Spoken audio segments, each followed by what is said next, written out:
This is Cerebral Cinema. Movies of the mind.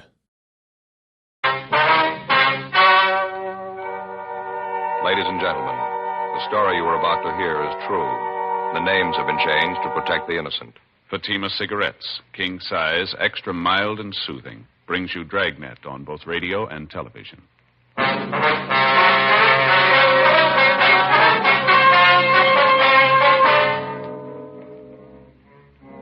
You're a detective sergeant. You're assigned to robbery detail. An elderly man has been beaten and robbed of a fortune in unset diamonds. The thief has made good his escape.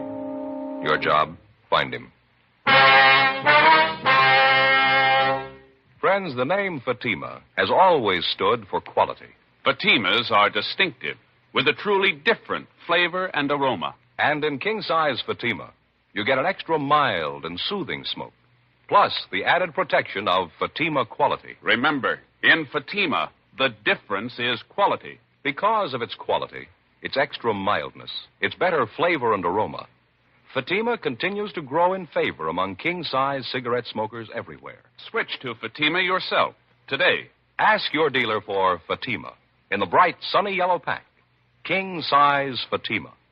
The difference is quality.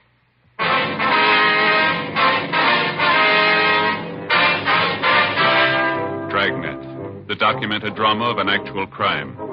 For the next 30 minutes, in cooperation with the Los Angeles Police Department, you will travel step by step on the side of the law through an actual case transcribed from official police files. From beginning to end, from crime to punishment, Dragnet is the story of your police force in action. It was Tuesday, July 12th. It was hot in Los Angeles. We were working the day watch out of robbery detail. My partner's Frank Smith. The boss is Captain Didion. My name's Friday. It was 10:46 a.m. when we got to the Morgan Hotel. Room 922. Yes? Police officer, sir. My name's Friday. This is my partner, Frank Smith. Oh, yes, sir. I'm the manager, Arnold Jackson. Yes, sir. We're here regarding the robbery, sir. Oh, Mr. Ruman's in their bedroom. He's lying down. Has there been a radio unit here, Mr. Jackson? Yes, they just went down the hall. I see. The victim in here, sir? Yes, that's right. Thank you very much, Mr. Jackson. Sure. Mr. Ruman? Yes? My name's Friday, sir. This is my partner, Frank Smith, Central Robbery. Oh, yes, Captain Friday. No, sir. It's Sergeant, Mr. Ruman. Sergeant? I thought sure they'd send the captain. Well, now, if you can just tell us what happened here. Well, I brought the stones up here to show him and his father. We made an appointment. He hit me, took everything. How much was it, sir? Can you tell us? Everything there was. Finest collection, best stones, took my sample case and everything. What'd the case look like, sir? Just a plain sample case, this high, about this wide. So you had to make it about 14 by 18, is that right? Black leather, plain sample case. Any identifying marks, initials, anything like that? No, just a plain black leather case. I don't care about the bag. It's the diamonds. I couldn't come close to their value. Maybe 100,000, maybe more. Now, you say you made an appointment with him. Who is the man, sir? Fred Roberts. I met him about 3 weeks ago at my club, having lunch with a friend, another jeweler, and he introduced us. We hit it off right away. He seemed to be a real nice fellow. I can't understand it. Fred Roberts. Will you describe him for us, sir? I'd say he's about 28 to 30. Could say he's a nice-looking fellow. Sure wore nice clothes. Looked like a real businessman. Always carried a briefcase and all. Mm-hmm. About how tall would you say he was?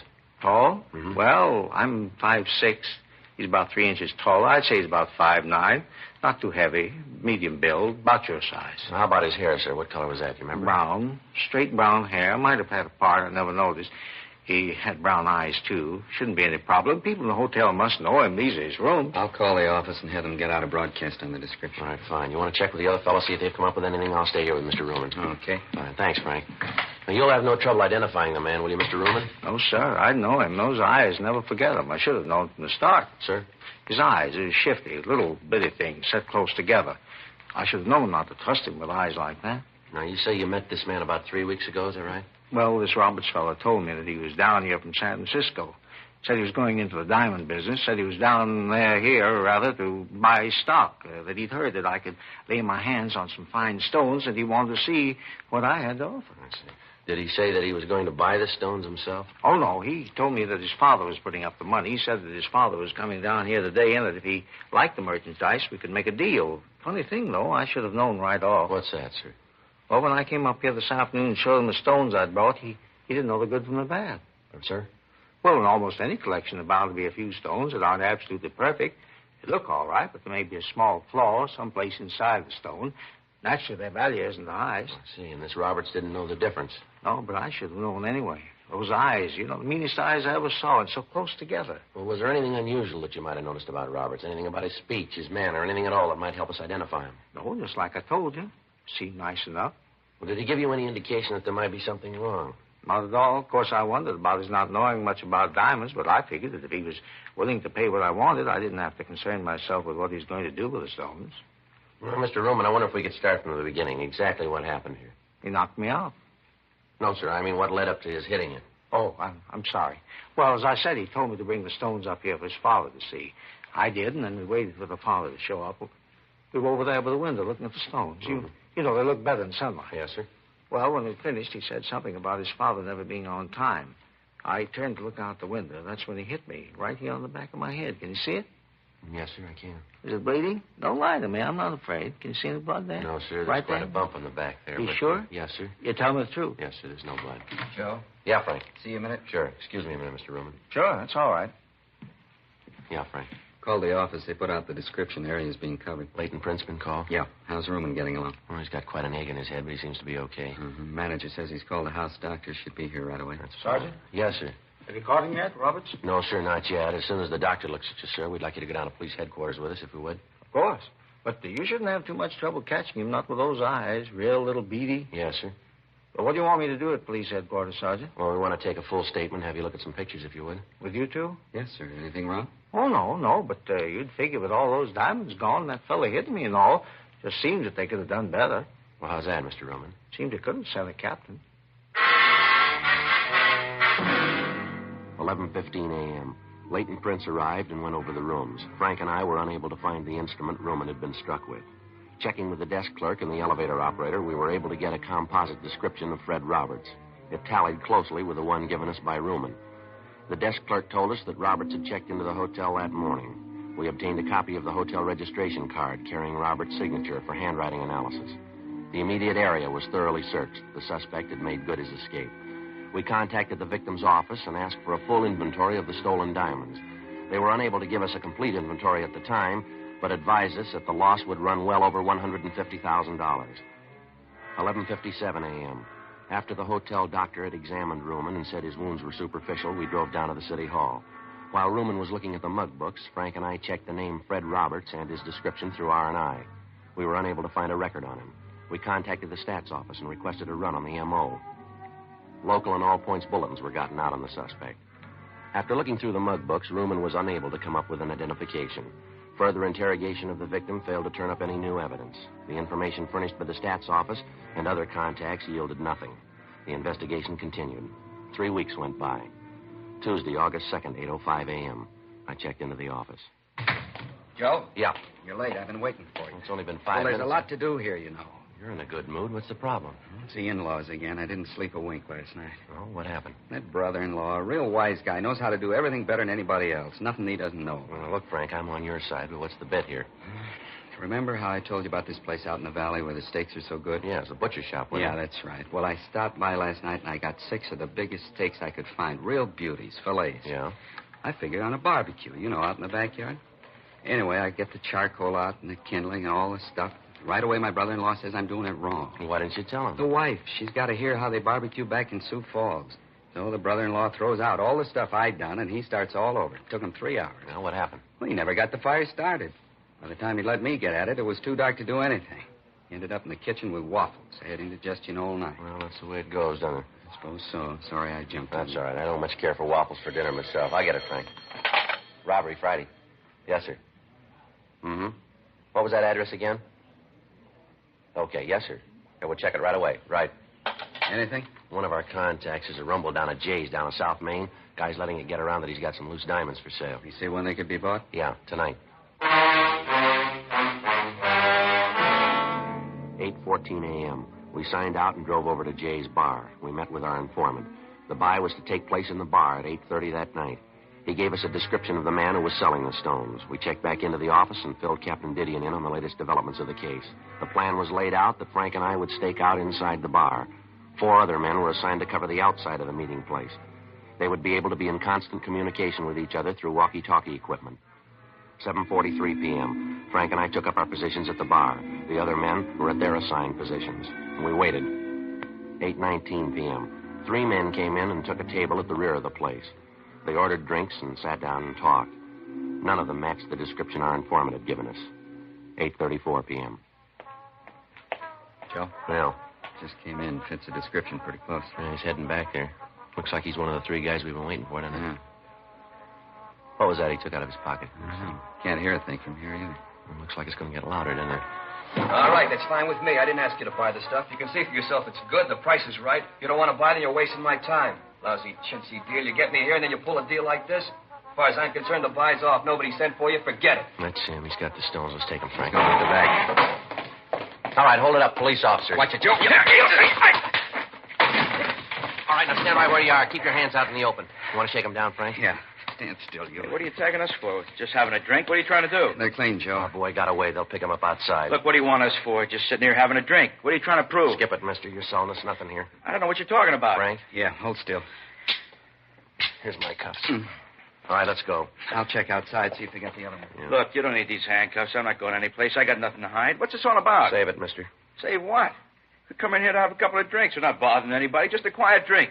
You guys jump on us. What's the pitch anyway? Let's stop playing games here. There was a diamond buy tonight, and you were in on it. Diamonds? Are you kidding? Here, look at me.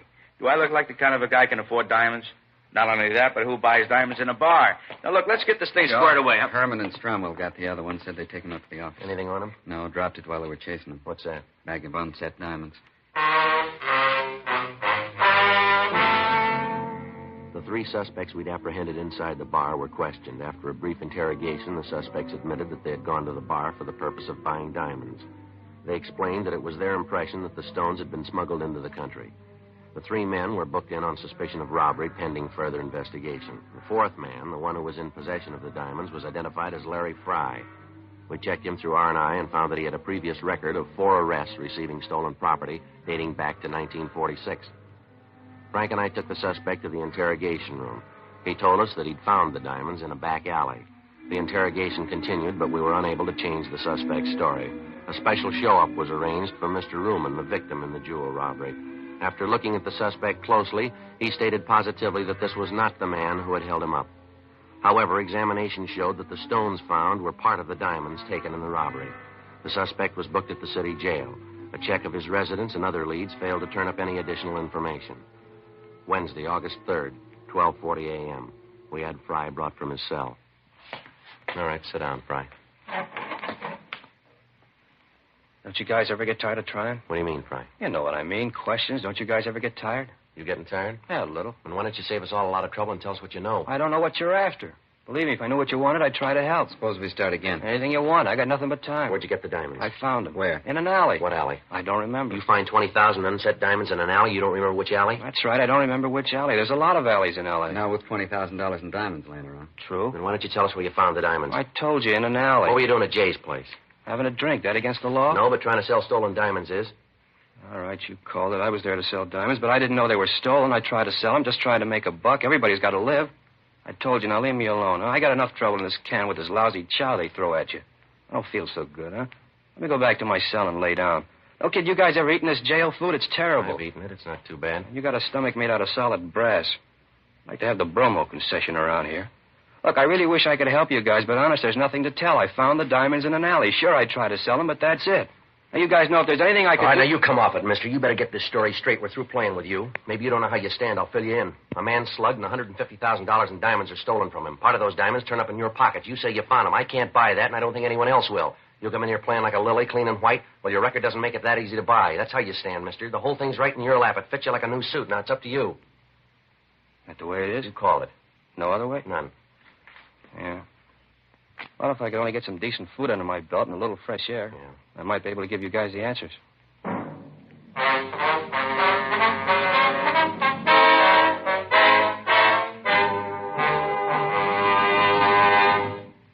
You are listening to Dragnet, authentic stories of your police force in action. Friends, the name Fatima has always stood for quality. Fatimas are distinctive, with a truly different flavor and aroma.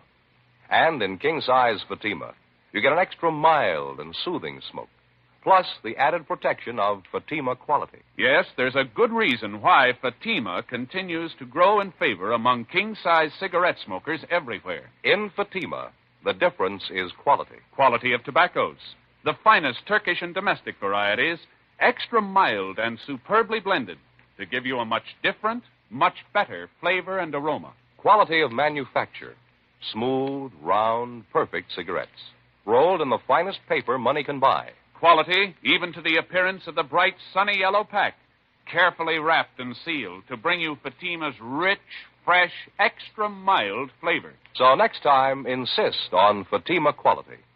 Look for the bright, sunny yellow pack. Smoke Fatima, the extra mild and soothing king-size cigarette, with the added protection of Fatima quality.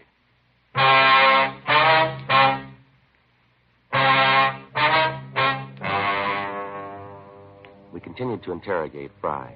From the evasive answers he gave us, it looked as if he was lying about his part in the robbery. When an interrogation seems to bog down, the working detective usually tries to find some subject with which to draw the suspect out, some weak point in his makeup. Maybe it's his parents, his wife, or his children. It might be the fear of having loved ones find out about the crime he's accused of committing. In Fry's case, questions about his family failed to produce any results. We tried other subjects, religion, baseball, golf, fishing. None of them seemed to bring him out of his shell. Occasionally, during the interrogation, he'd refer to the jail food, comparing it to the other food he'd eaten. As the questioning went on, we found that Fry considered himself a gourmet, talking about the dishes that he'd eaten at various restaurants.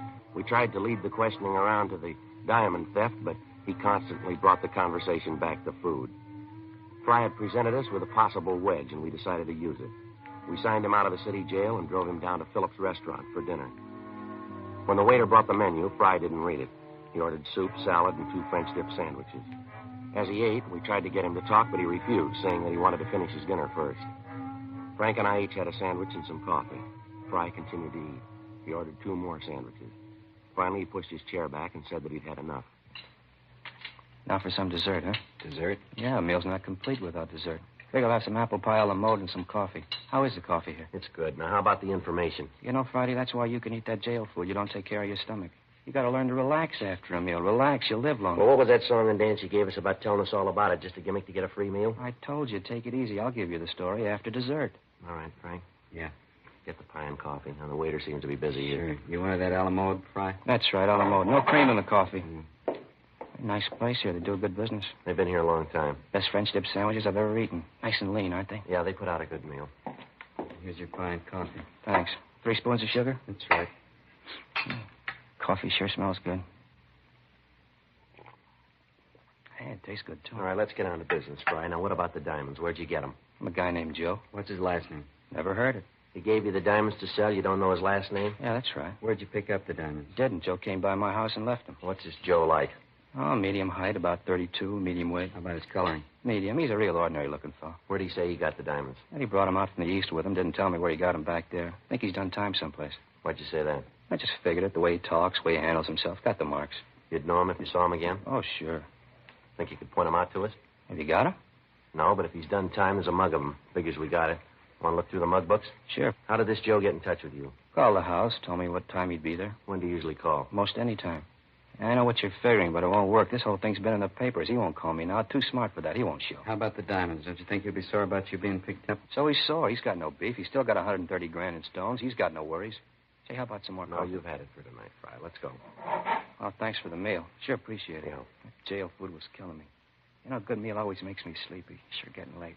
Hey, let's knock it off for tonight, huh, fellas? I'm bushed. Now, let's look through the mug books, then we can call it a night. Honest, fellas, I'm so tired I can hardly see straight. Feeling like this, I couldn't be sure. All right, Fry, we'll take you back, and we'll see you the first thing in the morning so we can get started. Okay. Say, I was just wondering. Yeah? You think you could work out something for breakfast? 2:30 a.m. After returning the suspect to the city jail, Frank and I went back to the office. We were certain that Fry was in some way implicated in the diamond theft, but we didn't know just how he fit in. Frank and I signed out and went home to get some sleep. 4:45 a.m. I got a call from the business office that a man who identified himself as Joe Ashton had been picked up on a drunk charge. When arrested, he was carrying a black leather case, similar to the one taken in the robbery, containing a large quantity of unset diamonds. The man was belligerent, and other than his name, he refused to tell the arresting officers anything. I called Frank and picked him up on the way into the office. When we arrived at the city hall, the suspect had sobered up considerably, and with a little questioning, he identified himself as a jewelry salesman from Oakland, California. We contacted his employer in Oakland and received an identification on him. Further investigation showed that Ashton was in legal possession of the diamonds. During investigations, false leads are constantly turned up, and although circumstances may tend to discount them, each one has to be thoroughly checked out. 7:45 a.m. Frank and I had breakfast at Johnny Cokin's, and at 8:32 we signed Fry out of the city jail for interrogation. You had breakfast yet, Friday? Yeah, I just finished. Not too bad. How about you, Smith? Yeah. What'd you have? Waffles. Yeah, I sure like some hot waffles.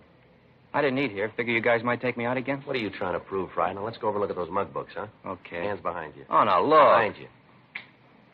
All right, let's go. All right, in the elevator. I'll get it, Frank. Yeah.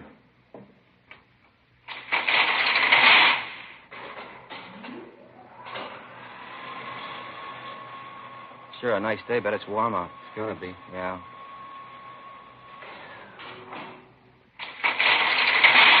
Go ahead.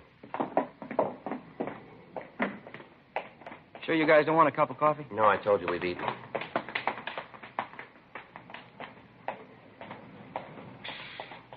Right in the back, Fry. Sure. Say, sure appreciated that meal last night. That's good. We going to City Hall? Yeah, that's right. That way you keep the mug books? Yeah. Hey, no kidding, Friday. I gotta have some coffee. My stomach's growling. All right, Fry, we'll get you some coffee. You know that whole bit about Joe doesn't ring. I'm afraid we can't buy it. Okay, so it's a phony story, but I'll give you the right one. Where'd you get the diamonds? From a guy out in the valley. Where in the valley? Out at the Astor Studios. At a picture lot? Yeah. Frank, let's head out the freeway. We're going out the valley. Hey, wait a minute. I don't want to see him. He'll blow his top if he finds out I told you. This guy's crazy, a real nut. You better drop me back at the jail. I'll wait. How do we know this isn't another stall? It isn't. You'll see. What's this guy's name, this friend of yours? He's no friend, just a guy I met, had a business deal. What's his name? Calls himself Fred Roberts. We took Fry to breakfast, and then we returned him to the city jail. We went back to the city hall and rechecked the name Fred Roberts through R&I. There was no record. Those with similar names were checked. None of them matched the description of the suspect. 11:20 a.m., Frank and I headed for the San Fernando Valley. Astor Studios was one of the older lots in town. It had been years since they'd made a picture of their own. Most of their business now was in renting stage space to television companies. Frank and I checked at the gate, and we were sent up to personnel. The company records on Roberts showed that he'd been at the studio for 4 years in the property department. According to the girl in the personnel office, Roberts was highly regarded by his employers and fellow workers. She told us that we could find him in the prop building on the back lot. Frank and I started back to see him. That must be it back there, the big building with all the windows. Yeah. Sure a lot going on, huh? Yeah, TV's using a lot of movies, I guess. Most of the good stuff's on film, isn't it? Suppose so. About all Elizabeth likes to watch is the wrestling matches or those real old movies. I don't get to see much of the new stuff. If she's not looking at some show that's 20 years old, the kids are watching a puppet show. Well, you need 2 sets then. I've been thinking about that show. Not that I don't like wrestling, but I'd like to see the ball game once in a while. And those news forum shows. You know, keep up with what's going on in the world. Yeah. This looks like it here, huh? Yeah, that's him back there with a spray gun, isn't it? Yeah. Hey, Mr. Roberts? Mr. Roberts? Yeah? I'd like to talk to you, sir. Hey, just a minute. I got to hit this before it dries. All right, sir.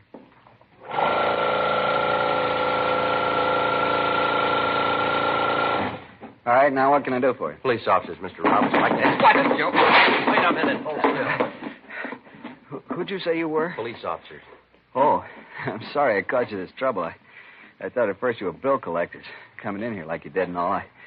You can understand that, can't you? I've had a little trouble lately. I didn't mean to cause a fuss. Yeah, sure. We'd like to talk to you downtown. What about? Some diamonds that were stolen. Certainly, I'll go with you, but why me? What makes you think I had anything to do with it? Just routine, Mr. Roberts. Your name came up, and we have to check it out. More than glad to help. I hope you don't think that I was trying to run away from you before. It was just that I thought you were someone else. All right, Mr. Roberts. You want to get your coat? Sure.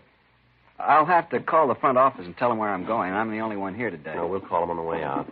Fine. A lot of work. Hope this won't take long.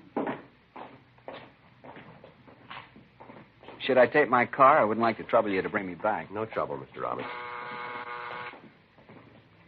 Sure a nice day, isn't it? Good for exteriors. Exteriors? Yeah, you know, outdoor shots. Good light. Oh, yeah. Run into a lot of trouble if you haven't got good light. Like to take a look around? No, I'm afraid we haven't got the time, Mr. Roberts. All right, here's the car. Say, I don't want to tell you fellas your business, but can't we talk here? I really shouldn't leave. No, I'm afraid not, Mr. Roberts. There's someone downtown we want you to meet. Oh? Yeah, a man by the name of Ruman, Sam Ruman. You said Ruman? Yeah, that's right. No use trying to kid you then. Sir? About the diamond. No, I'm afraid not. How'd you find them? That's not important. Do you have the rest of the stone? Most of them. Some of them are up in San Francisco. I can give you the name of the man who has them. He picked up some of them. I read about it in the paper. How about the rest of them? Buried them on a golf course south of here. I can show you the place. You want to get them now? Yeah, we'd like to, yeah. We'll go over the pass and into La Brea. Straight out La Brea. I'll tell you where to turn. All right. Fry, he the one that told you? You planned the robbery yourself, did you? Yeah, I had to raise money. Funny. What's that? You work in pictures in any job and people think you make a lot of money. It's not true. It's like any other job. Good living, but you don't make as much as people think you do. That's why I did it. Yeah. Planned the thing for a long time. Figured every angle. Be able to pay off my car, all my bills. That was no gag about me thinking you were bill collectors. You've been trying to find my car for the past month. And take it away. You know how it is. Yeah, sure. All my life I've been working to make something out of myself. Everybody in this town seems to do okay. Money, big home, a car. 12 years I've been working as a prop man. 12 years. I got tired of waiting. I wanted all those things. I figured I waited long enough, you know? Yeah. What's wrong with trying to build some kind of a future for yourself? I just wanted a future, that's all. Yeah, well, you got one.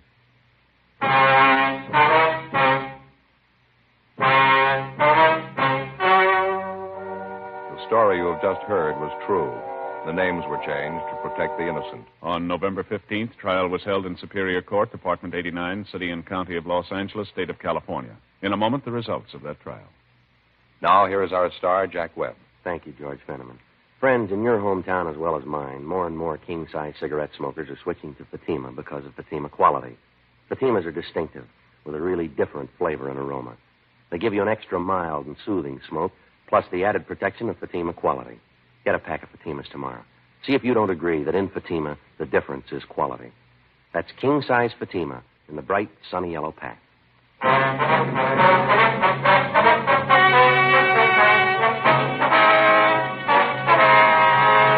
Fred Roberts was tried and convicted of robbery in the second degree. Robbery in the second degree is punishable by imprisonment in the state penitentiary or in the county jail. He is now serving his time in the county jail. Ladies and gentlemen, at this very moment in Korea, the lives of soldiers wounded in battle today are being saved by transfusions of blood and blood plasma. You can give these men the gift of life, a pint of your blood. The Department of Defense is calling for all Americans to roll up their sleeves. There is no substitute for blood. The need is urgent. The need is now. Call your local Red Cross chapter or blood donor center for an appointment. And please keep it.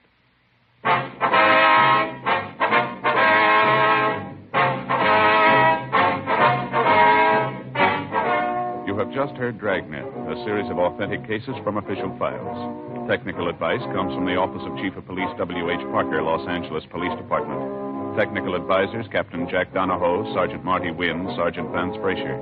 Heard tonight were Vic Perrin, Herb Ellis, Vic Rodman. Script by John Robinson. Music by Walter Schumann. Hal Gibney speaking. King Size Fatima has brought you Dragnet, transcribed from Los Angeles. Friday, hear the Mario Lanza Show on NBC.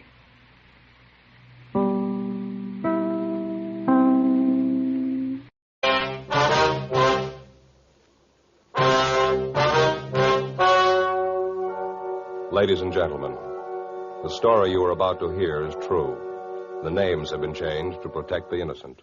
Fatima Cigarettes, king size, extra mild and soothing, brings you Dragnet on both radio and television.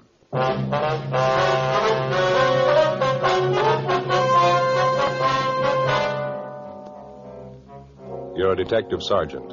You're assigned to Homicide Division. You get a call that the body of a dead man has been found in a vacant lot. The man has been beaten to death. Your job, investigate.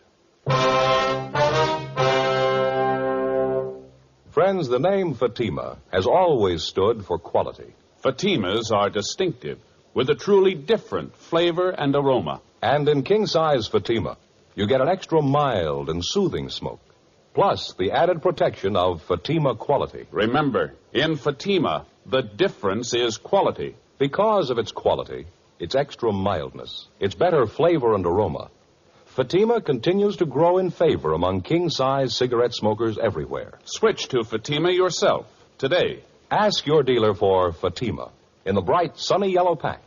King-size Fatima. The difference is quality.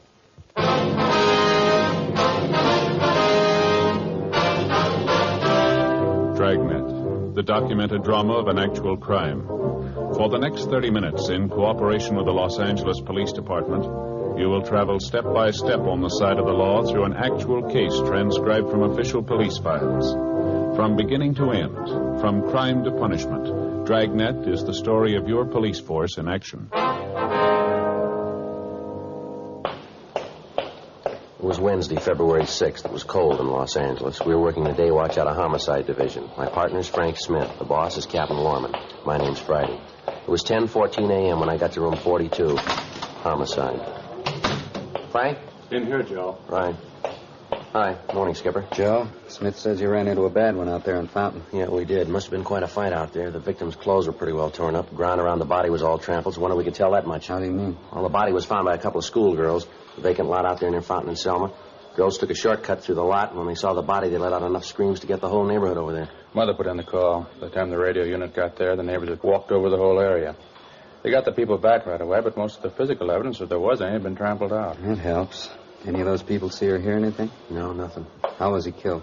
We found a big piece of concrete near the body, bloodstains on it. The crime lab's checking it now. They find anything else? No, they're still checking the scene. Lee's going to call. Crowd made such a mess out of the place. A lot of houses around there. Somebody must have heard something. Well, we talked to a young girl who lives a couple of doors down from the lot. Seems she and her boyfriend were coming home from a show. Said about 9:45, 10 o'clock, they noticed a car parked in front of the lot. Yeah. Girl said they noticed it right away. Afraid it might be some guys out to cause trouble. She told us that when she and her boyfriend walked by, they heard loud talking, men arguing. Mm-hmm. She able to describe the car? He just said it was a dark sedan, late model, 51 or 52. We checked the boyfriend. He told about the same story. He said he thought the car was a dark blue Ford. Yeah. Well, anyway, the girl said she got scared and went right into the house. A few minutes later, they heard a car tear by. They looked up the street, and the parked car was gone. This was around 10 o'clock. Yeah, that's right. That might make it about the time of the killing. Well, we'll know better when the body's posted. The girl or her boyfriend able to describe the men? No, sub, Skipper. All they could tell us was it looked like there were two men in the car. Said they couldn't get a good look at them. License number? No. The boy said he thought of taking it down, but he didn't. Tough break. Hanson Cummings helped check the neighborhood. They didn't do any better. Seems like everybody in the vicinity was away for the evening. And the coroner, Frank? Well, Hanson just brought this in. Guy's with all the stuff in his pockets. Yeah, let's take a look. Driver's license. Name's John Allen Iverson. Address been scratched. No, here it is, in the back. Had it changed. 6295 North Serrano Avenue. Height 5'9", born October 2nd, 23. Make him 28, huh? Yeah, that's right. Weight 136, eyes hazel, brown hair. What else is he need? Calendar from an oil company, blank check, picture of a puppy, Dalmatian, huh? Yeah, looks like it, doesn't it? Picture of a woman. Let's see that. Here, wait a minute, here's a card. Case of accident, please notify Mrs. Alfred Iverson, mother, 6295 Serrano Avenue, Hollywood 98844. Probably her picture. She been notified yet? No, not yet. Keys, comb, nail file, cigarettes, couple of slugs. Good for one play. Match folder. Let me see that, huh? George's Pool and Snooker, Burbank Boulevard. Yeah. Found $13.42 in his pocket. He was wearing a wristwatch, too. Yeah, the watch looked new. It was expensive. Money in the watch still there. Doesn't look like robbery. No, not much. Seems the thief would have taken them anyway. Any ideas on a motive? Well, it's hard to say, Skipper. Could be almost anything. Not much to go on. Lousy thing. Yeah, and it's not getting any better. Yeah? We got to tell his mother now.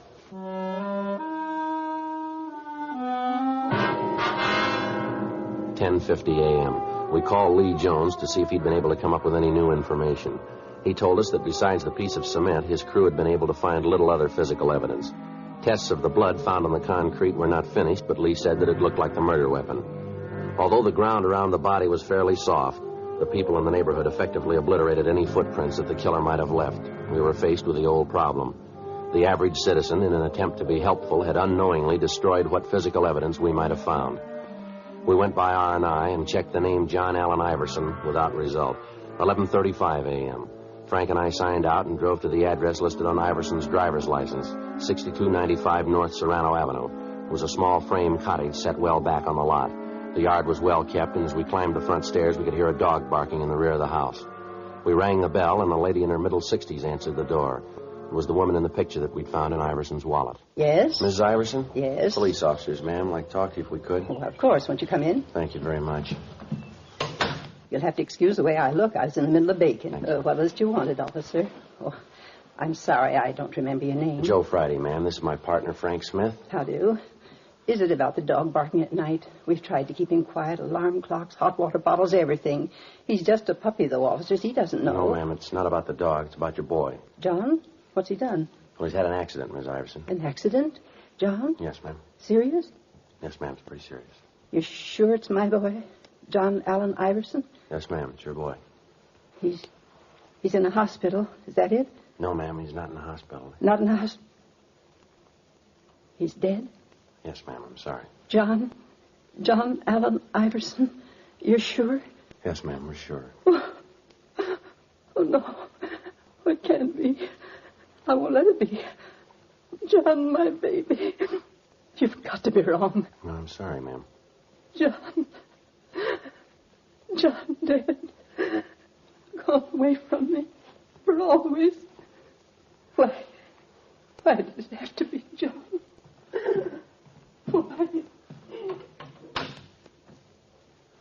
It's always the same question, isn't it? Yeah. How do you answer it?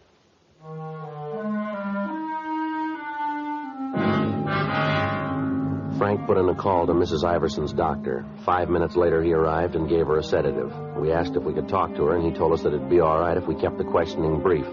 He explained that Mr. Iverson, John's father, had died 2 years before, and that his passing had hit Mrs. Iverson pretty hard. He said that it'd be a few minutes before the sedative took full effect and that we might talk to the woman until then. Frank and I walked into the bedroom. I hope you'll forgive me for crying. Yes, ma'am, we understand, Miss Iverson. There are a few questions we'd like to ask you. How did it happen? Auto accident? No, ma'am, he was murdered. Murdered? Why? Who did it? Have you caught him yet? No, not yet, ma'am. That's why we need your help. Anything I can do? Anything at all? John murdered. Doesn't seem possible. It's so hard to believe. Yes, ma'am. Was there anyone you might know of who didn't like your son? Someone who might have hated him enough to do this? No one. No one at all. John had a lot of friends. Wasn't anybody who didn't like him. Bright and cheery, always smiling.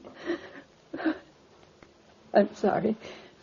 Please, I want to help.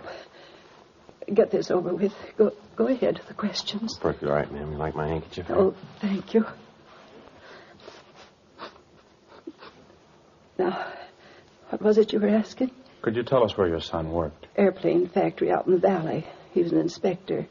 Just got a promotion and a raise. He was so proud. First rung of the ladder, he said, on his way up. Mm-hmm. What factory did he work at, ma'am? Webster's. They make parts. John worked the morning shift, midnight to 7 in the morning.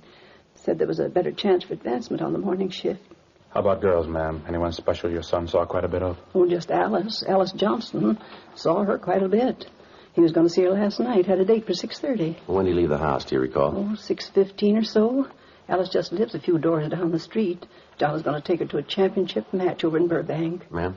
Billiards. Oh, John loved to play billiards. Alice liked it, too. John always said that when he got married, he's going to have a table right in the house. Do you happen to remember where in Burbank this billiard match was going to be held? I'm not sure, but I think John said at George's place, right on Burbank Boulevard. Do you know if your son had a large amount of money with him when he left? Oh, he had his week's pay with him.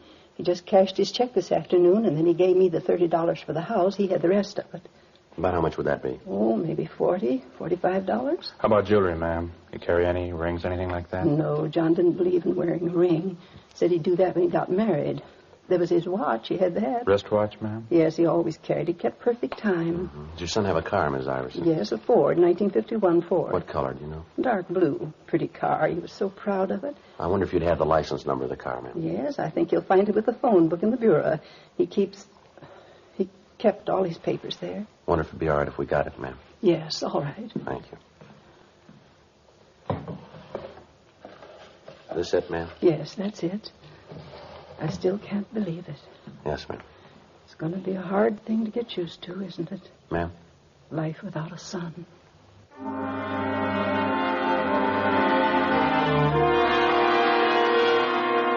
12:40 p.m. Frank and I drove back to the office and checked the license number we'd gotten through DMV. The car was registered to a John Allen Iverson, 6295 North Serrano Avenue. Legal owner, Bank of America.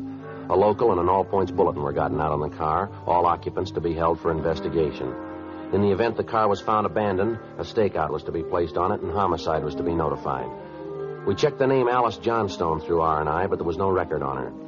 1:50 p.m. Frank and I drove out to her place of employment, an unpainted furniture factory on Ventura Boulevard.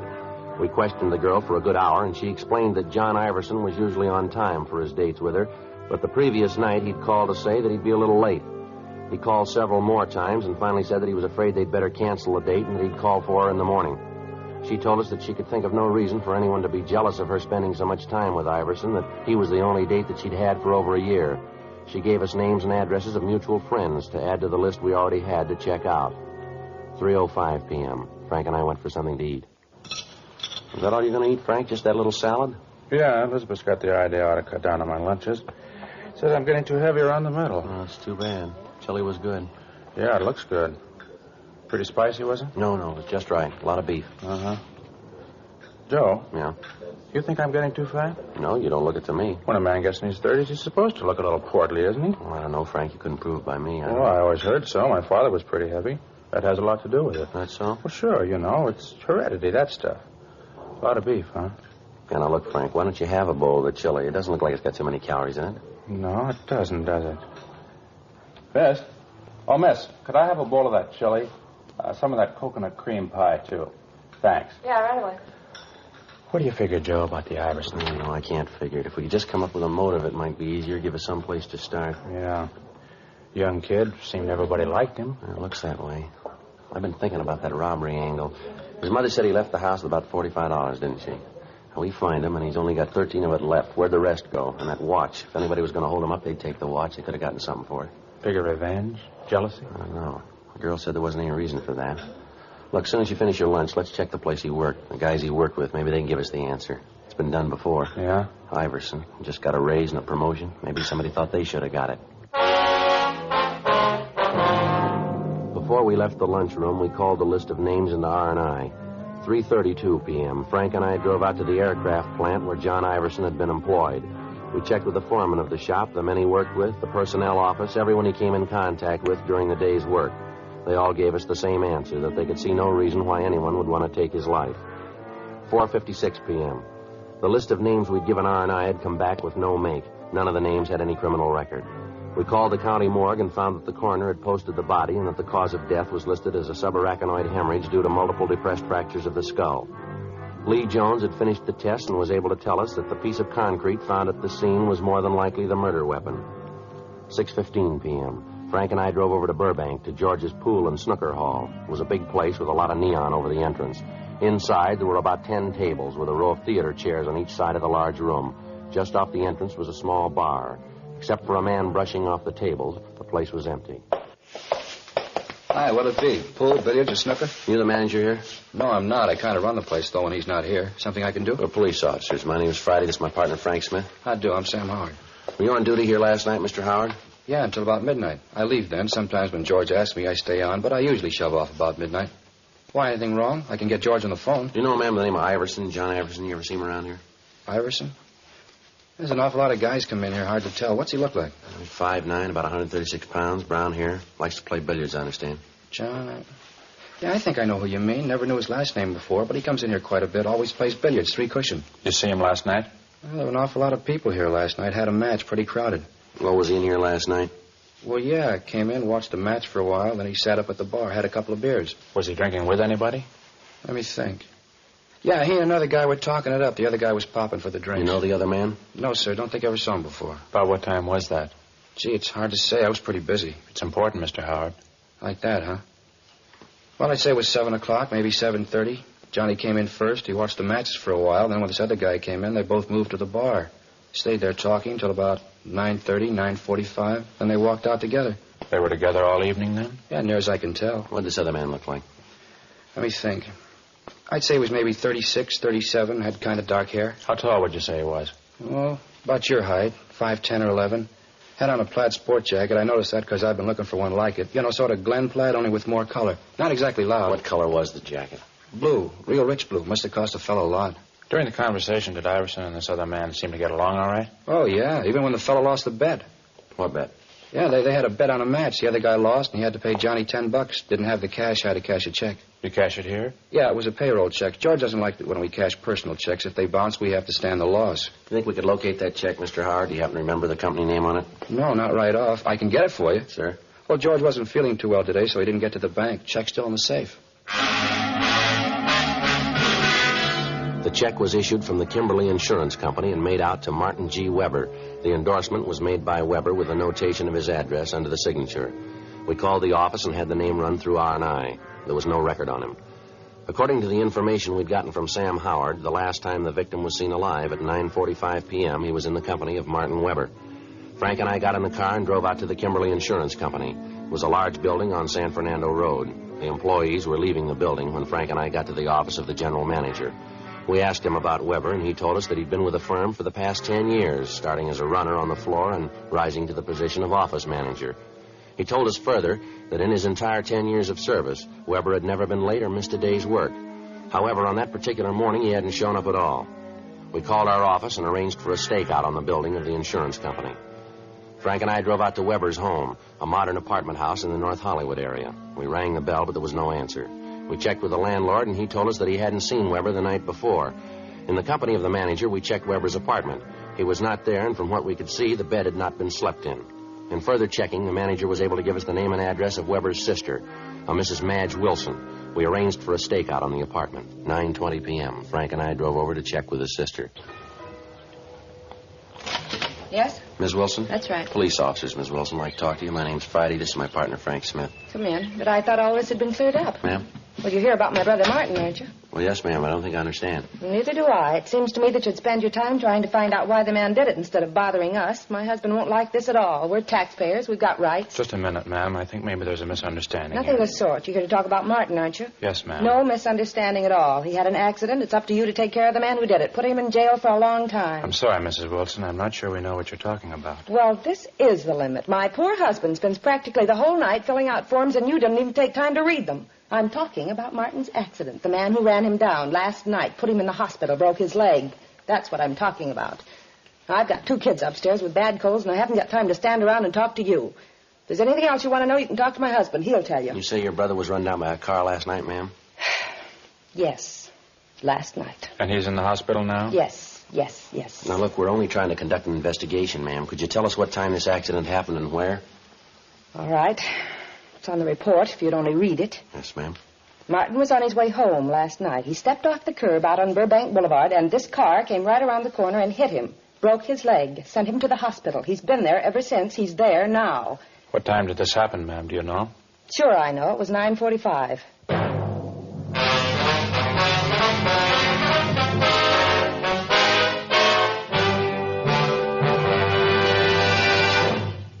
You are listening to Dragnet, authentic stories of your police force in action.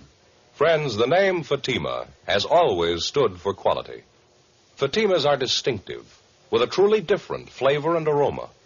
And in king-size Fatima, you get an extra mild and soothing smoke, plus the added protection of Fatima quality. Yes, there's a good reason why Fatima continues to grow in favor among king-size cigarette smokers everywhere. In Fatima, the difference is quality. Quality of tobaccos. The finest Turkish and domestic varieties, extra mild and superbly blended to give you a much different, much better flavor and aroma. Quality of manufacture. Smooth, round, perfect cigarettes. Rolled in the finest paper money can buy. Quality, even to the appearance of the bright, sunny yellow pack. So next time, insist on Fatima quality. Look for the bright, sunny yellow pack. Smoke Fatima, the extra mild and soothing king-size cigarette, with the added protection of Fatima quality.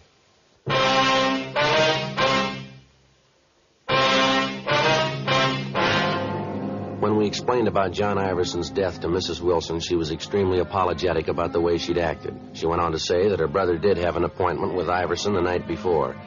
We put in a call to Sergeant Erbson of the Accident Record Bureau downtown, and he told us that there was a traffic accident report which listed the time of the accident at 9:46, corroborating the story given us by Mrs. Wilson. Weber had been given emergency treatment at Georgia Street and then transferred to General Hospital. From what Sam Howard had told us, we knew that Iverson had been alive at approximately 9:45 p.m. The deputy coroners fixed the time of death at approximately 10 or 10:30 p.m. The fact that Martin Weber had been run down by a car at 9:46 p.m. seemed to absolve him of any part in the crime. The stakeouts at his place of business and his home were removed. Frank and I drove over to General Hospital to interview Martin Weber. His leg was in traction, but he seemed to be in good spirits. I was on my way home, just stepped off the curb to catch a bus. Next thing I know, I looked up right into a pair of headlights. Almost scared me to death. And whammo, I was on the street, my leg broken. Oh, well, I'm covered. The whole thing won't cost me a cent. Yes, sir. We were talking to Sam Howard over at George's billiard hall. He said you were there with John Iverson last night. That right? Yeah, that's right. Had a talk with old John. Had a big business deal, trying to sell him some insurance. Oh, I didn't know you were a salesman, Mr. Weber. Well, I'm not really. Office manager. I don't like the job. Figured if I could bring in a good sale, the boss might let me have a crack at selling. Well, did Iverson give you any indication that he wanted any insurance? Well, not right off. He's always been worried about his mother, though. You know, if anything should happen to him. Yeah. Anyway, a couple of days ago, one of the pressmen out at the plant where John works was killed. Accident. I thought this might be a good chance to try to sell John some coverage. You know, life. Leave his mother a little something. Yes, sir. Well, old John wasn't an easy one, let me tell you. Told me he wasn't completely sold on insurance yet, and then he said he'd leave it up to the billiard match. Sir? If the championship changed hands, then John would buy some insurance. If it didn't, I had to pay him $10. I lost. Had to cash my paycheck to do it, too. Yeah, those are the breaks, though, aren't they? Lose a sale and then get hit by a car. Say, what's this all about, anyway? Why all the questions about old John? Well, he was killed last night, Mr. Weber. Killed? What do you mean? He was murdered. Well, how did it happen? That's what we're trying to find out, sir. While you were at the bar with Iverson, did you see him talk to anybody, anyone besides you? No, he made a couple of phone calls, said they were to his girlfriend, but that's about all. Wait a minute. Yeah? When we got outside the bar, there were a couple of guys that came up and talked to him. Had these men been in the bar? Yeah, come to think of it, they were sitting right next to us. When I had to cash that check, I didn't have a pen to endorse it, and one of the guys gave me his to use. You ever seen him before? No, I don't think I ever did. Can you describe the men, Mr. Weber, what they looked like? I didn't pay much attention to him. One of the fellows was a big guy, maybe 6 feet or more, a couple of 100 pounds anyway. How old would you say? Oh, maybe 37, around there. I'd know him if I saw him again. Well, how's that, sir? The scar, he had a scar right across here on his forehead. Made him look like he was frowning all the time. How about the other man? I'm afraid I can't be of much help there. He was short, 5'5" or 6", heavy, 180 more or less. I think he was wearing a flannel suit. I can't be sure about that. You saw these men out on the sidewalk with Iverson right after you left the bar, is that right? Yeah. After I told John goodnight, I walked over to the corner. I saw these two fellas come up to John, and from what I could hear, they were asking him for a lift someplace. He gave him a ride, did he? I don't know. I saw my bus come and made a run for it. Was there anything else you can tell us about these men that might help? Anything at all? Any little thing you might remember? Gee, not that I can remember. I didn't really pay a lot of attention to them. Just a couple of guys sitting next to us. One of them lent me his pen. Well, how about the pen? Were there any initials on it? No. It was the tall guy, the one with the scar. He loaned it to me. It was one of those plastic things, you know, with a figure that disappears when you turn it upside down. Mm-hmm, I know the kind you mean. I noticed it because I thought it was kind of cute. Anyway, it was put out by a Venetian blind company. It had the name right on it. Can you remember the name? Let me see.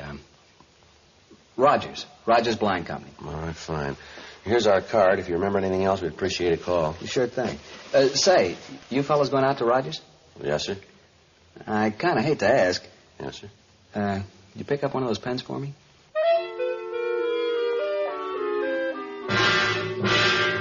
$11:35 p.m. We called the office, and they told us that Iverson's car had been found abandoned up on Wonderland Drive in Laurel Canyon. It was taken to the police garage and impounded.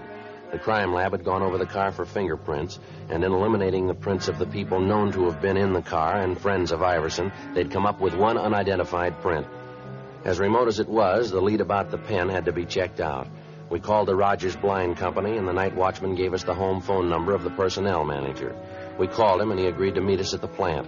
We gave him the description of the man who had talked to Iverson outside of the bar, and he was able to identify him as a Peter Standish, a former salesman with the company. He recognized Standish from the description of the scar, but he was unable to tell us the name of the other man. The personnel manager furnished us with Standish's last known address, but he'd moved and left no forwarding address. Frank and I went back to the office and ran the name through R&I. Standish had a record of 2 arrests on suspicion of 211 PC, one of them only a month before. Sergeants Hanson and Cummings drove out to the General Hospital to show a mug shot of Standish to Martin Weber. He positively identified the suspect as the man he'd seen talking to Iverson on the night of the murder. We checked with Dean Bergman and Leighton Prince. The fingerprint found in the car matched perfectly with the prints of Standish. Frank and I drove out to the last address on the suspect's arrest report. The manager of the apartment told us that he'd gone out a few minutes before. She told us that there was another man living in the apartment with Standish, and that the description she gave tallied closely with the one we had of the man seen with Standish in the bar the night of the murder. She informed us that he was registered under the name of Charles Teal. In the company of the manager, we made a search of the suspect's apartment, but we found nothing. We asked the manager not to give any indication that we were in the apartment, and she agreed to cooperate. We settled down to wait. An hour went by, an hour and a half, 2 hours. Yes. Well, I'm getting tired of it, Teal. Every night the same thing, dragging you out of some crummy bar. You don't knock it off, I'm going to get myself another boy. Not only that, but I'm getting sick of... Let's hold it right there, sir. Cops, lousy. Watch it, Frank. All right, hold it, mister. Hold still. Fuzz, crummy fuzz. I had to walk right into it. How's the other one, Frank? He's out. Want to shake him down? Yeah. What do you want with me, cop? I done nothing. You got nothing to hold me for? He's clean, Joe. So's the other one. We got plenty, Standish. Let's go. What? What you got on me? Murder, mister. Murder me? You're crazy. You're off your rocker. Yeah, sure. All right, Frank. I'm getting him up. Come on, boy. I told you, Standish. I told you they'd get him. Shut up, you little... All right, let's hold it right there, mister. Don't make any more problems. It was him. He did it. I didn't want to. It was his idea. I'll tell you all about it. Should have known not to trust you, Teal. Look what you got me into. We only wanted his money. He wouldn't give it to us. Standish kept trying to hit him with that piece of cement. I tried to make him stop. You didn't try to stop me splitting the dough. You got more than half. Don't worry about it. What do you mean? You'll split this one even.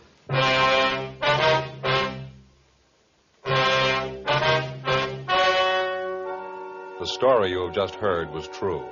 The names were changed to protect the innocent. On June 4th, trial was held in Superior Court, Department 86, City and County of Los Angeles, State of California. In a moment, the results of that trial. And now, here is our star, Jack Webb. Thank you, George Fenneman. Friends, as we told you earlier, the name Fatima has always stood for quality. That same Fatima quality is the reason why king-size Fatima continues to grow in popularity among smokers everywhere. Try them and see if you don't agree with me. That Fatima gives you an extra mild and soothing smoke, plus the added protection of Fatima quality. Next time you buy cigarettes, look for the bright sunny yellow pack and ask for king-size Fatima.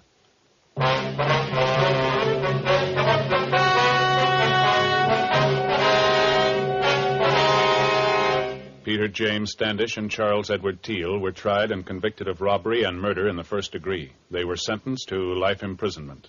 They're now serving their term in the state penitentiary, San Quentin, California.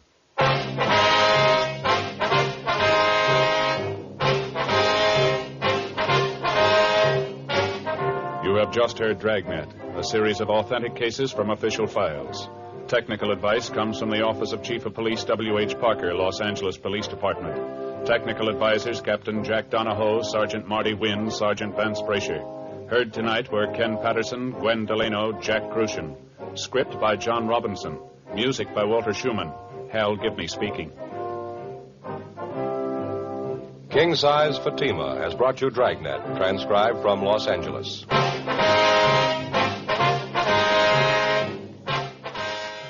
Friday, hear the Mario Lanza Show over NBC.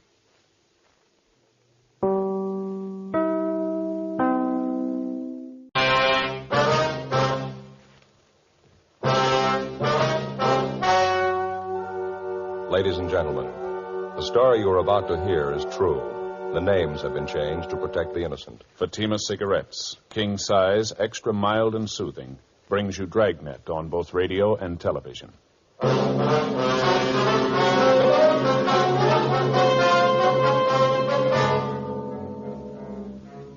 You're a detective sergeant. You're assigned to forgery detail. Several small neighborhood businessmen are being victimized by a check forger.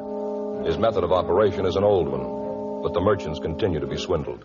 Your job, get him. Friends, the name Fatima has always stood for quality.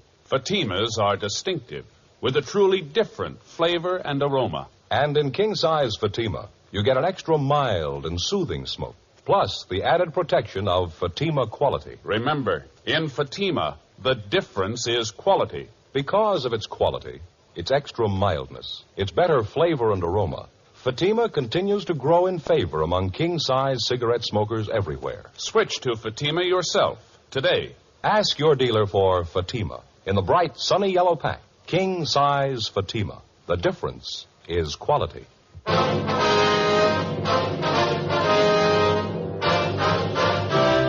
Dragnet, the documented drama of an actual crime.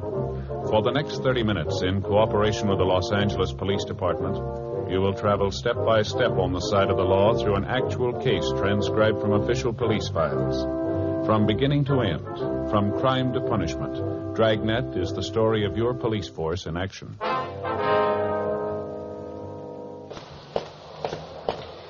It was Tuesday, July 22nd. It was hot in Los Angeles. We were working the day watch out of forgery detail. My partner's Frank Smith. The boss is Thad Brown, chief of detectives. My name's Friday. I was on the way into work, and it was 7:50 a.m. when I got to room 29. Forgery detail. Morning, Joe. Frank, how's it going? Well, what'd I tell you? What do you mean? Well, what'd I say just last night when we signed out? I don't know. What did you say? Do you remember? Well, look, Frank, it's been a hot night. Looks like today's going to be hotter. No guessing games, huh? Well, that's just it. It was hot, just like I told you last night.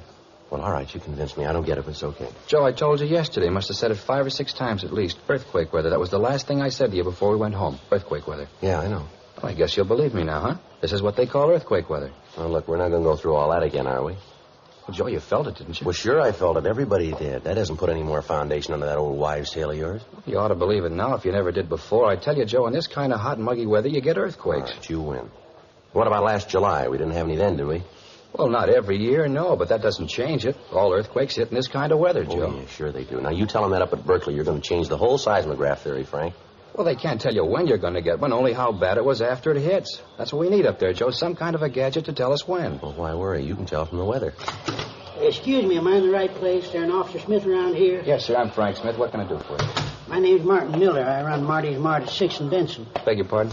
Marty's Mart, little grocery store at 6th Street on the corner of Benson. Oh, yes, sir. Mr. Alms from the bank sent me up to see you. Yeah, sure. This is my partner, Sergeant Friday, Mr. Miller. How are you, Mr. Miller? How you doing? Alms over at the B of A called just before you got in, Joe. Said he was sending Mr. Miller over to see us. Oh, I see. Why don't you have a chair, Mr. Miller? Here.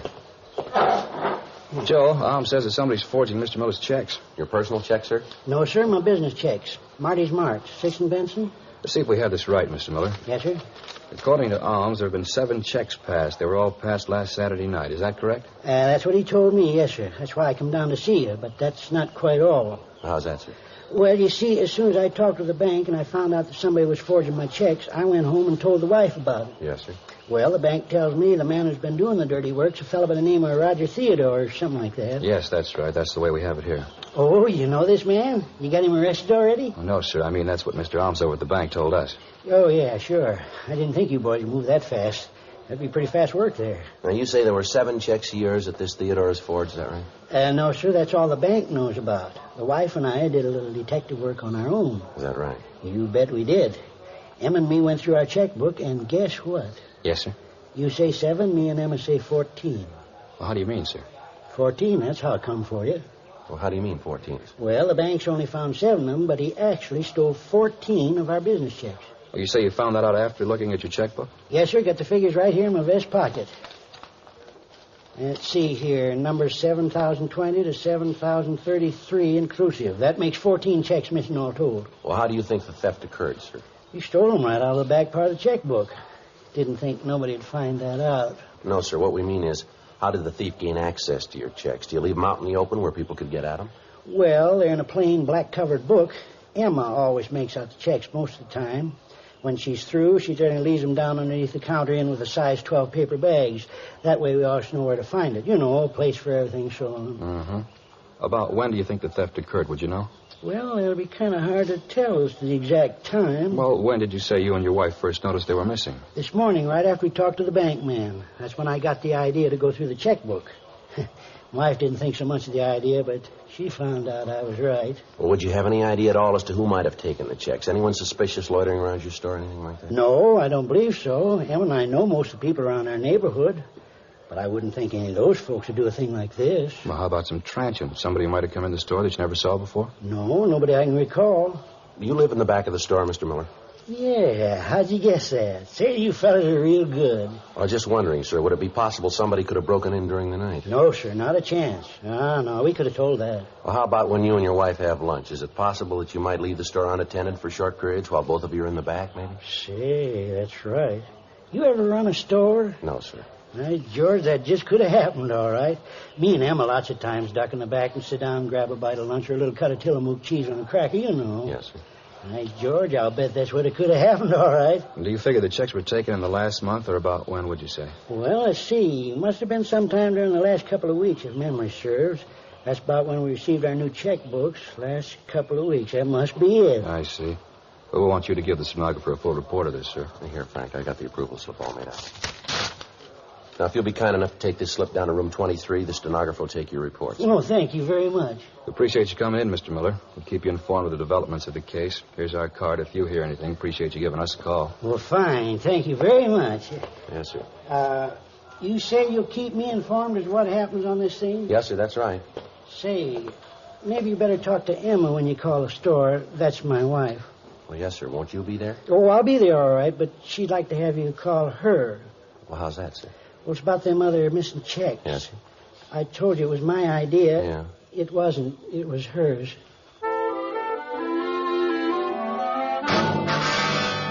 9:30 a.m. Martin Miller went down the hall to make his report. Frank and I checked the name Roger Theodore through our files and also through R&I, but there was no record on him. 10:02 a.m. We checked with the head cashier at the bank where Miller had his checking account. The cashier was unable to let us see the forged checks, explaining that they'd been sent back to the people who had deposited them. However, he was able to give us a list of the firms that had taken in the bad checks. They were all large supermarkets in the central Hollywood area. He told us that the checks had varied in amount from $32.50 up to $78.97, and that each check was made out to a Roger G. Theodore, with the endorsement on the back of the check also by Theodore. 11:25 a.m. Frank and I drove out to a market at the corner of Franklin and Yucca. It was a big place with fruit stands along the front and large signs saying, "We never close." Where do you think we find the manager? Oh, probably in the back there. These places, most of them work on one of the check stands, don't they? Hey, Joe. Yeah.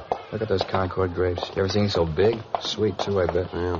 They ever figure out some way to grow them without seeds? They got it made. Yeah. Seeds always get stuck in my teeth. That the manager back there unpacking those cans, see, with a badge? Yeah, that might be good. Pardon me, are you the manager here? Yeah, is something I can do for you? Yes, sir, police officer. This is my partner, Frank Smith. My name's Friday. How do you do? My name's Giles, Mickey Giles. We'd like to talk to you about that check you cashed for Roger Theodore. Theodore? Yes, sir. Now, according to the bank, you cashed a check last Saturday for $64.89 for a Roger Theodore. The check was drawn on the account of a Martin Miller. Yeah, I remember now. You catch the bum? No, sir, not yet. We'd just like to ask you some questions. Sure. You don't mind if I go ahead with this stuff, do you? I got to get these cans stowed. No, sir, go right ahead. Well, who cashed the checks for him? Do you remember that? Sure, I remember. Me. At least I okayed it. One of the cashiers called me over, said this guy wanted to cash a check, and would I okay it? I did. Can you describe the man?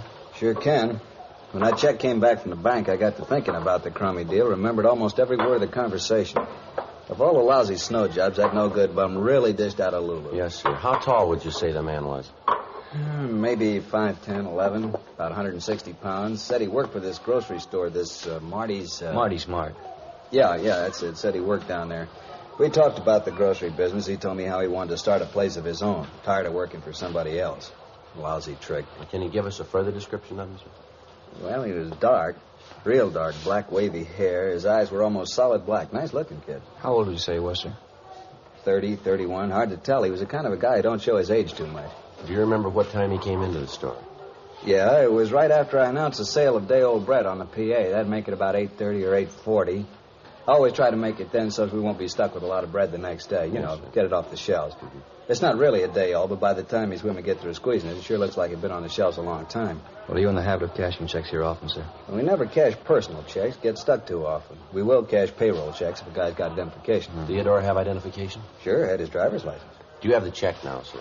Yeah, it's in the back. You want to see it? Yes, sir. Like to if we can. Sure thing. Hold on a minute. I'll get it for you. All right. Driver's license might lead to something, huh? Yeah. Doesn't figure he'd use his real name, though. Here it is. You see right here in the corner the driver's license number, W414626. What was that again? W414626. No, 26. Right, thank you. May I see that, sir? Yeah, here. Thank you. There's an endorsement on the back. Like I said, I hope you catch it, crummy bum. The dirtiest trick ever played. Yes.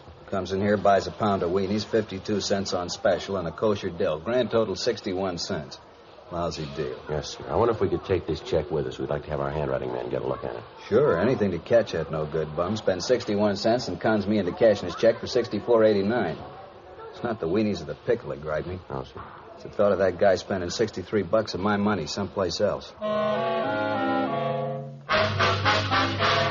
Frank and I called the office and asked them to check with DMV for a make on the number of the driver's license that we'd found written on the check. 11:55 a.m., we began to canvass the other 6 stores where Theodore had passed bad checks. In each instance, the descriptions we were able to obtain varied little. All of the managers of the stores had described him as a dark man in his early 30s. In checking with the managers further, we found that all of the checks had been passed within a period of an hour and a half.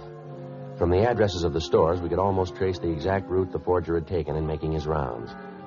The victims all gave us the same story, that Theodore had made a small purchase, talked about the grocery business, and used his driver's license as identification to cash the check.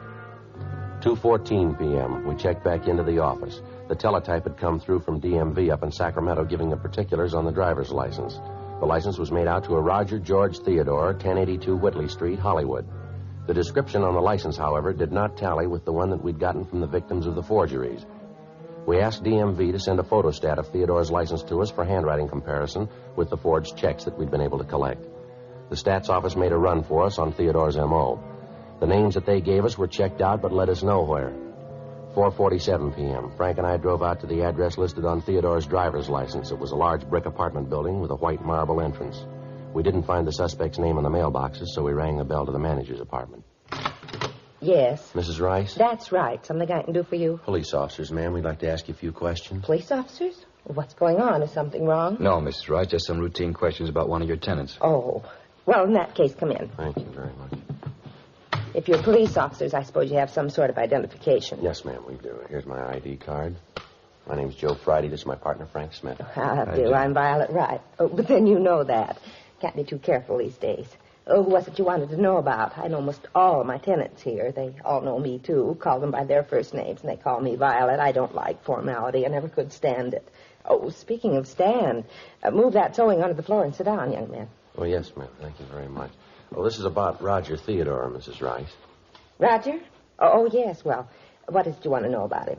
Him and his wife and me used to be great friends. Roger was a cartoonist, you know, worked for one of the studios in the valley.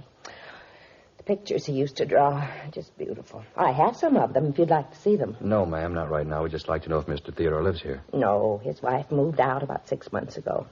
I'd have to get the rent receipts to be sure, but I think it was about 6 months ago. Moved down to the beach. Took it pretty hard, you know. Ma'am? Took it pretty hard. Mrs. Theodore was so sudden. What's that, Mrs. Rice? When Roger died 6 months ago.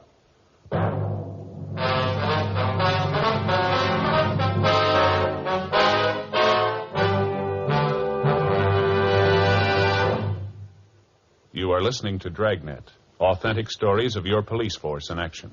Friends, the name Fatima has always stood for quality. Fatimas are distinctive, with a truly different flavor and aroma. And in king-size Fatima, you get an extra mild and soothing smoke, plus the added protection of Fatima quality. Yes, there's a good reason why Fatima continues to grow in favor among king-size cigarette smokers everywhere. In Fatima, the difference is quality. Quality of tobaccos. The finest Turkish and domestic varieties, extra mild and superbly blended to give you a much different, much better flavor and aroma. Quality of manufacture. Smooth, round, perfect cigarettes. Rolled in the finest paper money can buy. Quality, even to the appearance of the bright, sunny yellow pack. Carefully wrapped and sealed to bring you Fatima's rich, fresh, extra mild flavor. So next time, insist on Fatima quality. Look for the bright, sunny yellow pack. Smoke Fatima, the extra mild and soothing king-size cigarette, with the added protection of Fatima quality.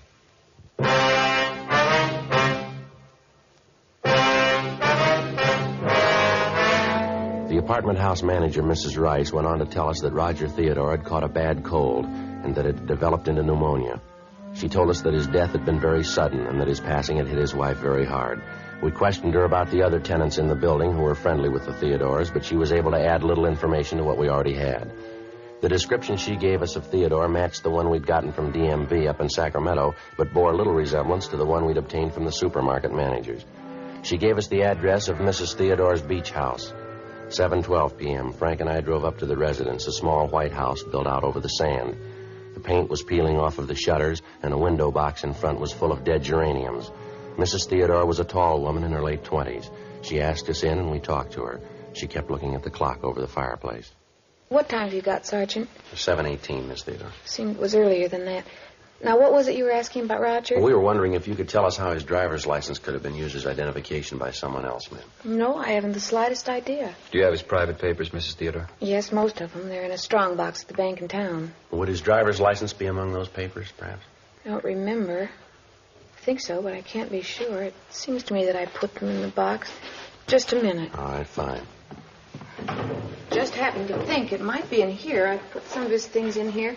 Papers I didn't think were too important. Yes, ma'am. Here's his draft card, club membership card, some of his personal business cards. See, he drew a caricature of himself. He was very clever about things like that. Yes, ma'am. Seems to me that I've seen his license someplace. No, it's not here. Well, where did Mr. Theodore keep the license, ma'am? He used to keep it out in the glove compartment of the car. Of course, I knew I'd seen it just a few days ago. It's in the glove compartment. That's where it is. I wonder if we might see it, ma'am. Surely. What time have you got, Sergeant? At 7:20? Thank you.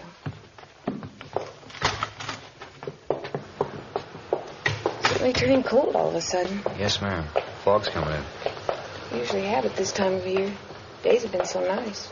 Warm. That's funny. What's that, ma'am? I was sure it was here. Saw it just the other day. Now it's gone. Some of the other things, too.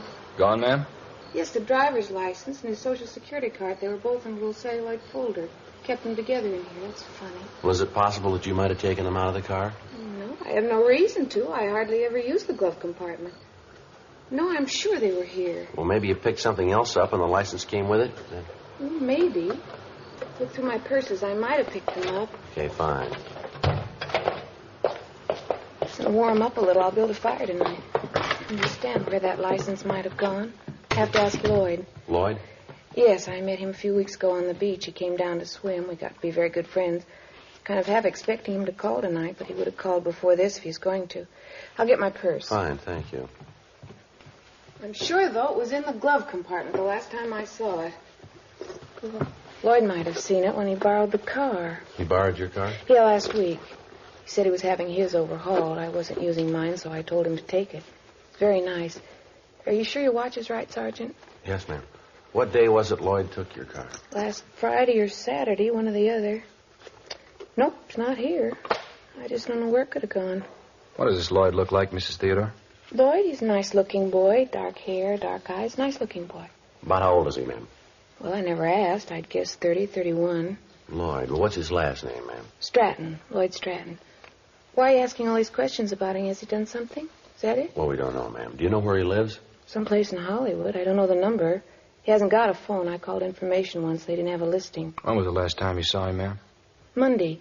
He came down to take a swim, and we talked. You must be mistaken, officers. He couldn't do anything dishonest, I know. Why, the last time he was here, he was a little short of cash. I offered him $50 to tide him over. He didn't want to take it, but I insisted. I didn't have enough to do it. What's that, ma'am? He wanted me to cash his payroll check. We questioned Mrs. Theodore further, but she couldn't add anything to what she'd already told us. She was unable to give us the names of any of Stratton's friends, his relatives, or tell us where he might be employed. 7:46 p.m. Frank and I drove back to the office. We ran the name and description of Lloyd Stratton through R&I.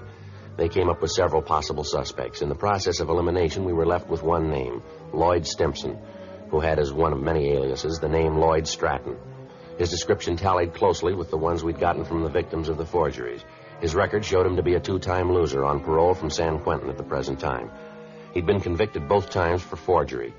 In checking the suspect's handwriting card, Don Meyer was able to tell us that the writing on the checks and the exemplars of the suspects were the same. We obtained mugshots of the suspect and drove out to check them with the victims. 9:22 p.m. We got to the market at the corner of Franklin and Yucca Streets, the manager's office. Mr. Giles? Yeah? Oh, you're the officers who were here this morning. You caught the guy yet, the one who forged that check? No, sir, not yet. We'd like you to look at some pictures, if you would. Of the guy? You got pictures of him? Figures if you had pictures of him, you'd catch him. Well, we think we know who he is, Mr. Giles, but we'd like you to check these pictures just to be sure. Fine, glad to help. Gonna get that bum. Yes, sir. Here are the pictures, Mr. Giles. Good. Hey, sit down here and get this stuff off my desk. All right, fine. Now, just look through some of them, sir, and see if the man is there, if you would. Yeah. Let me spread them out here. All right, playing solitaire. Look at that one. Mean-looking fellow, real criminal type. No, that's not him. No. Wait a minute. Yes, sir? This one. Right here. He's the guy. He's the one who cashed the check. You sure, Mr. Giles? I'm positive. That's him. All right, sir. Thank you very much. It's all right, officers. Glad to help. This fella, Theodore. Well, his real name's Stimson, Lloyd Stimson. Yeah, well, this Stimson, he done this sort of thing before? Sir? Forged checks. Well, yes, sir. He's been convicted twice. How about that? Lousy thing. I wonder what he tells his friends when they ask. What's that? About his work. Probably tells me he writes for a living. We checked with the other victims of the forgeries. We were able to get 3 more identifications of the suspect. The rest of the people involved couldn't be reached at the time. We contacted the suspect's parole officer, and he gave us his last known address, and he said that he'd give us whatever assistance he could in apprehending Stimson, alias Stratton. In checking the address furnished by the parole officer, we found that the suspect had moved a week before and left no forwarding address. A local and an all-points bulletin was gotten out on Stratton. There were still 7 checks to be accounted for, and none of these had been reported to us as having been forged and passed. In addition to the local and the APB, we got out a special circular giving the description of the suspect, his picture, and a sample of the forged checks. It was distributed to all supermarkets and check-cashing agencies in the area. We requested that if the suspect attempted to cash one of the checks, forgery detail be notified at once, and, if possible, that he be delayed until we could pick him up. Since none of the checks had been reported since the previous Saturday night, it looked like the suspect might be waiting until the coming weekend to get rid of the other checks he had in his possession. During the following 3 days, we ran down several leads on the suspect, but none of them panned out. Saturday, July 26, 8:40 p.m. I got back to the office after seeing the one remaining victim. That you, Joe? Yeah. I just checked that place out on Melrose. They make him? Yeah. Said Stratton was the guy that hung the paper on him last week. No, that's it then. All 7 of them check out. Yeah. All the managers said they were positive. None of them had any doubt. Boy, it's hot out. Yeah, hot and muggy. Let's not go into that again, huh? Any word? No, Joe, everything's quiet. If we figured it right, Stratton should make a try tonight, huh? Figures he will, but I don't know, Joe. Yeah? Maybe he's figured the deal. Maybe he planned to hit them all one weekend and then leave town. It's possible. But he got away with it once. Chances are he'll try it again. I'll get it. Forgery, Friday. Yes, sir? Where? Yes, sir. What was that address again? Mm-hmm. Yes, sir. We'll be right out. All right, let's hustle it. Mark it out on Primrose. Stratton? Yeah, he's there now.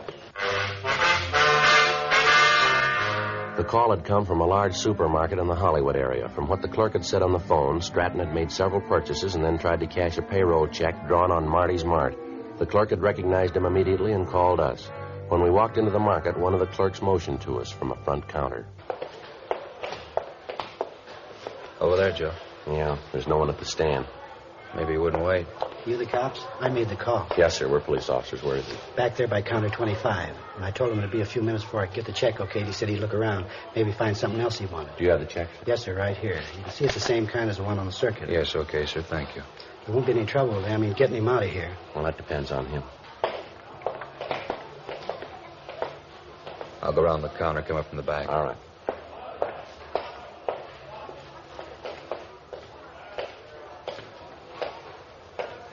Mr. Theodore? You Roger Theodore? Yes, you're the manager here. I don't see what the problem is. It's a payroll check. If you don't want the business, there are other stores I can go to. No, police officer, Mr. Stratton. I want to talk to you. Certainly. If there's some mistake, my name's not Stratton, it's Roger Theodore. No mistake, mister. Let's go. No. Come here.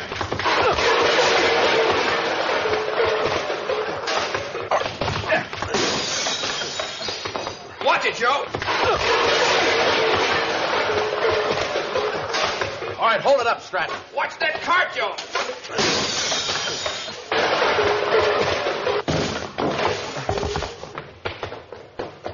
Outside.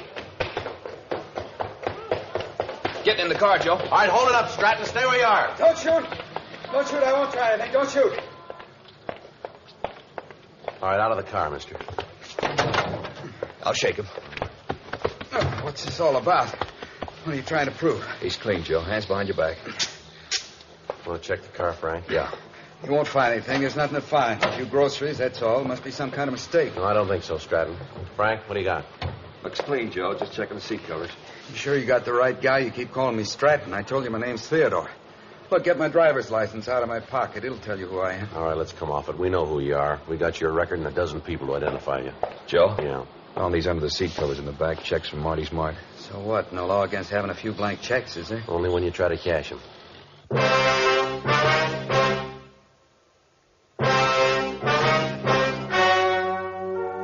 The story you have just heard was true. The names were changed to protect the innocent. On October 21st, trial was held in Superior Court, Department 87, City and County of Los Angeles, State of California. In a moment, the results of that trial. And now, here is our star, Jack Webb. Thank you, George Fenneman.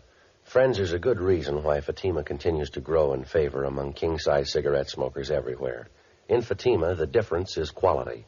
Quality that gives you extra mildness and a really different flavor and aroma. That's right. Fatimas are distinctive. In king-size Fatima, you get an extra mild and soothing smoke, plus the added protection of Fatima quality. Ask your dealer for Fatima in the bright, sunny yellow pack.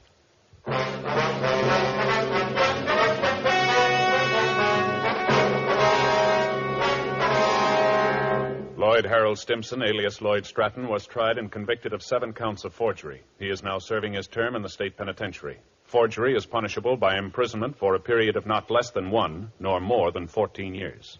Ladies and gentlemen, lightning starts a few forest fires every year, but careless people cause many, many more. This shameful waste of one of our greatest natural resources weakens America. This holiday weekend, if you picnic or camp out, please be careful with fire. Be very sure your campfire is really out before you leave it. Remember, only you can prevent forest fires.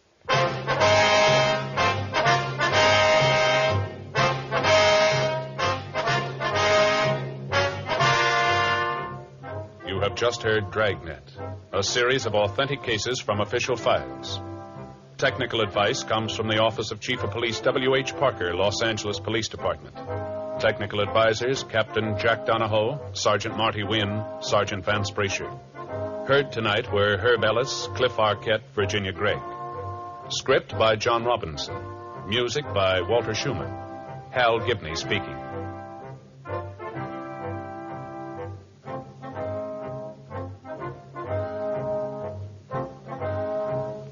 King Size Fatima has brought you Dragnet, transcribed from Los Angeles.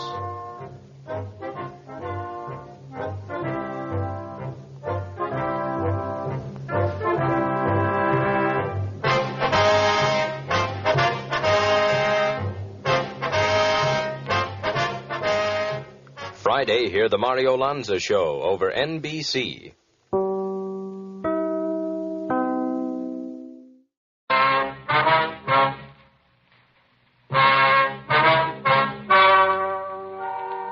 Ladies and gentlemen, the story you are about to hear is true. The names have been changed to protect the innocent. Fatima Cigarettes, king size, extra mild and soothing, brings you Dragnet on both radio and television.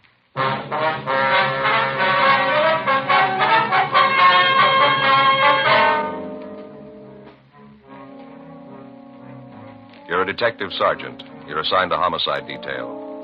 A young man walks into your office and tells you that his best friend has been killed by unknown assailants. Your job? Investigate. Friends, the name Fatima has always stood for quality.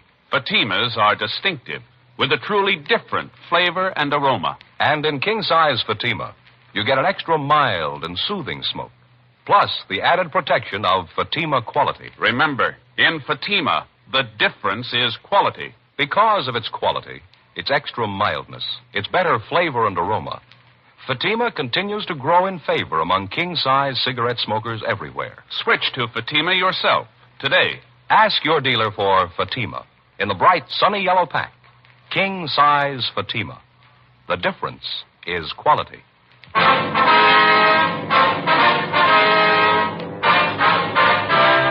Dragnet, the documented drama of an actual crime. For the next 30 minutes, in cooperation with the Los Angeles Police Department, you will travel step by step on the side of the law through an actual case transcribed from official police files. From beginning to end, from crime to punishment, Dragnet is the story of your police force in action. It was Monday, August 9th. It was warm in Los Angeles. We were working the day watch out of homicide detail. My partner's Frank Smith. The boss is Captain Lorman. My name's Friday. It was 7:58 a.m. when I got to room 42. Homicide. That you, Frank? Yeah, morning, Joe. Looks like it's going to be a scorcher today, doesn't it? Yeah, nice and clear. How'd the weekend go? Lousy. Why? What do you mean? Oh, Fay and me had a ruckus Saturday night. Was that so? Yeah, it happens every time we have somebody over for dinner. Never fails. Yeah. She gets to yakking it up with the company. We never eat till 10:30. It's a miserable time for dinner. Yeah, it's pretty late at that. Saturday night, we had the Johnsons over, going to play a little cards, have a little dinner. You know, relax. Mm-hmm. Wife fixed Swedish meatballs. They're on the stove. Everything's dandy. She gets to talking. We finally sit down to eat. It's 10:15. Meatballs are burned. Yeah. Well, that time we were all so hungry we lost our appetite. It was real embarrassing, Joe. We finally sat down. I figured I'd let Fay know I was pretty sore. But I didn't want to come right out and tell her in front of the Johnsons, you know. Yeah, I understand. So I picked up one of the meatballs that was burned and said she'd invented something new. Everybody else used chlorophyll for their teeth, but we had built-in charcoal. Yeah, well, what'd she say? Nothing. She just looked. Hasn't said a word to me since. Sends the kids with messages for me. It's pretty miserable. She'll probably be over it when you get home tonight. Pardon me. Yes, sir? Is the homicide department where you report a murder? Yes, sir, that's right. You the fellas I talked to about a murder? Yes, sir. Come on in. Sit down. Take that chair over there. Thought I'd never make it. Are you all right? Yeah, now that I'm here, it's all right. Your face pretty badly cut there. Those bruises, scratches on your throat. You sure you're all right now? Yeah, I'm all right. I never thought I'd get here. Times I was ready to quit, but then I'd think of Kevin, what they did to him, and I had to keep walking. I had to. For Kevin, I had to. Well, everything's all right now. You can tell us about it. I don't know where to start. What's your name, young fella? Bruce Hamilton. All right, Bruce. I'm Joe Friday. This is my partner, Frank Smith. Hello, Bruce. Oh. Well, we know that you must have been through a terrible ordeal, but you can tell us about it. It's all right. What day is today? It's Monday the 9th. Monday. Then it was Saturday night. Just 2 days. Seems like 10 years. We just finished dinner, sitting around the fire having coffee, trying to figure out whose turn it was to do the dishes. Then we heard them. You heard them? Who's that? Horsemen. Lots of them. They rode right into the camp. One of them yelled something, and they all stopped. Stood there looking at us. We didn't know what to do, who they were. We just stood there. Then this big guy, I guess he was the leader, said something to us in Spanish. We couldn't understand him. All right, go ahead. You see, Kevin and I go to school together. Summer vacation, we decided to go down to Mexico and do a little prospecting. That's the reason we were there. Mm-hmm. Go on. We just stood there and looked at him. Big guy said something else, and then they all laughed. And he got off his horse and came over to Kevin and me. He was a big man. When we tried to tell him that we didn't know what he was saying, he laughed and turned to the other men, and they laughed, too. Big guy said something else to him, and they all got off their horses and started to go through our things. Kevin told them not to and started to walk over to him to stop him. The leader hit Kevin and knocked him down. The men laughed at him, and Kevin got up and ran toward one of them. Kevin started to hit him. I broke away from the one that was holding me and ran to help Kevin. The big guy grabbed me and hit me in the face, knocked me down, started to kick me. I heard a shot. When I looked where Kevin was, he was all doubled up, holding his stomach. He hollered at me to help him. And the guy shot him again. He fell down, didn't move. They all laughed, thought it was a big joke. I got up, one of them shot at me. I started running. I ran as fast as I could. He kept shooting. Thought sure they'd hit me, and I kind of waited for it. Then I ran through some bushes, and I fell into this gully. Mm-hmm. When I hit the bottom, I just lay there and didn't move, almost afraid to breathe. Guess they thought they'd kill me. I see. What happened then? I waited until I couldn't hear them anymore, and then I crawled up out of the gully to see if they were gone. I wanted to help Kevin. I didn't see anybody, so I walked over to where he was. He was laying on his face. You got no idea how I felt when I turned him over. Mm-hmm. All right, we understand. Go ahead. I knew right away he was dead. It shot him in the stomach and in the chest. Shirt was all stained. There was nothing I could do for him. Nothing anybody could do. I looked at him for a long time. I guess I cried. It was terrible. Kevin was dead, and there's nothing I could do for him. I see. What'd you do then? I buried Kevin. I looked for something to dig the grave with, but they'd taken everything, even the shovels, everything. I found a place under a tree and dug a grave with my hands. Then I went back and got Kevin. Laid him in the grave I dug and covered him up. Said a prayer for him. I did the best I could for him. Best I could. All right, son. Try to take it easy. Frank, let's get him some water. I'll take him down to the interrogation room, all right? All right. Bruce, maybe you'd like to go down the hall to another room. It's a little more quiet down there, huh? Yeah. Sorry. Crying like a kid. I guess you think it's silly, but I can't help it. Oh, it's all right, Bruce. We know how you feel. Nobody gets too old to cry. Go ahead. No, it's down this way.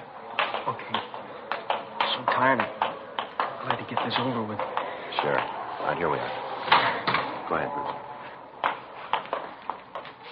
Want to sit down? Thanks. Here's your glass of water, Bruce.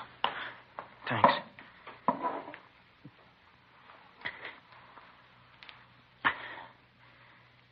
Tastes good. Helps. All right. Now, is there any more you want to tell us? Well, there's a little more.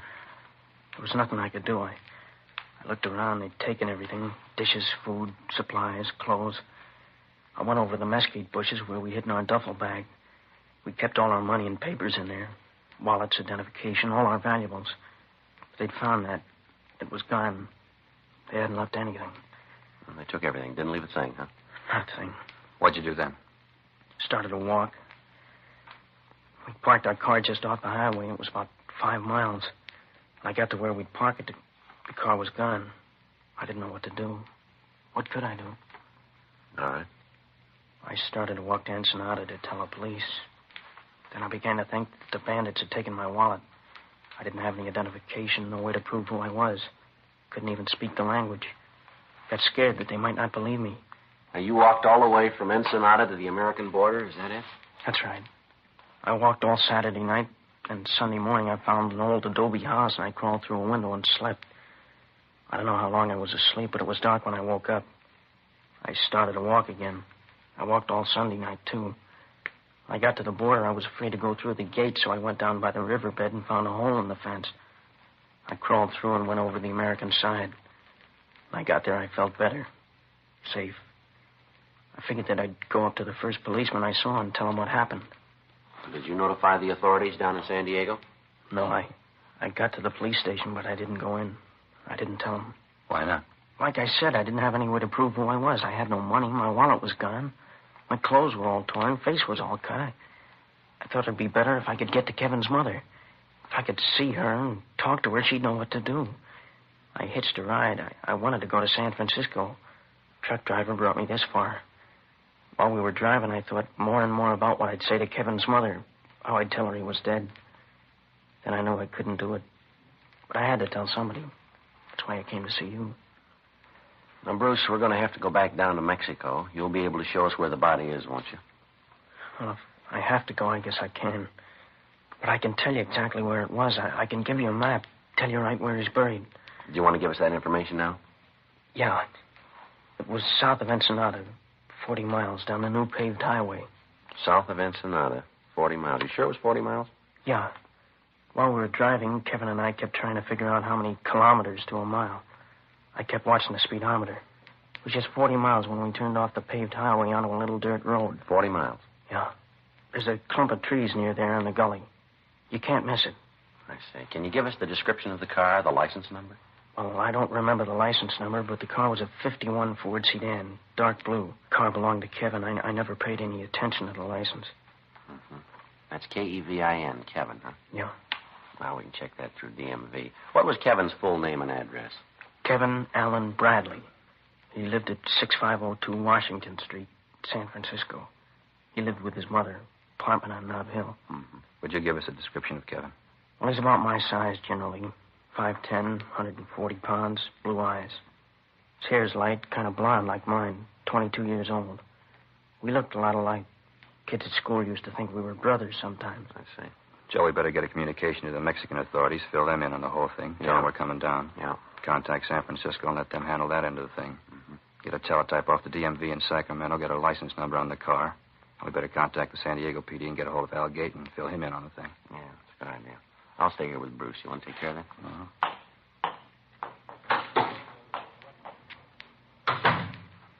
Now, look, young fella, would you know these bandits again if you saw them? I might not know some of them, but the big guy and the one that shot Kevin up, I'll never forget them. The big guy was tall, heavy, over 6 feet, well over 200 pounds. I'll never forget him. That laugh when he killed Kevin. When he laughed, you could see he had 2 gold teeth right here in front. These here. 2 gold teeth, huh? Yeah. Now, how about the other man, Bruce? Did you get a good look at him? He was a small man, dark like the leader. He wasn't wearing a hat, real thin face. His clothes were all dirty, and his pants were torn around the bottoms. He was wearing those leather sandals, the open kind. His feet were filthy, like he hadn't had a bath in a year. You think you'd be able to identify any of the others? Well, I don't know. Maybe if I saw him. I was scared, and I don't mind admitting it. Joe? Yeah, Frank. I stopped by R&I before I went on with the other communications. Checked the name Kevin Allen Bradley through. Yeah. There's a teletype from San Francisco dated July 13th. It's a missing person report on Kevin. You want to read it? What's it say? Regular missing report? Oh, it's described as male, white American, 22 years, 5'10", 140 pounds, blonde, blue eyes, fair complexion. Time of disappearance was wearing a dark blue gabardine suit. Driving a dark blue 1951 Ford, license number 1 Robert 2951. Something else, Joe. Mm-hmm. He was known to be carrying a sum of money in excess of $1,500 when he disappeared. $1,500. That's a lot of money, isn't it? Oh, not to Kevin. He was used to carrying that kind of money. You see, his folks were pretty rich. He always had all the money he wanted. Oh, I see. Well, how about this missing report here, Bruce? What do you mean? Well, didn't Kevin's mother know that he was going to Mexico? Well, no. You see, they had an argument about where he was going to spend his summer vacation. She wanted him to go to Canada, and he wanted to come down here. One afternoon, we just took off. Kevin went to the bank and got the money, and we just took off. I see. You didn't tell his mother anything about it? No, he thought that she'd try to stop him. Probably would have, too, if she'd known. Oh, was the money among the things that were stolen from you? Well, yeah. It was in Kevin's wallet in the duffel bag. Mm-hmm. I suppose it was kind of foolish to leave that much money just laying around, but we did. We didn't think that anything had happened like this. When I stop and think back over it, Kevin being dead, I don't know, I just get sick. Now, you say you didn't have any money. How did you get along? I didn't think much about food. The important thing was to tell somebody about Kevin's being killed. That's all I thought about, telling somebody. Yeah, sure. Well, you must be pretty hungry then. You'd like something to eat now, would you? Yeah, it might taste pretty good. Sandwich and some coffee. How about you guys? You gonna eat? Frank, how about you? Yeah. After I get communications off, I'll run across the street and pick up some sandwiches and coffee and bring them back here. All right, fine. What kind of sandwich you like, Bruce? No, anything. Doesn't make any difference. Joe? Oh, ham's all right. White bread, a lot of mustard. Yeah. Okay, I'll be right back. All right. Oh, say, Joe, I'm running kind of low on my allowance. I only got $1.50. You got a little change? Yeah, sure. Now, here, let me get this. What's that? Huh? Did you say you had some money? Well, I have got $10. $10 bill. Well, maybe I'm wrong, but I thought you said the bandits took all your money. Did I get it wrong? Well, what I meant is I didn't think I had any money. I found this 10 in my pocket just before I walked in here. Oh, I see, yeah. Look, you can see it's all wadded up. Must have been in my pocket for a long time. Just a 10 all wadded up. Yeah, it's all crumpled up there. You can hardly tell what it is, can you? Yeah, that's right. But you can see it's a 10. Mm-hmm. Sure. It's all wrinkled up. You can see how I missed it. Yeah. I'll tell you, why don't you put everything in your pockets right here on the table, huh? Why? What'll that show? All right, come on, boy. I haven't got anything in my pockets. Well, you found the 10. Maybe you'll find something else. All right, but I don't know what it's going to show. Pocket knife, handkerchief, comb. You got the 10 on the table there. That's all. Maybe there's something in your coat pocket. No, I don't carry anything in my coat pockets. Stretches them. Well, you take a look anyway, huh? I told you I don't use them. See? Nothing. How about the inside pocket? No. There's nothing there. Let's have a look, huh? I told you there's nothing there. Then you won't mind if we have a look. What's that you got there, Bruce? That's my wallet. Guess they didn't take it after all. Gee, thanks for finding it. You know, I probably wouldn't have thought to look for it. I just figured that it was gone. Here, let me have it. Let's see what's in it, huh? Well, just some cards, personal stuff like that. Nothing you'd be interested in. I forgot all about it. I feel pretty silly. I didn't even know it was there. Take a look, Joe. You say this is your wallet. Is that right, Bruce? Yeah, it's mine. I told you it's mine. How about let me have it, huh? There's quite a bit of money in here, Bruce. Huh? I don't know. Just a glance here. Looks to be about $1,000, doesn't it? Well, just a minute. I think I can explain that. Well, there's another thing here I don't think you can explain. What's that? The name in the wallet. Kevin Bradley.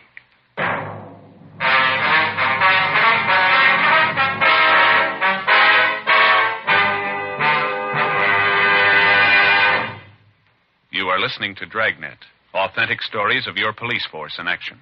Friends, the name Fatima has always stood for quality. Fatimas are distinctive, with a truly different flavor and aroma. And in king-size Fatima, you get an extra mild and soothing smoke, plus the added protection of Fatima quality. Yes, there's a good reason why Fatima continues to grow in favor among king-size cigarette smokers everywhere. In Fatima, the difference is quality. Quality of tobaccos. The finest Turkish and domestic varieties, extra mild and superbly blended to give you a much different, much better flavor and aroma. Quality of manufacture. Smooth, round, perfect cigarettes.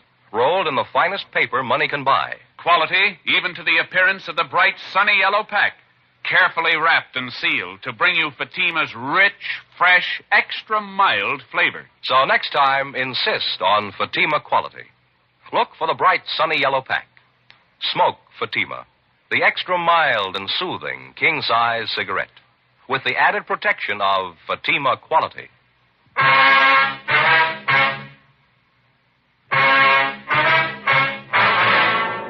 With the finding of Kevin Bradley's wallet, the case had taken a new turn. We continued to question Bruce Hamilton, but he insisted that he thought the wallet and the money had been taken by the bandits when they killed the Bradley boy. While I talked to him, Frank went down the hall and contacted the Mexican authorities and gave them the information. He gave them the description of Kevin Bradley and of Bruce Hamilton. They told him that to the best of their knowledge, there were no bandits operating in the vicinity, but they would dispatch a search party to go over the area. They said they would keep us advised of any developments that might arise. Frank also contacted the San Francisco Police Department and gave them the information. They said they'd take care of that end of the investigation. 11:47 a.m. Frank came back to the interrogation room, and we continued to question the Hamilton boy. I've told you all I know. I don't know how the money got there. I was as surprised as you were. I don't understand it. You gotta believe me. Yeah, well, you're making it pretty tough to believe, Bruce. It's kind of hard to buy the fact that over $1,000 in Kevin's wallet turns up in your pocket, and you don't know how it got there. But it's the truth. I don't know how I can convince you that it's the truth. Well, there are a couple of other things that aren't clear here. What? Tell me. I'm not lying. I've got nothing to hide. What's not right? Tell me. Well, this business of not telling the authorities. I told you I was scared that they might not believe me. You can understand that, can't you? Well, maybe up to a point. I thought that if I could get to Kevin's mother, then she could take care of it. I didn't know what else to do. And when I got to L.A., I had a chance to think about it, and I couldn't go through with it. I couldn't tell his mother. I couldn't face her. Bruce, when you described where we could find the body, you said it was about 40 miles down the paved highway, that right? That's what I said. Well, how long has it been since you've been to Mexico? Well, I told you I just came back from there. Don't you believe anything I've told you?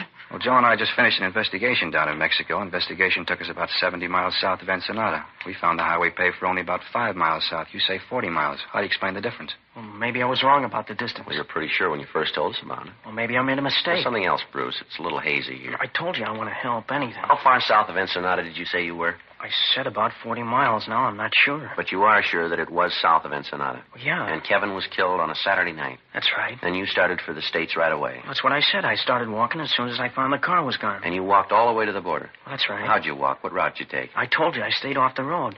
I was afraid of the bandits coming back. I walked along the roadside and then through the hills. I got off the roadside whenever I saw anybody coming. But you did walk all the way? Yeah, that's right. All the way from Ensenada to the border. And it took you how long? Well, Saturday night and Sunday night. I got a ride in San Diego in the morning. What time do you figure that you started for the border? Maybe 11:30, midnight. I don't know for sure. And you stopped at dawn? Well, yeah, I stopped and slept. Then I woke up and I started to walk. And you're asking us to believe that you walked over 100 miles in less than 14 hours. Is that right? Yeah. Through country like that? What do you think? That I'm making the whole thing up? Look at my face, my back. Here, look. Does this look like my imagination? You could have gotten these in a fight with Kevin. Maybe he didn't want you to take the money. You keep talking about the money. I try to tell you I don't know how the money got in my pocket.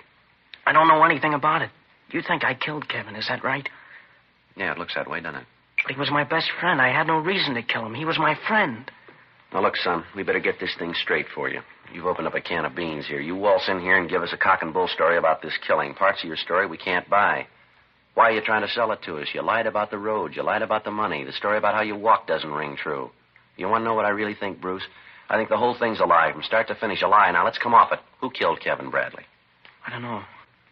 I don't know. Now, get this straight, Bruce. Did you kill him? Huh? Did you kill Kevin Bradley? Is that the reason for this story? No, I didn't. Well, somebody did. Can you tell us who? You're getting me all mixed up. You're the one that's getting it mixed up, Bruce. We just want to know who killed Kevin Bradley. We think maybe it was you. Looks like it might have been. No, it couldn't be. Leave me alone. I didn't do it. Why couldn't you have done it? Looks like you did. Because Kevin Bradley isn't dead. What's that? He was never killed. I'm Kevin Bradley. The boy broke down completely and admitted that the whole thing was a hoax. He said he hadn't been in Mexico at all, but that he'd spent the past week in a downtown hotel working out the story that he planned to tell us.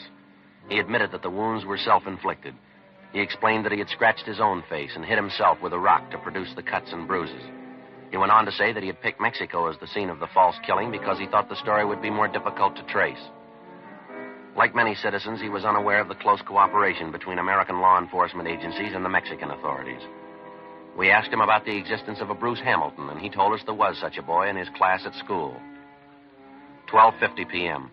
The communication had come through from San Francisco, and the teletype said that Mrs. Bradley was en route to Los Angeles to aid in the investigation. When we told Kevin about this, he lapsed into silence and for another hour refused to say anything. 2:05 p.m. All right, now look, boy, you've been sitting there for an hour and you haven't said a word. If there's something you want to say, well, listen. There's nothing to say. I tried to get away from her. All my life she's told me what to do. I tried to tell her, but I couldn't. Nobody would understand. You don't, you can't. Every time I tried to get away, she'd say something or do something, so I couldn't leave. I was trapped, and I didn't know what to do. Then I thought I did know, and even that didn't work. I thought that if you told her I was dead, she'd forget me. Leave me alone. I can't even die right. Kevin, you're here. I knew what they told me was wrong. I knew you were all right. Hello, Mother.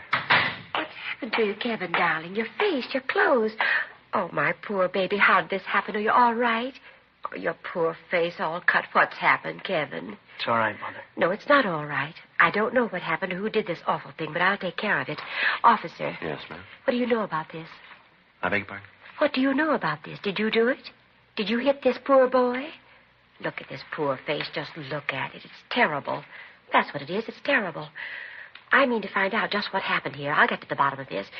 No, don't you worry, Kevin, baby. Mother's here. She'll take care of you. Mother, please. Oh, it's all right, honey. Everything will be all right. Mother, these officers had nothing to do with it. Of course not, if you say so, Kevin, baby. Have you called the doctor about this? Have you gotten in touch with someone to take care of his face? Never mind. I'll take him to a doctor. I'll look after him.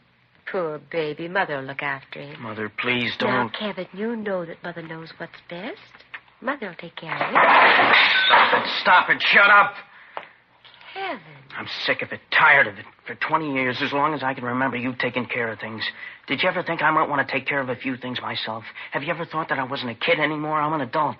Like it says on the missing report, male, white American, 22 years, an adult. All right, take it easy, son. No, I've tried to say this before, and I've never had the nerve. I've got it now, and I'm going to finish. I'm tired of having you make all the arrangements for me. I'm going to have dates with girls that I want to go out with, not the ones you pick for me. I'm going to get a job and make my own way. I'm going to buy a car, and if I smash it up and me along with it, it's my business. I'll never forgive you for what you've done. You spent 20 years making me an outsider, always on the fringe. I couldn't do the things I wanted to, only the things you wanted me to do, only the things you thought best. I'm sick of having you make the decisions for me. From here on in, I'm going to make them myself. I tried to kill Kevin Bradley for no reason. You killed him a long time ago. Take a good look at me, Mother. Take a good look and see what you've done. I hate the sight of you. I hate everything about you. Now leave me alone and go away.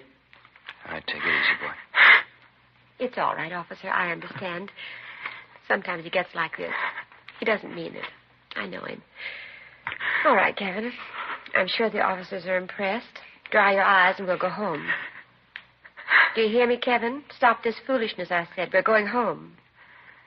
Yes, Mother, I hear you. I'm sorry, officers. Embarrassing. I don't know why he does these things. He's always been pretty emotional. Yes, ma'am. There's nothing else. We better be going. I want to catch the early plane back to the city. A party planned for tomorrow night. A million things to do. You'll have to help Kevin. Kevin, do you hear me? Yes, Mother, I hear you. Well, then say goodbye to the officers and let's go. Goodbye, Mr. Friday. Smith. I'm sorry this all happened. Yeah, so are we, son. I tried, Sergeant. Just didn't work, but I did try. Kevin, let's go. I don't want to miss that plane. Yes, Mother. Oh, Sergeant, Yes, ma'am. thank you for giving my boy back to me.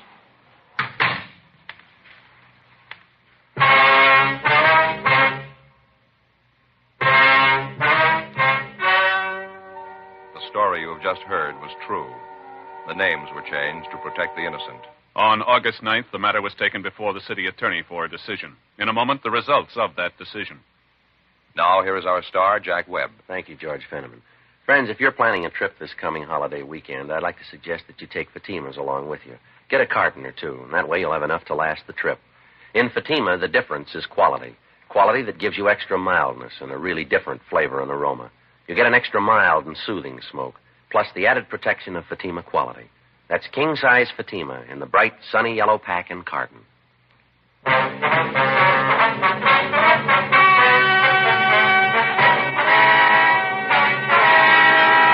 In the interest of justice, there was no complaint filed against Kevin Allen Bradley.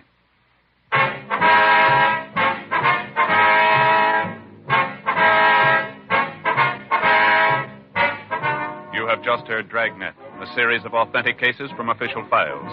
Technical advice comes from the Office of Chief of Police W.H. Parker, Los Angeles Police Department.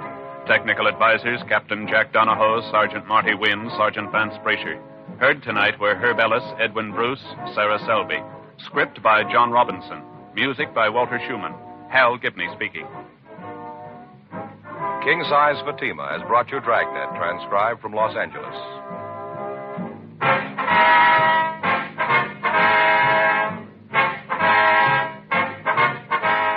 Friday, hear the Mario Lanza Show on NBC.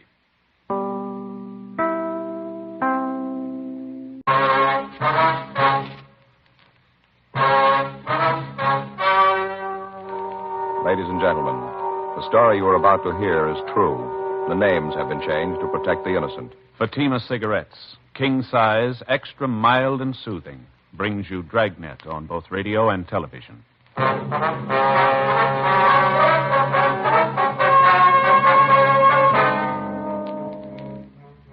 You're a detective sergeant. You're assigned to homicide detail.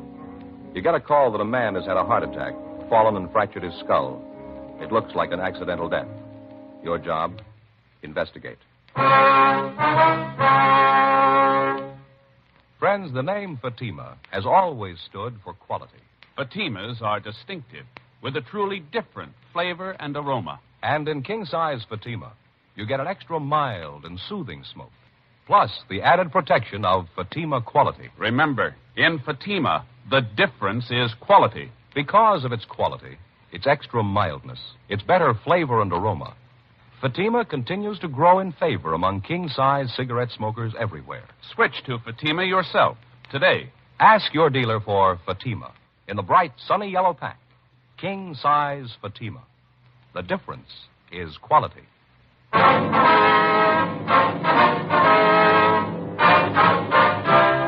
Dragnet, the documented drama of an actual crime. For the next 30 minutes, in cooperation with the Los Angeles Police Department, you will travel step by step on the side of the law through an actual case transcribed from official police files. From beginning to end, from crime to punishment, Dragnet is the story of your police force in action. It was Wednesday, September 4th. It was warm in Los Angeles. We were working the night watch out of homicide detail. My partner's Frank Smith. The boss is Thad Brown, chief of detectives. My name's Friday. It was 10:46 p.m. when we got to 2102 West Francis Avenue. The front door. Yes? Miss Prater? Yes, that's right. Police officers, ma'am. Oh, yes, of course. Come in. Thank you. Well, I'm Sergeant Friday. This is my partner, Frank Smith. How do you do? How do you do, How ma'am? do you do, Mr. Smith? Won't you sit down? Yes, thank you very much. Doctor said you'd be here. Guess he told you about the accident. Yes, ma'am. Well, if there's something you want to know, I guess I can tell you about it. Mm-hmm. Your husband's full name was Alfred Kenneth Prater, is that right? Yes, Alfred Kenneth. I wonder if we could go in, Miss Prater. Yes, he's in the dining room. Yes, ma'am. We just finished dinner, and Alfred got up from the table, said he wanted to see the ball game on television. Excused himself and got up, then all of a sudden he put his hand on his chest and started to stagger. Said something about his heart. Asked me to help. Yes, ma'am. Go ahead. Well, I jumped up to go to him. He just crumpled and fell. Hit his head on the table. Lay there, didn't move. The doctor said his skull might be fractured. That's what it might have killed him. Did you call the doctor right away? No, I stayed with Alfred. My mother called Dr. Adams. He's her own doctor. When we got here, poor Alfred was gone. Try to take it easy. Dr. Adams, he's the one that called us. Yes, he said he would. Something about a death certificate. I didn't understand it. Well, Miss Prater, maybe you'd like to go into the living room. Yes, please. All right. Can we get you anything? Glass of water, anything? No, I'll be all right. It'll just take a minute. All right. I'm sorry. Yes, ma'am. Just a few more questions. Did your husband have a history of a bad heart, any trouble like this before? Not that I know of. He never said anything about it. He used to work awfully hard, long hours. Well, has your husband been under the care of a physician? No, never was sick. Had a doctor where we used to live. Since we've been here, we haven't had any need for one. Your husband ever give you any indication there was something wrong with his heart? No, if there was something wrong, Alfred would have said something about it. We had no secrets, told each other everything. Married 14 years and never had a single fight that amounted to anything. Wonderful husband. One couldn't ask for anything more. Good provider. Well, who was here when your husband had the accident, ma'am? My mother, she lives with us. Is she here now? Yes, she's in the next room lying down. It's been a trying time, officer. Yes, ma'am. All those years, Alfred and me. When Ray was born, he's 9 now. Happy family. All the neighbors used to tell me how lucky I was, but I knew it. I knew it. Now it's all gone. I wonder if we could speak to your mother, Miss Prater. Yes, of course. I'll get her. Sergeant? Yes, ma'am. She's 55. Hasn't been too well lately, and this whole thing's been quite a shock for her. I'd appreciate it if you'd be as brief as possible. Yes, ma'am. We understand. Mother? Mother, are you awake? Yes, dear. What is it? But there are 2 officers out in the living room. They'd like to talk to you. What about? It's about Alfred. Alfred, what about him? I just wanted to ask you some questions. Nothing wrong. I'll tell him I'll be right there. All right, dear. She'll be right out upstairs. All right. Thank you, Miss Prater. Can I get you something? A cup of coffee or something? No, not a thing. Thank you. No, ma'am. Thank you very much. If you don't mind, I'd like to make a pot of tea for Mother and myself. Yes, go right ahead. Do you want to come out in the kitchen? We can talk while I put the water on. All right, ma'am. Did you call the coroner, Frank? Yeah, Joe, before we left the office. Should be here any minute now. Have to get a sketch of the room before he removes the body. Yeah. Ray's the one who's going to suffer for it. How's that, ma'am? Poor little kid. He and his father were great friends. I don't know what he's going to do when he really knows what's happened. Well, doesn't the boy know about it yet? Well, yes, he was here when it happened, but I don't think he realizes yet what it means. How old did you say he was, ma'am? 9. He's 9 last month. Where is he now, Miss Prater? He's in his room asleep. Here's Mother now, officers. Mother? Yes, dear. Mother, this is Mr. Friday and Mr. Smith. They're from the police. My mother, Mrs. Atkins. Hello. How do you do, ma'am? Ellen says there's something about Alfred. Yes, ma'am, that's right. I don't see any need to call the police. Accident, that's what the doctor said. Well, there's no death certificate, ma'am. We have to look into it. It's just routine. Mrs. Prater told us pretty much what we want to know. We'd just like to get your side of it. Sure, I was there, you know. I saw it all. He got up from the table, said he had a heart attack. Well, he wasn't fooling me. I beg your pardon? He wasn't fooling me. I knew. Heart attack. Phooey. I don't understand. He was drunk. Mother. Well, I still think he was, and you ain't going to change my mind. Had Mr. Prater been drinking? No. Well, he maybe had a drink on the way home from work, you know, to relax him a little. Mm-hmm. Relax him. There was no trouble relaxing him. Big thing was to get him off the dime. Laziest man I ever knew. I told her not to marry him. I was against it all the time. I knew his type. Out carousing around. Hanging around in bars. And he'd come home and take it out on poor Ellen and little Ray. Mother, please. Alfred was my husband. He's Ray's father. He's dead. Find a little forgiveness in your heart. That's all I'll find. A little. Officer, I'm not afraid to say what I think. I didn't like him. I never did. As far as I'm concerned, he was no good. Drunken bum, that's all he was. He hated me. He never did like me. Regretted every mouthful of food I ate. Never was too quiet about it either. Mother, that's not true. Alfred never regretted having you here with us. Well, that's what you say, and I know different. He might have died from a heart attack, all right, but if he did, that was that cheap liquor brought it on. Got up from the table, staggered around, and fell. Well, you say it was his heart, and I say he was drunk. Just plain drunk. Well, how about it, Miss Prater? Had Mr. Prater been drinking enough to make him fall, do you think? Certainly not, officer. You'll have to excuse Mother. She doesn't mean what she's saying. I do, too. If you're going to call me a liar, I'm going to my room. When you're sorry about what you said, you can call me. You'll have to forgive her. She doesn't know what she's saying. Yes, ma'am. My father died when I was very young, Sergeant. That was all Mother had. Guess she never did think any man was good enough for me. I hate to do this, Mrs. Prater, but there are some questions we have to ask for our report, if you'll bear with us. Of course, I understand. Now, you said his full name was Alfred Kenneth Prater, is that right? Yes. What was his age? 36. Birthday's November 22nd. How about his physical description? 5'11", 167 pounds. Front door. You mind answering it? Not at all, ma'am. My imagine's for us anyway. I'll get it, Joe. All right. Miss Prater, we'd like to get this straight. Just your mother, your son, and yourself were present when this accident occurred, is that right? Yes, just the three of us. The water's ready. You sure you don't want a cup of tea? No, ma'am. Thanks just the same. How about the other officer? No, I don't think you'll want any either. About your boy, Ray, Miss Prater. What about him? You said he was asleep? That's right. We put him to bed right after the accident. He was so close to Alfred. They were great friends. Thought it might be best if he went right to sleep. You want to see him? Well, probably better if he sleeps right now. We can talk to him in the morning if we have to. I'd appreciate it if you could, Mr. Friday. He's just a boy and all of this. You know. Surely, ma'am. We understand. Deputy Coroner Joey's taking care of the body. Well, that about does it, huh? You're going to take Alfred now? Yes, ma'am. Will he be? Can I go along? Poor Alfred. There's no need for it, ma'am. There'll be an inquest after the autopsy. We'll give you a call about that. We know how you feel, ma'am. We don't like to intrude at a time like this, but it's one of our duties, there being no doctor in attendance at the time of death. Meantime, if there's anything we can do for you, here's our card, and you let us know anything at all. Thank you very much. Michigan 5211. Yes, ma'am, that's right. Station 2521. All right, Mr. Friday. Terrible thing. Can't hardly believe it. Alfred dead. Terrible. Officers, Yes, ma'am? I hope you didn't take Mother seriously about Alfred drinking. I know she didn't really mean it. Well, don't worry about it, Miss Prater. We understand. And don't forget to call us if there's anything you need. I won't. Good night, Mr. Friday, Mr. Smith. Good night, ma'am. That's one for you, huh, Joe? Yeah. Even when he's dead, his mother-in-law won't leave him alone. Must have been a real pleasant life. He's been rough on his wife, too. Joe, you hear that? I think I did over there by the window there. Yeah, there's somebody there. Well, did you call us, son? Yeah. You the cops? Yeah, that's right. Is there something you wanted? Yeah, I'm Ray Prater. Something I wanted to tell you. All right. What is it, son? About my father. I don't want Mom to hear me.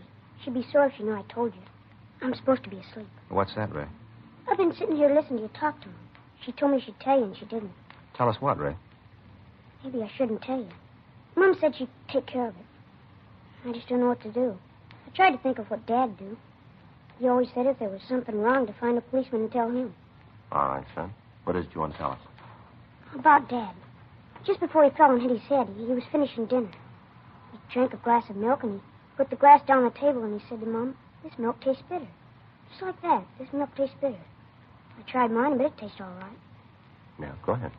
Well, a little bit after it, he got up from the table, and he fell and hit his head. Did your mother hear him say that about the milk?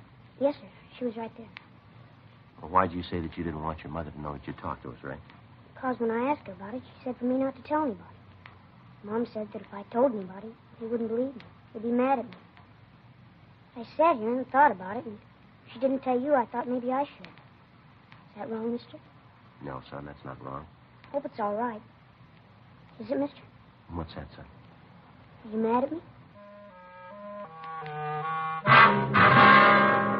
Before we left the house, the incident looked just like another natural or accidental death. However, with the boy's story, it seemed possible that it might be something more. 11:56 p.m. Under the pretext of getting additional information for our report, Frank and I went back into the house. We talked to Mrs. Prater for another hour. It was possible that the boy's story about the glass of milk was his imagination, but it had to be checked out. While we talked to her, we had to be careful not to let her know that we'd seen or talked to little Ray. We noticed that the dishes from the evening meal had been washed and put away. We commented about this, and Mrs. Prater said that she'd done the dishes to keep her mind occupied while she waited for us. Frank and I asked her about her husband's insurance policies, and she gave us the name of the company that had written them. We asked if she and her husband had quarreled much, and she told us that in 14 years of marriage, they hadn't had one serious argument. During the conversation, we gave her every opportunity to tell us about Mr. Prater's remark concerning the glass of milk.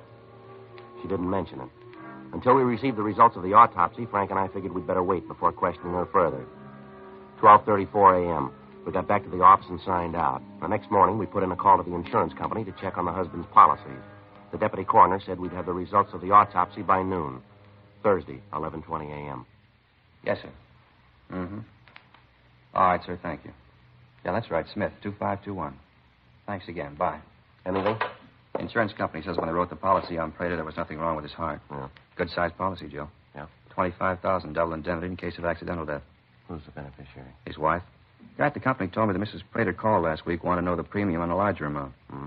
He gave it to her and said they'd like to send a salesman over to the house to talk to her and her husband. She said it wouldn't be necessary. She'd bring him down to the office. They haven't heard from her since. $50,000. Sure good enough motive, isn't it? Yeah. It's funny about the kid, isn't it? What do you mean? Figuring what his father said about the milk might have meant something. Must have been a tough decision for the little guy to make, whether to tell us or keep quiet. I get it. On the side, Friday. Yeah, just a second. All right, go ahead. Yeah. Okay, thank you. Abernathy at the coroner's office just finished the autopsy. Anything? Yeah. Considerable amount of poison in the victim's stomach.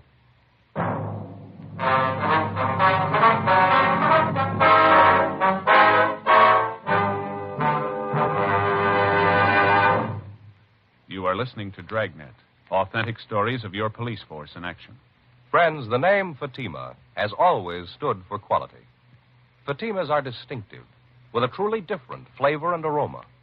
And in king-size Fatima, you get an extra mild and soothing smoke, plus the added protection of Fatima quality. Yes, there's a good reason why Fatima continues to grow in favor among king-size cigarette smokers everywhere. In Fatima, the difference is quality. Quality of tobaccos, the finest Turkish and domestic varieties, extra mild and superbly blended to give you a much different, much better flavor and aroma. Quality of manufacture. Smooth, round, perfect cigarettes. Rolled in the finest paper money can buy. Quality, even to the appearance of the bright, sunny yellow pack. Carefully wrapped and sealed to bring you Fatima's rich, fresh, extra mild flavor. So next time, insist on Fatima quality. Look for the bright, sunny yellow pack. Smoke Fatima, the extra mild and soothing king-size cigarette, with the added protection of Fatima quality.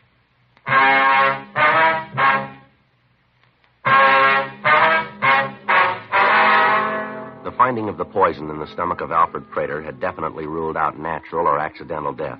There was still the possibility, however, that he'd taken his own life. The story given us by the Sun made this unlikely, but still within the realm of possibility. 1:15 p.m., Frank and I arrived at the Prater residence. Yes? Oh, you're the officers who were here last night. Won't you come in? Thank you, ma'am. Something more that you wanted to know? I think I told you everything last night. Well, something's come up, ma'am. Kind of changes things a little. What's that? Well, originally, ma'am, we thought your husband's death was natural or accidental.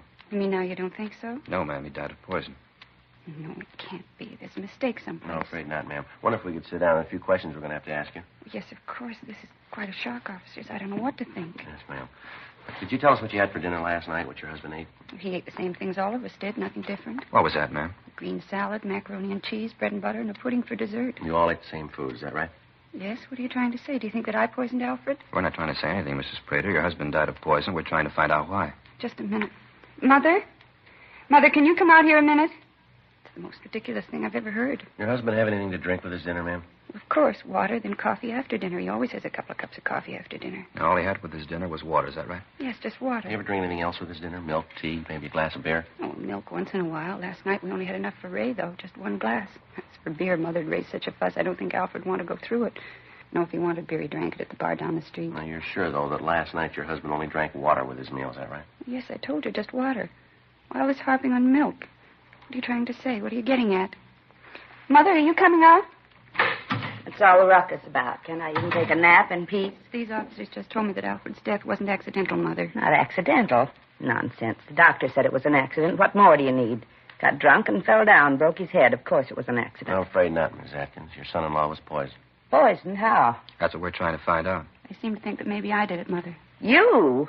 Why, that's ridiculous. Why would she do it? Well, there was quite a bit of insurance, for one thing. You've been nosing around, haven't you? So there was a little insurance. What does that prove? It was more than a little, ma'am. $25,000 worth. Double indemnity clause makes it $50,000. And that brings up another thing, Miss Prater. Yes? The insurance company says that you called them and wanted to raise the amount of the policy. Is that right? Well, yes, I did call him, but Alfred told me to. Said he wanted to provide more for me and Ray. Anyone hear your husband say that he wanted more insurance? No, we're not in the habit of discussing our private business around other people. Other people learn to keep their noses where they belong. The world would be a better place. Miss Atkins, I wonder if you could tell us what you had for dinner last night. But that is the limit. I just told you what we had. Isn't that enough? Come in here and you ask a lot of questions. Poor Alfred's not even buried, and you come in here and upset things. Well, we're awfully sorry, Mrs. Sprader, but we have to find out. That's what we're paid for. It's all right, Ellen. We've got nothing to hide. Answer their questions, and then maybe they'll leave us alone. But I told them that we don't know anything about it. I told them. All right, honey. Now, calm down. Now, dinner last night. What you wanted to know about? Yes, ma'am. Just what you had to eat. Macaroni and cheese. Little salad and some pudding Ellen made. Nothing else? Bread and butter. How about something to drink? Water. Good, clean water. Ray drink water, too? No, he had milk. Mr. Prater drink milk? I told you. We'd like for your mother to tell us, too, ma'am, just to keep the record straight.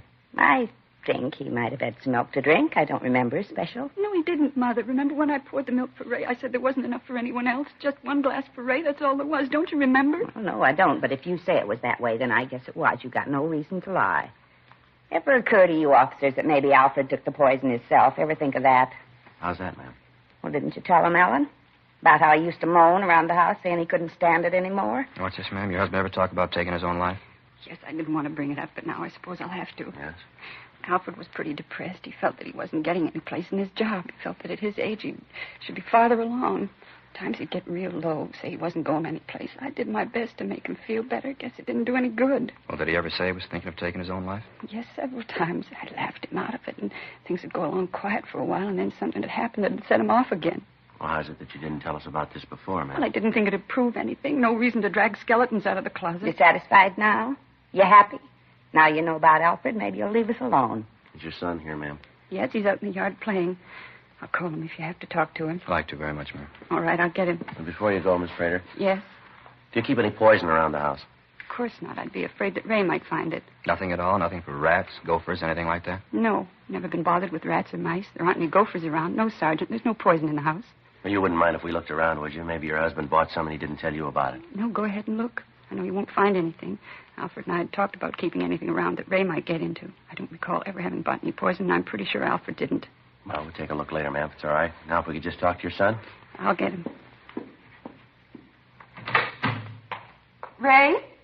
Ray, come in here. No, right now. He'll be right in, Mr. Friday. I hope you won't say anything to upset him. Yeah, Mom? What do you want? These men here'd like to talk to you, son. They're policemen. What do they want to talk to me about? I haven't done anything. We know that, Ray. Just have a couple of questions for you. This is Mr. Friday and Mr. Smith, my son Ray. Hi. Pleased to meet you. You bet. Wonder if you could tell us what you had for dinner last night, Ray? Dinner?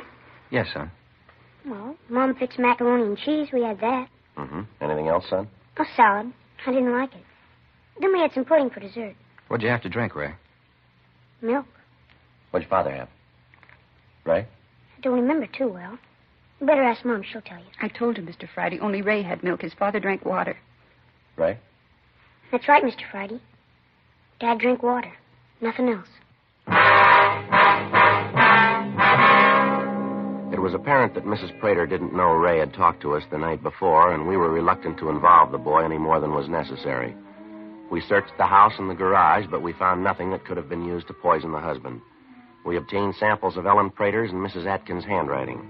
We canvassed the drugstores in the immediate area. None of the druggists we talked to could remember selling poison to a woman answering either description. We contacted the office, and Sergeants Gill and Cenas and Danny Galindo were dispatched to the neighborhood where the Praters had lived previously.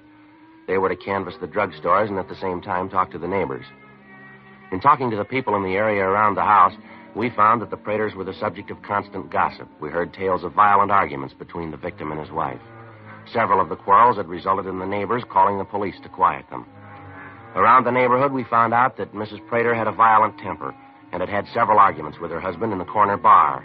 According to the bartender, she accused him of running around. He went on to tell us that as far as he knew, nothing was further from the truth. That Alfred Prater loved his home and his son, and that he took to drinking as an excuse to get away from his wife's nagging. 5:20 p.m. Frank and I checked into the office. Rough day. Yeah, a lot of legwork.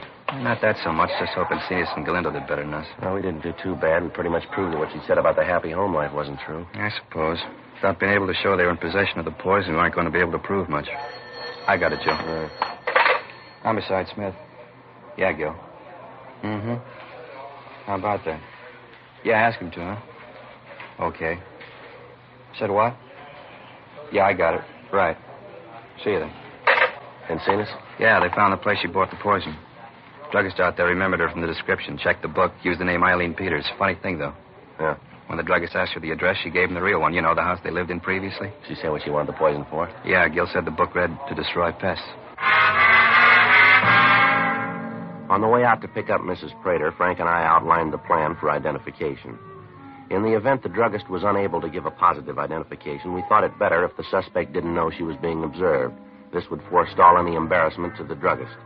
We arrived at the Prater home and took the suspect into custody. She said that she couldn't understand why we were arresting her, but that she'd be more than happy to go with us to get the thing straightened out. 6:40 p.m. Frank and I talked with Mrs. Prater in the interrogation room. Alfred and I got along perfectly, never a misunderstanding. Well, your neighbors don't bear that out, Miss Prater. What? They said that you two used to fight all the time. Had to call the police a couple of times. They're busybodies, Mr. Friday, busybodies. They were jealous because Alfred and I were so happy. Once in a while we had a little fuss, but nothing worth mentioning. How about the police being called, ma'am? Well, they might have come by when we were playing the radio a little loud, having a party, something like that, but never an argument. And you said your husband didn't drink any milk the night he died, is that right? That's right, I did. Your boy Ray seems to disagree with that. He said that his father did drink some milk, commented on the fact that it tasted bitter. The little sneak, he's lying, of course, you knew that.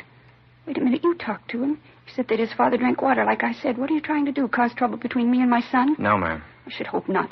Poor little kid, father dead, and you trying to say that I did it, that I killed Ray's father. You ought to be ashamed of yourself. Yes, ma'am. Frank? Yeah, Joe. It's a little warm in here. You want to open the door for a minute? Yeah, sure. Thank you. Yeah, that's better. Not too cold on you, is it, Miss Prater? No. Miss Prater, did you ever buy any poison for any purpose? You asked me that before. I told you no then. The answer's the same now. You're sure that you never bought any poison of any type? Absolutely. Did you ever do any business with a Mr. McLean in your old neighborhood? McLean? Don't recall the name. He's a druggist. No. No, I always bought from Mr. Swenson, little drugstore in the corner near the house. Excuse me a minute, will you please? I want to check something down the hall. Yeah, that's fine. Listen, maybe you haven't got anything else to do, but I have. So if you'll get this foolishness over with, I'd like to go home. Well, we're almost finished, Miss Prater. Just a couple more things. Well, get 'em over with. Same one, Joe. He's positive. Mm-hmm. Miss Prater? Yes? Maybe if we lay this thing out for you, it'd be a little better. Anything to get it over with. I want to go home. I got to get dinner for Ray and Mother. All right. In the first place, you told us that you and your husband were happy. The neighbors tell us that you fought all the time. The bartender says that you used to come in there and raise the roof with your husband. That you claim he was going out with other women. So the part about you and your husband being happy is a lie, isn't it? I don't know what you're talking about. Well, you said your husband didn't drink any milk for dinner the night he died. Your son says he did. What's all this about milk, anyway? What's that got to do with it? Well, according to what your son said, it looks like that's what your husband got the poison in, doesn't it? Where would I get poison? I didn't buy any. I told you that. You searched the house and the garage. You didn't find any. We've got the man who sold it to you, Mrs. Prater. He just gave a positive identification. And Don Meyer, our handwriting man, checked the samples of your handwriting with a signature in the druggist's buy book. They're the same. He might have wanted to collect on that insurance policy. Any way you look at it, Miss Prater, the facts point out that you killed your husband. No, why not admit it? I didn't want to kill him. I only wanted to make him sick. Just sick, that's all. So he'd stop drinking, stay home a little bit. I didn't want to kill him. Didn't mean it. I didn't want the money. I just wanted him home with me. Yes, ma'am. Frank, you want to call the stenographer? Yeah, Joe.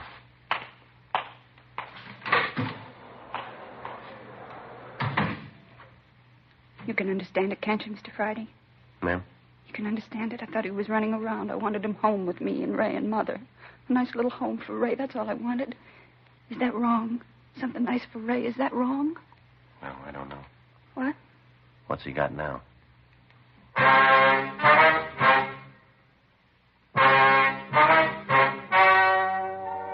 The story you have just heard was true. The names were changed to protect the innocent. On January 13th, trial was held in Superior Court, Department 87, City and County of Los Angeles, State of California. In a moment, the results of that trial. And now, here is our star, Jack Webb. Thank you, George Fenneman. Friends, you know best of anyone what you're looking for in a king-size cigarette. So here's all I ask you to do. Try Fatima's and then make up your own mind. If you're looking for an extra mild and soothing smoke and a really different flavor and aroma, then Fatima is the king-size cigarette for you. Ask for Fatima in the bright sunny yellow pack. King-size Fatima. The difference is quality.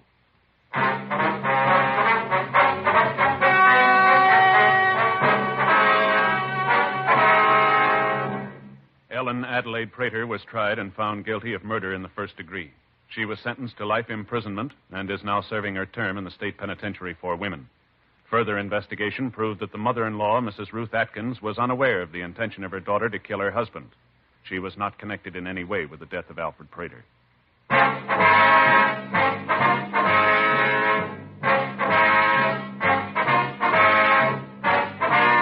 You have just heard Dragnet, a series of authentic cases from official files. Technical advice comes from the Office of Chief of Police W.H. Parker, Los Angeles Police Department. Technical advisors, Captain Jack Donahoe, Sergeant Marty Wynn, Sergeant Vance Brasher. Heard tonight were Herb Ellis, June Whitley, Sammy Ogg, Virginia Gregg.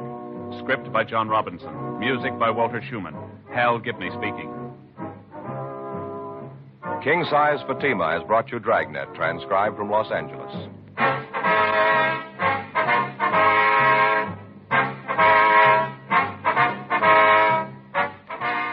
This is NBC, the national broadcasting company.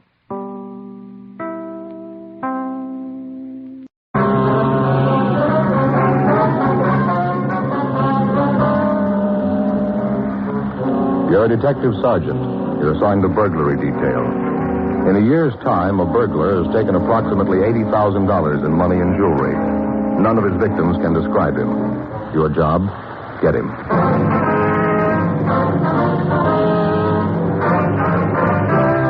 Dragnet, the documented drama of an actual crime. For the next 30 minutes, in cooperation with the Los Angeles Police Department, you will travel step by step on the side of the law through an actual case transcribed from official police files. From beginning to end, from crime to punishment, Dragnet is the story of your police force in action. It was Tuesday, July 10th. It was hot in Los Angeles. We were working the day watch out of burglary detail. My partner's Frank Smith. The boss is Captain Wisdom. My name's Friday. It was 8:02 a.m. when I got to room 45. Burglary. That you, Joe? Yeah.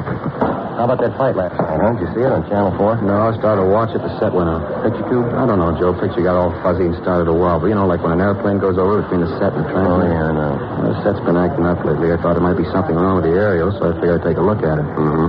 Got the ladder out, got up on the roof. Sure enough, one of the wires on the thing was off. Just hanging by a little bit of the rubber coating. Mm-hmm. Climbed back down to get the wire cutters to fix it. Couldn't find them. Had to use scissors to strip the insulation off the wire. Got the wire all fixed to put back on, then I couldn't find the pliers to get the nut off the aerial. Looked all through the house, no so. What'd you do? Nothing I could do. Try to get the nut off with the scissors. Broke them. Finally went back into the house to listen to the radio. Fight was over. Yeah, I only went 4 rounds. Yeah, I found that out. Got the radio on just when the announcer was giving the last commercial. And Fay and me had a talk. And then again. Yeah, I told her I was going to buy a whole new set of tools. The first time I saw the kids with one of them, I was going to raise the roof. Must have made her happy. Yeah, it did. Made some remark about them only being kids. Said if I wanted to keep the tools out of their hands, I should put them in a place where they can't reach them. There's only one trouble, Joe. What's that? With Mike and Stacy, there isn't such a place. Yeah, figure I know what you mean. It's sure a good fight, though. It's too bad you missed it. Yeah. Got in, Smith? Yeah, Skipper. Right here, will you? Thanks. Skipper, what's up? Sit down. Just got a call from the Wilshire Division. That string of burglaries they've had out there. Mm-hmm. They can't spare the men to give this thing the time it looks like it's going to take to turn it. Yeah. So I'm putting you two on it. Here's all the crime reports on it. Looks like they've been busy. A lot of reports here. What's he pick on? Money and jewelry. Mm-hmm. Use a celluloid strip to get into the houses. Not much unusual about that. No. According to the reports, he's been hitting around 3:30 to 6 in the afternoon. Yeah, he evidently rings the bell first to see if there's anybody in the house. And then if there isn't, he uses a celluloid to open the door.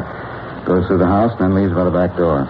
What's this bit here about the glass of milk? Well, that's the one part of his M.O. that's new. It seems every place he goes into, he has a glass of milk before he leaves. Any prints on the glass? Haven't found any yet. Seems to wipe the glass clean before he leaves. Stats office come up with anything on the M.O.? Nothing hasn't been checked out. The leads they gave us didn't go anyplace. How about the victims? Any of them ever see the guy? No, not good. A couple of them have caught glimpses of him leaving the house. Didn't realize at the time that he'd just come from their place. How about a description? Everybody that's seen him tells a different story. Some have him tall and thin, others have him short and husky. Some have him dark, others light. Anybody's guess. Oh, that makes it easy, huh? You been working any one area, Skipper? Yeah, according to those reports, he works around in here. And here. From Wilshire to Pico on the south, La Brea to Robertson on the west. A lot of areas, Skipper. Yeah. How about help? Much as you need. Metro will give you as many men as they can spare. Said you could probably count on 10 teams. Well, we should be able to patrol the area pretty well with them. You hit more than one place a day? Yeah, sometimes 3 or 4. Depends on how much time it takes them to go through a place. Well, it never works later than 6 o'clock. No, not that we know. Pretty smart. More people on the streets that time of day, less likely to be noticed. That's probably the way he figures it. I still don't think I get this milk thing. Yeah, it's a weird one. Do you have it every place he goes? Seems to. The owner comes home and finds all the money and jewelry in the place gone and an empty glass on the table in the living room. Living room? Yeah, in the living room. Evidently pours the milk right after he gets into the house, then carries it around with him while he works. Finishes it up before he leaves. Boys from Wilshire have found those rings, you know, when you put a glass down on a table. Yeah, I know. Found them all over the house. They haven't found any prints at all, huh? No, Leighton Prince has gone over the places completely. Everything they found has a right to be there. Belonged to the family or friends. $80,000. How about the pawn shop detail? They turn up anything? No, nothing. None of the jewelry's turned up as far as we can tell. Looks like a gem, huh? It is. It's all yours. All right. We'll get started on it right away. You two stay on this until you clean it up. Right, Skipper. Any ideas where you're going to start? Well, only one place, the neighborhood where he works. Yeah? We don't know him. Maybe he'll come to us. Frank and I went over the reports. In general, the operation was the usual type. Use of a celluloid strip to enter a house wasn't new. The suspect operated during those times when detection was least likely. He never operated in the rain. All in all, with the exception of the milk drinking, the case could have been 100 others. Frank and I spent the rest of the afternoon talking to the victims who had seen the burglar. They were all sure that the man they'd seen was the one we wanted, but their description varied from each other. All the victims had been shown mug books, but failed to identify the suspect. We called Metro Division and asked them to give us as many radio units as possible to cover the area. They assigned 10 cars to the detail. Frank and I covered the entire area in our car. Wednesday, September 5th. 2 months had passed, during which time the burglar hit only 2 houses. In spite of the heavy patrol action in the area, he got away safely in both instances. 5:45 p.m. Looks like another day shot, huh? Yeah, another 15 minutes to go. Well, one thing anyway, he's calmed down, Joe. He's going to make 100,000 this year. Wait a minute, Frank. Yeah? Up ahead there on the left, White House. Yeah, I can see him. Pull over here. We'll walk down it. Right. Come on, you get on my side. All right. Still working? Yeah, probably a double lock on that door, huh? Celluloid won't work there. Having a little trouble, mister? Huh? Looks like you're having a little trouble getting that door open. Oh, yeah, I lost the key. You police officers? Yeah, that's right. Oh, happy to know you're on the job, protecting my house and all. Sure appreciate it. Wonder if we can see your identification. I beg your pardon? Your identification? Wonder if we can see it. Well, what's the matter? Don't you believe me that I live in this house? We'd just like to see your ID. Nothing wrong with you showing it to us, is there? Oh, of course not. Gee, looks like I left my wallet in the house. What's that gadget you were trying to get into the house with there? Oh, this? A piece of celluloid. I read about it someplace. I happen to have it. Mm-hmm. Turn around, will you, toward the street? Yeah, sure. What do you want? What's the address of the house you live in? The address? Yes, sir. You guys still don't believe I live here, do you? The address, what is it? 1200 block in Allendale. What's your name? Anderson. Jack Anderson. Maybe you can explain why the name of the mailbox is Radcliffe, huh? Well, yeah, sure I can explain. You see, I'm just visiting here. Summer vacation, just out here a couple of weeks. All right, mister, stand still. Hey, wait, what's going on? You got no right to stand still. How about this wallet? Is it yours? Yeah. Oh, come on, give it back now. Let's take a look here. You said your name was Anderson, is that right? Well, yeah, but I can explain that. Yeah, I hope so. It's going to be a little involved, though. Well, what's wrong? 2 things. Wrong house and wrong identification. Frank and I took the suspect back to the city hall for interrogation. Although he gave us the name Jack Anderson, all his identification bore the name Robert Red Neal. We ran the name through R&I. Neal had several previous arrests on burglary charges. According to the record, there were no wants on him at the time. 6:20 p.m. Frank and I questioned Neal. All right, Neal, come on off it. Okay, so you know I don't live in the house. It looks like one I do live in. I just made a mistake, that's all. They build all these houses out here so they look alike. Now, look, Neal, don't ask us to believe that one. I'm not asking you to believe anything but the truth, and I'm telling you that. Sure, now what about your record? Well, what about it? A lot of burglary charges.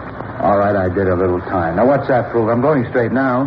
We still can't come up with a story to tell why you were trying to get into that house. I told you, I thought it belonged to a friend of mine. What's his name? I don't remember. You like milk, Neal? Huh? You like milk? Look, I don't get this. What are you trying to prove? Just answer the question. Do you like milk? I can take it or leave it alone. I'm a big boy now. Sometimes I drink coffee. How long have you been in town, Neal? A couple of weeks. Why? Where were you before you got here? Up north. Where up north? Down Sacramento. What'd you do up there? A few odd jobs. Look, if you guys are going to book me, then do it. Let's get this yak over A couple with. things we want to settle first, Neil. What? How long were you up north? I guess it's been about 6-7 months. 7 months. You got any way of proving that? Look, why should I have to prove anything? You guys figure you got a rap you can stick me with? Okay, try it. Book me in. Look, don't press, Neil. Can you prove you're up north for the last 7 months? Yeah, it shouldn't be any trouble at all. Who do we talk to? The sheriff up there, he had me in the can. After waiting for 2 months, the one suspect we were able to turn had an alibi that we couldn't shake. Frank and I went back to rolling stakeout. The burglaries continued. Evidently, the burglar was getting more and more reckless. The police cars in the area were acting as less of a deterrent to his activities. In 2 weeks, he looted 16 homes. A week of bad weather brought his operation to a standstill, but as soon as the rain cleared, he went back to work. Tuesday, October 9th, we got a call from an elderly woman who said that she had information regarding the burglaries. Frank and I drove over to talk to her. Won't you sit down, officers? Thank you, ma'am. Yes, ma'am. Now, Miss Blair, you said on the phone that you had something to tell us about the burglary. Yes, I have. Would you like a little something to eat? Sandwich, coffee? I just took some cookies out of the oven. Maybe you'd like some of those and a glass of milk. No, ma'am. Thanks just the same. Now, could you just tell us what you know, please? Well, I feel a little silly about it, officer. At first, I didn't think I'd say anything about it, but then I got to thinking. I figured it might be better if I did tell you. Yes, ma'am. It's about the burglaries, you know. Yes, ma'am. That's what you said on the phone. Phone? Oh, yes. You mean when I called you? Yes, Miss Blair. Now, if you'd please tell us what it is that you have here. Of course. I guess I'm just being a coward about it, not telling you right out, but when you hear the whole story, you'll understand. Yes, ma'am. You see, I went out to the store yesterday afternoon, had a sale on frozen foods down at the supermarket. Wonderful bargains. Fruit juice at 12 cents a can. Prices on vegetables where you just wouldn't believe it. We understand that, ma'am. Now, how about the burglaries? Oh, yes. Well, I went to the market about 2:30. That's when I left the house. Normally, I meet my husband after work, and he brings me home. Only yesterday he didn't. He had some work to do at his office. He's in real estate. Yes, ma'am. Well, yesterday he didn't bring me home. I caught a ride with that nice Mrs. Coddington. Lives 2 doors down. She brought me home yesterday. I got here about 3:45. Remember looking at the mantel clock when I came in? That one there. Yes, ma'am. Clock has always kept perfect time. Wedding present. Lovely thing. Yes, ma'am. It's very nice. Isn't it though? The gold work on the face. Ma'am, we don't like to be rude, but if you just tell us what you know about the burglaries. Well, certainly. You see, I came into the house, and there he was. Ma'am? The burglar. There he was in the hall, drinking a glass of milk. Such a nice-looking boy. Just stood there for a minute drinking the milk. Well, what did he do when he saw you? And he put the milk down on the telephone table, and then he started to run to the back door. I told him to stop. Did he? Not at first. Then I told him that my husband was out in back, out in the garage. He stopped then. Go on, ma'am. I asked him what he was doing in my house. What did he say? Nothing, really. He just stammered around, said that maybe he'd made a mistake. I told him that I guess he had, breaking into somebody's house. Just terrible, officer. Like to scare the wits out of me. Yes, ma'am. I started to tell him how he should be ashamed of himself for stealing from other people. I really told him. I said, you know, we haven't got that much that we can have people like you come in here and steal. Then I picked up the phone and started to call the police. That's when he started to cry. He started to cry? Yes, just like a little boy. Put his hands up to his face and the tears just streamed down his cheeks. What happened then, Mrs. Blair? Well, when I saw him cry, he looked so small, like such a little boy, that I went over to him and comforted him. You didn't get in touch with the police, ma'am? Well, no. Oh, I suppose I should have, but I didn't. When I got the boy calmed down, he told me that he didn't know what he'd do if his family found out about it. He told me about his mother and how she died when he was just a baby and how his sister raised him. He said she was just a couple of years older than him. I asked about his father, and he said that his father was a drunk, that he had to bring in what money the family needed. Said that his sister was sick, bad heart, and at the shock of his being arrested to kill her. Well, now, I asked the officers, what could I do? Well, what did you do, Miss Blair? I told him to sit down. I wanted to talk to him. We went out in the kitchen, and I asked him if he was hungry. You know, growing boy and all. I thought he might like a sandwich or something. He said that he didn't want anything to eat, but he said he would like a glass of milk, so I poured him one. You said that you'd talked with him? Yes, I thought that maybe I could talk him out of continuing this way, stealing. I asked him if he had a job, something to earn an honest living. Yes, ma'am. He told me that he'd tried to find work after school, but anything he'd get just didn't pay him enough. He tried to get along on the money, but it just wasn't enough. Medicine for his sister and all. Then there was his father, horrible man. But what did he say about his father? Oh, he told me all about him, how he drinks and causes trouble, spends what little money they have on liquor. This boy tell you his name, ma'am? Not at first. He said he didn't want me to turn him in. I told him that I wouldn't, and then he said he was Bob Allison. Did he tell you where he lived? Not exactly. Said someplace out on East Los Angeles. I got the idea that he wasn't too proud of his home. Can't say I blame him. How about a description, ma'am? What he looked like? Well, now let me think. Well, I'd say he was young, about 17, maybe 18. Such a young man to be doing something like this. How tall would you say he was, ma'am? Tall? Oh, I guess as tall as you are. Maybe just a teeny bit taller. That'd make him about 6 feet. Yes, I guess so. How about his build, ma'am? Oh, nice, broad shoulders. You got no idea how I felt when I thought about this boy being a thief. It's terrible. Right, ma'am. So would you say he was heavy or slight? About how much would you say he weighed? Oh, I'm bad at guessing people's weight. It'd be difficult to say. Well, ma'am, would you say he was as heavy as I am? Yes, about your weight. How about the color of his hair? Light, nice blonde hair. He had a little wave right here in front, blue eyes. Looked like such a little boy when he cried. Yes, ma'am. Now, was there anything unusual about him that you might have noticed? Scars, moles, anything like that? No, not a thing. Well, how about the way he talked? Anything unusual there, maybe? Sorry. How about his clothes, Mrs. Blair? How was he dressed? A pair of slacks, a white shirt, and no tie. A button was missing from his shirt. Poor boy probably hasn't got anyone to take care of his clothes.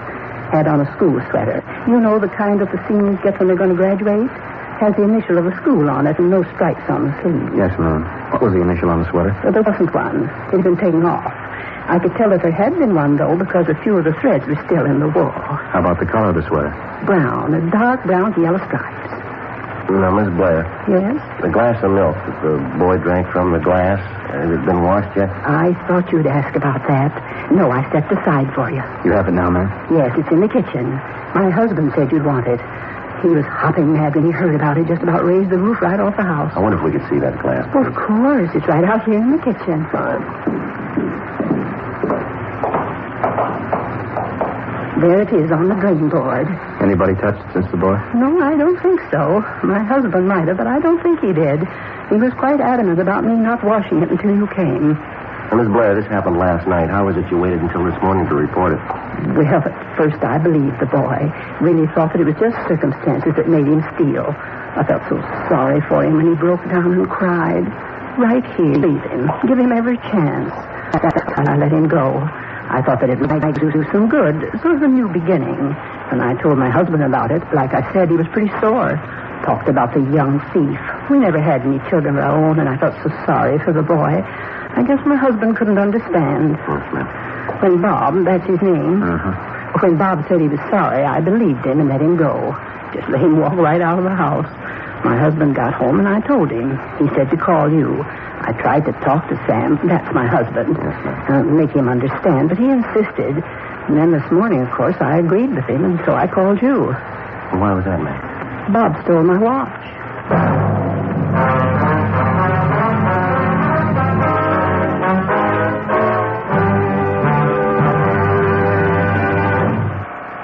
Stop giving the bank your money. Stop it. If you think you're paying a high interest rate on your home loan, call Coastal Mortgage today, and they'll help you figure out how you can lower your monthly payment. When you buy a car, do you ask the salesperson if you can pay more than the sticker price? So why should you pay more than you have to on your home loan? Let an experienced broker represent you before more than 70 lending institutions, and you'll be assured the best possible rate and program. Imagine what you can do each month with the money you'll save. Just call Coastal Mortgage at 949-833-9144, and they'll walk you through a very simple process. There's no risk, because if they can't lower your interest rate, you're not obligated to take the loan. Call Coastal Mortgage right now at 949-833-9144 and speak to a qualified loan representative. That's 949-833-9144, 949-833-9144. Finding out you or a loved one has cancer is never easy. It's natural to be afraid when faced with the decision of choosing a cancer treatment. For many cancer patients, fear of the treatment is almost as bad as the cancer itself. The Proton Treatment Center at Loma Linda University Medical Center is the result of 4 decades of leading-edge cancer research and treatment. Opened in 1990, the Proton Treatment Center offers a non-surgical procedure that is superior to traditional radiation therapy in a number of ways. Proton therapy is so precise, there is little or no damage to surrounding tissue. This results in minimal side effects, and most patients experience no disruption in their daily activities. In fact, proton therapy is offered as an outpatient procedure. Call 1-800-PROTONS for a free information packet and videotape explaining the benefits of proton therapy. 1-800-PROTONS. The Proton Treatment Center at Loma Linda University Medical Center. 1-800-PROTONS. KNX 1070 News Radio.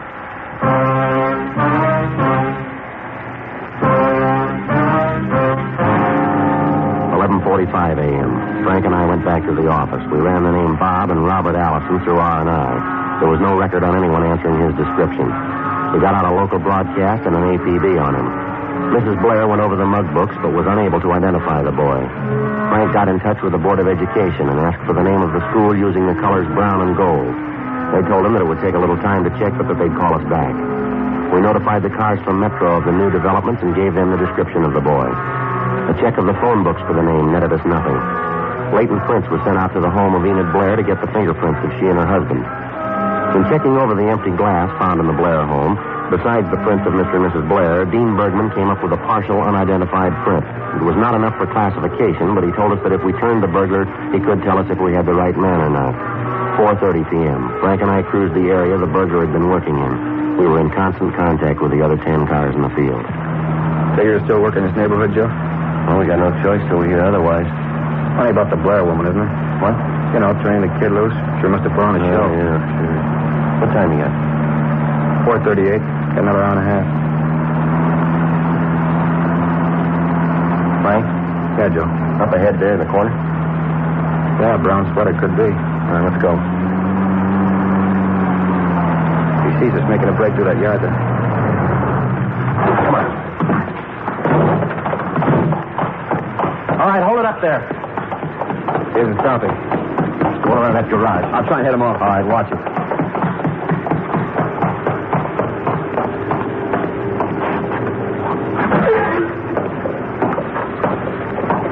Joe, you see him? No, we missed him someplace.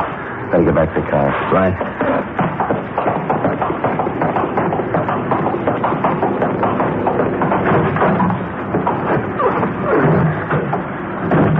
I'll call in here. Right. Unit 1K80 to Unit 2R1. Unit 1K80 to Unit 2R1. Come in, please. Unit 2R1 to 1K80. Suspect WMA, 17 to 19 years old, wearing tan trousers and brown and gold sweater, fleeing on foot. Last seen going east on Chalmers Drive at corner of Spalding Avenue. Please block at Chalmers and Hayworth. Repeat, please block at Chalmers and Hayworth. Roger, 1K80. Unit 2R7, come in, please. Unit 2R7 to 1K80, go ahead. You get the description all right? Yeah. Want to cover Barrows Drive and Hayes Street? Repeat, Barrows Drive and Hayes Street. Over. Roger, 1K80. Units 2R2, 2R3, 2R4, 2R5, and 2R6 converge on area adjacent to Chalmers and Spalding. Repeat, converge on corner of Chalmers and Spalding. Unit 2R20 will direct operations. 1K80 out. It's locked in. Let's fight it.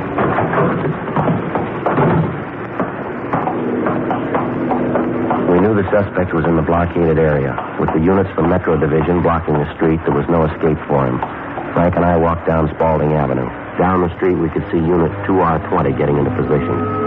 Sergeant Masters was directing the operations from there. The search went on. 6:40 p.m. We still hadn't found him. At each house, we notified the people to be on the lookout for the suspect. In the event they saw him, they were instructed to call police headquarters. They, in turn, would contact Sergeant Masters and appropriate action could be taken. 7:10 p.m. We just about covered the entire area. What do you figure, Joe? Yeah, I could have gotten out. He's got to be in here someplace. 2 more blocks to go, not much cover. I figure that he hasn't been sitting still. He's probably been moving, too. Yeah. How about that garage back there? Check it. Big place, Joe. Looks like a workshop. Yeah. Wonder who it belongs to. Well, imagine that house over there, don't you? That's where the wires lead. Wait a minute. Yeah, look at this. Broken padlock. This must be where he is. Not easy.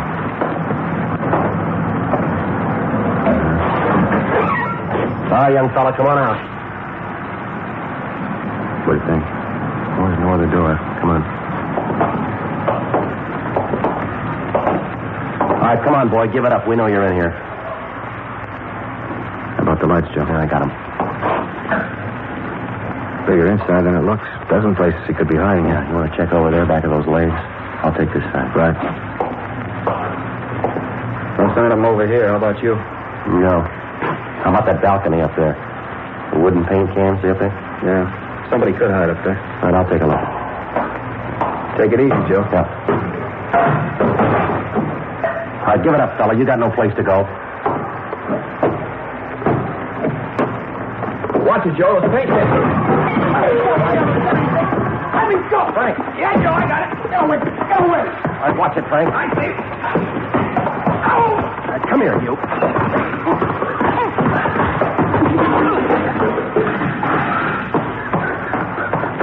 I didn't mean to cut him. I told you to leave me alone. I told you. All right, come on, get up, you. How about it, Frank? You all right? Oh, Joe, just a cut. It isn't bad. All right. Let me go. I didn't mean it. I got scared. I didn't mean it. I don't know what I'll do if my family finds out. Yeah, sure. You going to tell us about your sister, the one who was sick, and your drunken father? Huh? Well, are we going to get the full treatment here, the same one you gave Miss Blair? She told you, huh? Yeah, she told us. What's your name, boy? Akins. Robert Akins. You sure got me tagged for the jobs, huh? Yeah, we got you tagged. Lousy deal. I thought for sure I had her figured. Crummy deal all the way around. Never should have started it. All I got was a lot of cheap jewelry and a little money. What do you mean, cheap jewelry? Our reports show you got a little better than 80,000. 80,000? That's a laugh. A lot of costume junk, a little money. 80,000. Somebody's been giving you a snow job. What I didn't throw away, I still got. Cheap costume junk, that's all. All right, Akins, let's go. Yeah. Should have known not to trust that Blair woman. Should have known. I was caught before, a couple of times. All right? Yeah, a couple of times. They let me go. Started to cry. Gave them that story about my sister. They let me go. It was a crime that really did it, though. As soon as I started to boil, they turned me loose. Good gimmick, huh, crying? Yeah, sure. Don't try it on the jury. It won't work.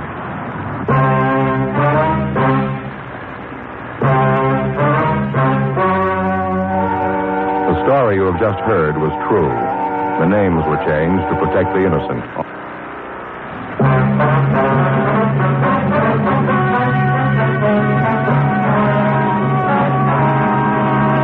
Robert Charles Aiken was filed on and found guilty of 12 counts of second-degree burglary. He was released to the Youth Authority for parolement and possible rehabilitation. Ladies and gentlemen, lightning starts a few forest fires every year. But careless people cause many, many more. This shameful waste of one of our greatest natural resources weakens America. This weekend, if you picnic or camp out, please be careful with fire. Be very sure your campfire is really out before you leave it. Remember, only you can prevent forest fires.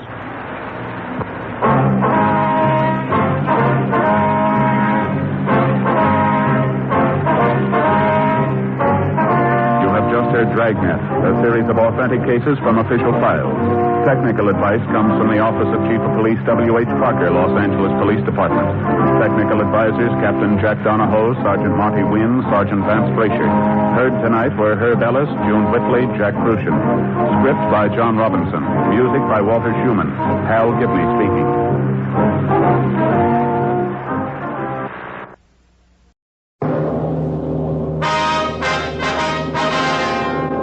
Sound off for Chesterfield. Chesterfield, first cigarette in America to give you premium quality in both regular and king size, brings you Dragnet.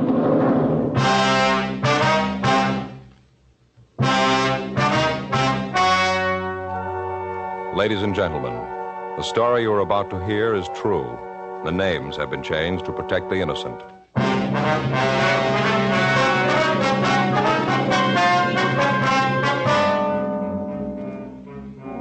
You're a detective sergeant. You're assigned a robbery detail. You've just rounded up a vicious gang of thieves. The heavy man is still at large. Your job? Get him. Hello, this is George Fenneman. I want to talk to you about the cigarette that's really on the move. The one everyone's talking about and trying. Chesterfield. First cigarette in America to give you premium quality in both regular and king size. Chesterfield King Size is exactly the same quality and exactly the same blend of tobacco as Chesterfield regular size. There's absolutely no difference, except that King Size Chesterfield is larger, contains considerably more of the same tobaccos. So much more it gives you a 21% longer smoke, yet costs very little more. And Chesterfield King Size contains better tobaccos and is of higher quality than any other king size cigarette. So sound off for Chesterfield. Either way you like them, regular or king size, Chesterfield gives you the best possible smoke.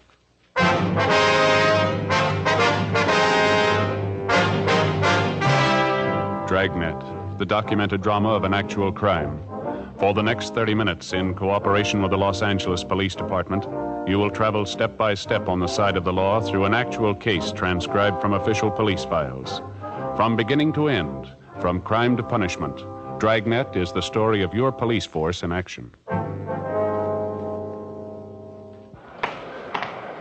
It was Tuesday, March 6th. It was windy in Los Angeles. We were working the day watch out of robbery detail. My partner's Frank Smith. The boss is Captain Didion. My name's Friday. It was 2:46 p.m. when I got to room 27A. Robbery. Frank? Yeah, Joe. How about those subpoenas? Took them down to the warrant office. They're going to serve them. Oh, fine. All the follow-ups made, packages in order. That about wraps it up, doesn't it? Yeah, all but Bentley. Yeah, nothing from Mac yet. No, he said he'd call as soon as he heard anything. Yeah, no. Be happy when we get him, won't you? He's probably the worst of the lot. Yeah. Well, according to what Mac said, he's in real trouble now. Broke. None of his friends will have anything to do with him. We'll turn him. I don't think I'll ever understand a guy like Bentley. What makes a man want to beat somebody just for the sake of beating him?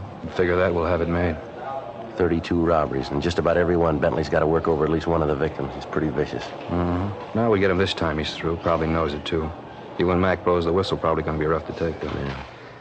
Joe, I don't know how you feel about it, but I'm happy it's over. And let's face it, we were lucky on this one. The guys were gun happy. Taking any longer to get him, they'd have killed somebody, sure. Yeah, maybe so. Boy, my next day off, I'm going to do nothing but sit, not make a move. My feet are killing me. Yeah, we had a lot of legwork on this one. Not just this one, Joe, all of them. I was reading in the magazine the other day about a new kind of arch support. I got to get me a pair of them. Yeah? According to the ad, these are going to be just a ticket. Some new kind of rubber, soft, when they mold it to your feet. Place back in Wisconsin. How'd they do it? They got a place here in L.A.? No, just a home office. Just a small place, I guess. According to the ad, the whole process pretty new. Yeah, well, how do you get this? What is it, a mold? Yeah, you stand on a piece of paper, hold a bucket of water in each hand, you put all your weight on your feet. Yeah. And you draw the outline of your foot on the paper. They make the arch thing up from that. Well, if you're holding a bucket of water in each hand, is that right? Yeah. Well, how do you use the pencil? What? Well, a bucket of water in each hand, how are you going to draw? Yeah. I'll get it. Robbery Friday. Oh, hi, F.A. Yeah, he's here. Oh, how are the kids? Oh, yeah, sure, I'll put him right on. Frank, it's for you.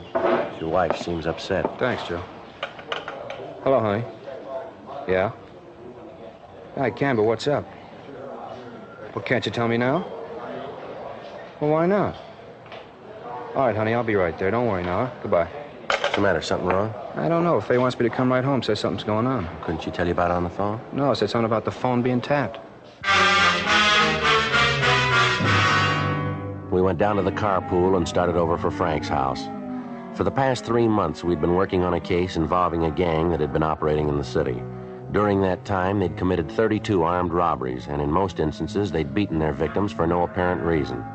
Their ruthless attitude was the most outstanding single point of their M.O. We'd successfully rounded up all members of the gang with one exception, Leroy Bentley, alias the Bull.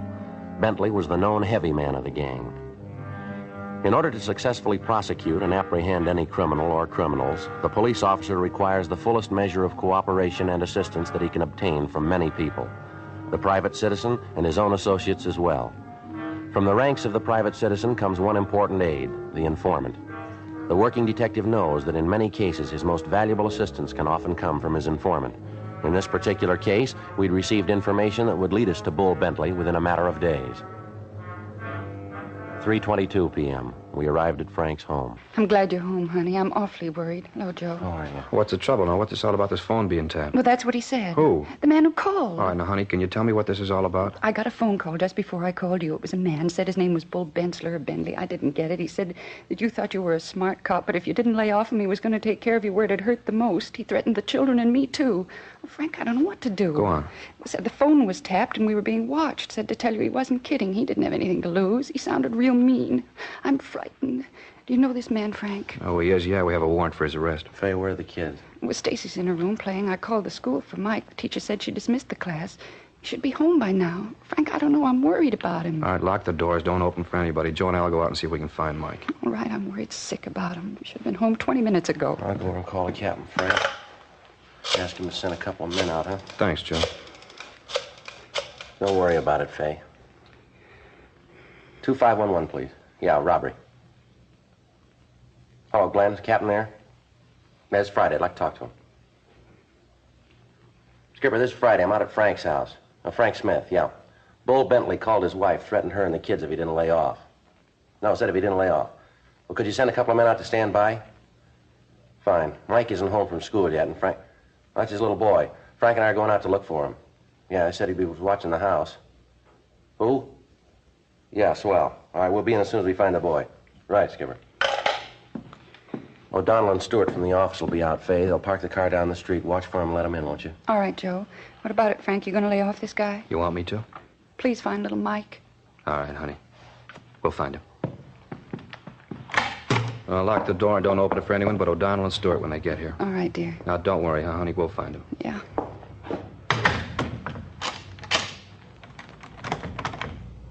Let's go.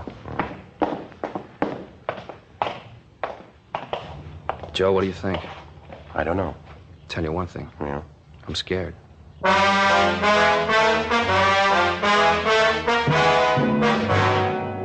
There are two types of criminals that can be counted on to be dangerous. The youngster who becomes easily panicked at the scene of a crime, and the older criminal who will do anything rather than go back to the penitentiary. Bull Bentley was one of these.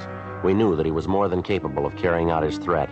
His record was one of armed robbery, vicious beatings, and kidnapping. At this particular time, he was wanted for murder in the state of Colorado. The average criminal will blame anyone but himself for his predicament, usually the police officer, and this was so in Bentley's case. He apparently thought that by getting us off his trail, he could go free.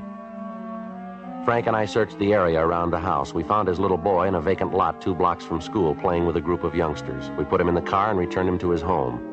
Stewart and O'Donnell were at Frank's house and said they'd stay there until they were relieved. 4:36 p.m. Frank and I checked back into the office. Smith, Friday, in here. Right. Come on in. Find the boy? Yeah, Skipper, out playing with some of the kids in the neighborhood. All right. Now, what's this all about? Well, this bunch we just cleaned up. Yeah? Bull Bentley called Frank's wife and told her that if Frank didn't lay off of him, he was going to get to him through his family. What do you plan to do? Oh, no choice. Get him before he can do anything, I guess. Frank? Yes, Skipper? You like to be taken off this assignment? No, it's a personal matter. It's up to you. Let's see that your house is covered when you're not home. You keeping the boy away from school? Yeah, Captain, until this thing's over. You got any ideas where you can pick Bentley up? Well, we've covered all the places he's known to hang out. Want any help? No, not right now. Just find him fast. Well, you know he's in town. Figure he's going to stay here? Well, we don't think he's got much choice. We figure he's broke, he's hot. None of his friends will take a chance on putting him up. He's going to need money. Better cover the bus depots, train depots, alert the airport detail. Get a couple of 100 mugs printed up on him, distribute them to the beat men and radio cars. Contact Captain Hamilton, the intelligence. He might be able to come up with something. Our informant said he could turn Bentley for us in a week. A week's a long time, Joe. Yeah, I know. You've covered all his hangouts. All of them. Nobody's seen him in a couple of days. Just seemed to drop out of sight. Big town, a lot of people. Sometimes you don't realize how big till you start looking for one man. Yeah. Want to get in touch with the boys in the press room, give them the story, see if they'll carry Bull's picture. See Jack Ricketts, he'll put the picture on Suspects Wanted. We'll get started on it right now. You got a silent number, haven't you, Frank? Yeah, it's unlisted. How'd Bentley get it? It had to come from somewhere. Joe and I were talking about that. You know pretty much who we give the numbers out to. About the only one we can figure to be in a position to give it to Bentley is Harry McLeod. Your informant? Yeah. How long since you've heard from this McLeod? A couple of days. Figure maybe he'd cross you, throw in with Bentley? Well, it's possible. I don't think so, though. He's leveled with us so far. Number had to come from someplace. Yeah, well, it sure makes it look like McLeod, doesn't it? I don't think Mac would give the number away on his own. Bull could get it. We got 32 people to prove it. Well, we better get on this thing. Come on, Frank. Right. Check you later, Skipper. Joe, I don't know what I'm going to do. Well, don't worry. We'll get to him. No, I mean this two-bit thief calling Faye, threatening her. Try to take it easy. I know how you feel. Why me, Joe? Bull Bentley's brushed up against 100 different cops in his day. Why me? Law of averages, I guess. You were handy.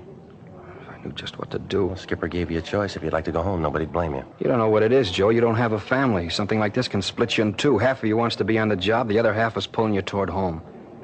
Joe, if that cheap punk steps to my front porch, I'm going to lean on him hard. Now, look, Frank, this isn't going to get us anyplace. Let's get over to the photo lab and get this thing moving, huh? I could just figure it. 4,000 guys in the department, and Bentley has to pick me. Joe, why me? All right, look, Frank. I could try to spell it for you 100 ways, and we still wouldn't come out with any kind of a total. I know what you must be going through, and I'm sorry it's got to be you. I'm sorry it has to be any cop. You're right about me not having a family, but it's squeezing me just as hard as it is you. You and I both knew when we filled out those application blanks what we were taking on. It's the job, Frank. Maybe I never told you before, or maybe you've been through this too, I don't know. There isn't a day goes by that I'm on the job here that I don't run into something that breaks my heart. Why did Ed Wilson have to get shot down when he and his partner tried to take that guy out of that rooming house over on 8th Street? Why did Olson and his partner have to end up in the P&F ward last week? Why do you have to run the gamut of every human emotion and class of people on Earth? Poor or rich, it's all the same. Somebody picks up a gun to knock over the corner gas station, everything hangs in the balance. The minute that thief slips a cartridge into his gun, the gas station attendant, his family, his kids, and every relative he's got slides right onto the short end. Everybody seems to think that wherever crime is concerned, they never get any closer to it than the front page of the morning paper. I know you know this, Frank. For every attempted crime, God only knows how many innocent people are thrown into the balance even before the crime's been committed. That's the way it is, Frank. I'm not trying to tell you anything you don't know, but the minute you passed that exam, you had to make book that something like this could contaminate you just as surely as if you weren't a cop. I guess it's almost a legacy. Nobody's found a vaccine for crime. Nobody's immune. And it's worse with you and me because we know better than to think we can't be touched. We know we can. We invite it every time we roll on a call, every time we pick somebody up, every time a guy gets out of line. It's the job, Frank. I didn't mean to give you an academy lecture, but if it's any comfort, I'm with you. I know just how you feel, and so do 4,000 other guys right down here. Yeah. I guess maybe we better get moving, huh? Yeah, come on. We took the mugshot of Bentley to the photo lab and asked them to run off 200 copies. We checked with the reporters in the press room, and they promised us full cooperation. Jack Ricketts told us that he'd put the picture on the air the next day. Frank called home and found that there'd been no further calls from Bentley. 6:17 p.m. We started to look for Harry McLeod, our informant. We checked his hotel, but the clerk told us he hadn't been in all afternoon. We started checking his known hangouts. In fear of burning McLeod, we were unable to ask for him by name, which made it necessary for us to canvass each individual place. 9:28 p.m. We located McLeod in a small bar that was known to be frequented by thieves. We walked over to the bar and sat down next to him. We ordered a drink. At the first opportunity, without arousing suspicion, we told McLeod we wanted to talk to him and that we'd meet him down the street, 2 blocks west. We left the bar, got in the car, and drove to the meeting place. 20 minutes later, McLeod arrived, got in the back seat, and we drove away. Want to get the radio, Joe? Yeah. What's the matter with you guys? I told you I'd get in touch with you and I had something for you. You trying to get me burned? Take it easy, Mac. Just a couple of things we want to know. Well, I'm on your side. You guys know that. I've always leveled with you, haven't I? Yeah. Well, then what's this bit? You walk into that joint, you know what goes on in there, and you pull me out. Good chance somebody could have seen you, you know. Yeah, we know, Mac. Have you seen Bentley? No, I told you I'd let you know when I turned him. Now, don't snow us, Mac. This is important. Have you seen him? If I saw him, I'd have called you. You know that, don't you? I'd have called you guys. I told you once I'd finger him for you. I haven't called. I haven't seen him. It's that simple. What's the big rush about getting Bentley, anyway?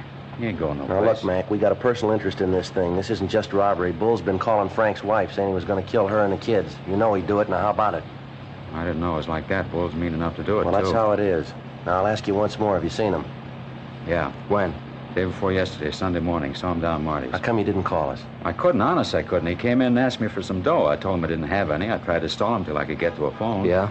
Didn't work. He wouldn't wait. Got mad when I couldn't help him out. You say anything about a meet? Just said he'd get in touch with me. Yeah. He was real sore when I couldn't let him have any dough, but I told him, I said, look, Bull, you know I want to help, but I just haven't got it. That's what I said. Yeah? Wasn't kidding either. Things been pretty rough. Say, you guys couldn't see your way clear, could you? Sawbuck to tide me over, huh? No, you got me at the wrong time, Mac. I'm tapped. How about you, Smith?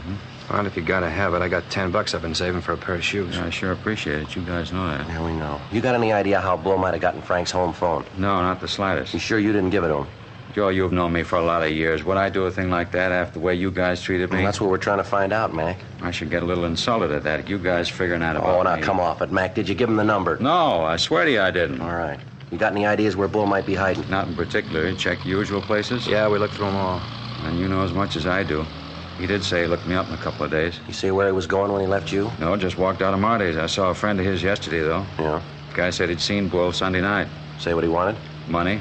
Said he'd try to tap him for some dough to get out of town. His friend help him? He didn't give him any money. He gave him something else, though. Yeah. He gave him a gun.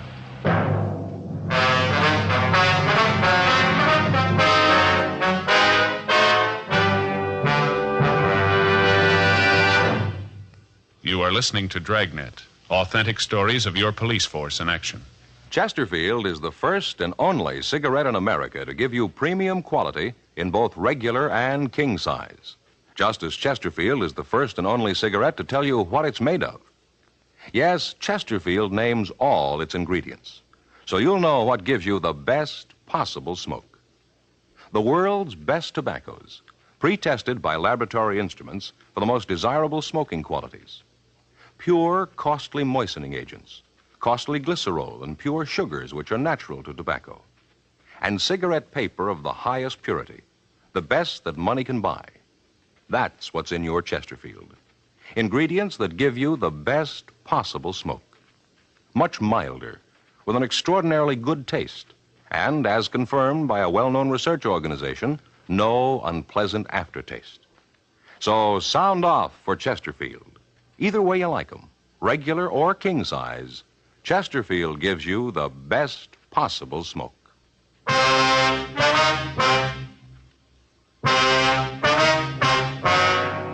Before we left Mac, he furnished us with the name of the man who'd given the gun to Bull Bentley. We recognized the name Dave Slater as a small-time hoodlum who'd do anything to make $1 as long as he himself was reasonably safe in doing it. Mac told us of several places where we might find him. The most likely place was a pool room on North Main Street. Slater had numerous arrests, most of them for being drunk and for acting as a lookout for gambling games. He was a type of thief that can be found in every large city, always on the fringe of criminal operations, but never directly involved in the crime itself. We checked several of the places Mac told us about, but we couldn't come up with Slater. We checked the pool room. The manager was evasive and at first appeared reluctant to talk. We informed him that we knew Slater would be back and that we'd wait for him. The manager asked us to come to the back room with him. He told us that Slater had said that he was going down to the all-night hamburger stand on the corner to get something to eat. We found Slater sitting at the counter. Call this thing a hamburger, all I can see is a bun. I'd be ashamed to sell a thing like this lousy deal, 35 cents for nothing. Slater? Yeah, well, something you want? Police officer, Slater. We want to talk to you. What about? Bull Bentley. Bentley? Never heard of. We got information you do know him pretty well. Yeah? You tell your pigeon he's lying. I never heard of the guy. Now, let me finish eating. We want to talk to you, Slater. You want to make it here, or would you rather go downtown? Can't you see I'm eating? Now, let me finish. I got nothing to tell you. I don't know any Bull Bentley. Now, lay off, huh? Come on, you can think better than an empty stomach, Slater. Let's go. Frank and I took Slater out of the restaurant and put him in the car. Once he was in custody, his attitude changed completely. He said he wanted to help us, but that he didn't know Bull Bentley. 10:44. We got back to the city hall. I want to stop by the office, Joe. Call home. All right, I'll be in the interrogation room. You tell us, Skipper. Yeah. In here, Slater. Yeah. Sit down. Sure. Look, I told you I want to help you guys out, but honest, I don't know anything. If I did, I'd let you know. All right, come off it, Slater. Where's Bentley? Look, I keep telling you, I don't know any Bentley. Where are you living now? Solly Hotel, West Fifth. How long you been there? A couple of days. You working now? Yeah, a little. Odd job now and then. You know, nothing steady. What do you call an odd job, Slater? Oh, you know, sweep out the pool room, rack the balls for him. Yeah, sure. Now, look, we've known you for 8 years. You never worked a day in that time. Now, how about Bentley? We got a personal interest in him. We want him. We want him bad. Look, I tell you, I don't know any Bentley.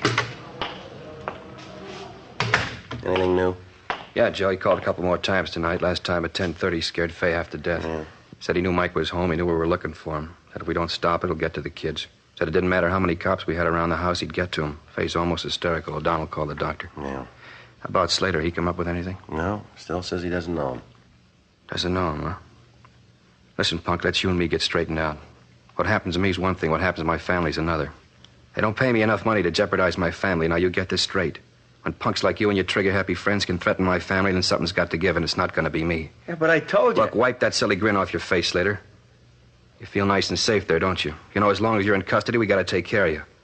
Well, maybe you'd like to know that if I have to, I'll take this badge off and walk up one side of you and down the other. Now, I want to know where Bentley is, and I want to know now. We're not stumbling around in the dark. We know you gave him a gun. Let me tell you this, mister. Mark it down. If anything happens to my wife or my kids, you can't run fast enough to get away, because I'll nail you hard. All right, Frank. He's getting pretty tough, isn't he? Just telling you how you stand. Now, come on, where's Bentley? I told you, I don't know Bentley. All right. Let's get everything out of your pockets. Get it on the table. Well, there's nothing much. Here, change, keys, and a nail file, address book, my handkerchief, comb, wallet, cigarettes, and matches. That's all.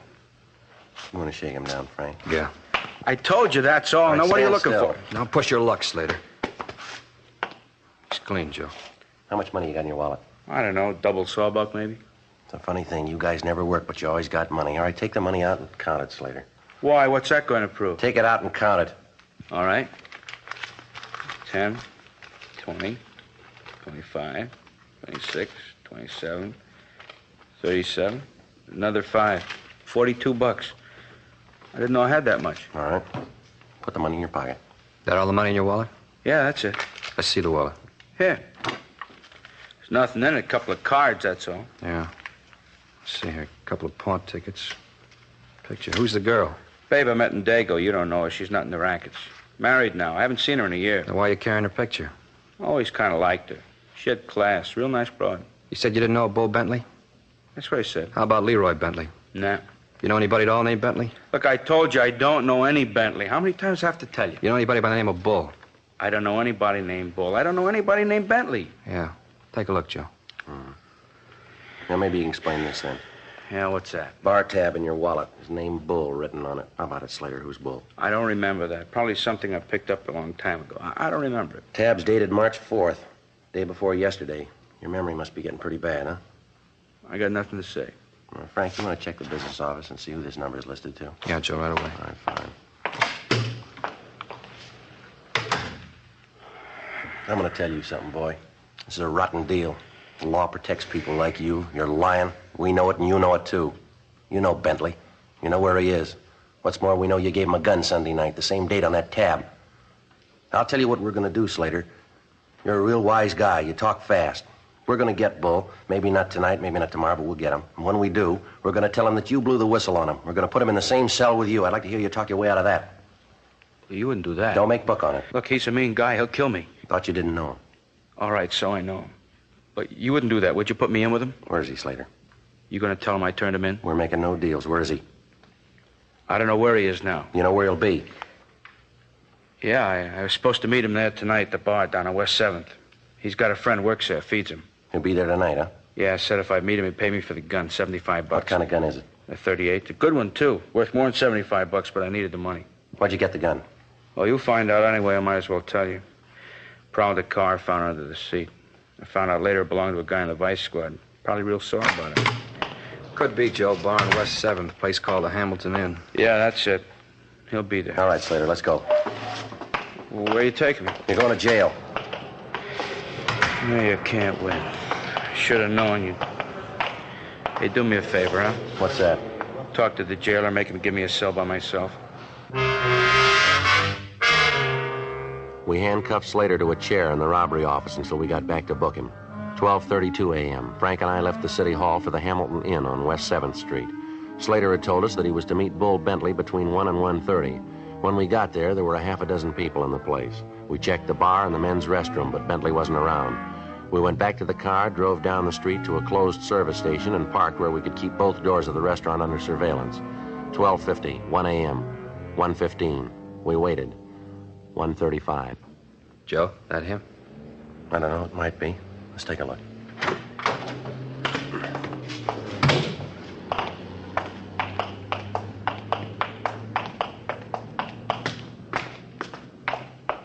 All right, you want to take the side door? I'll try the front. Right. All right.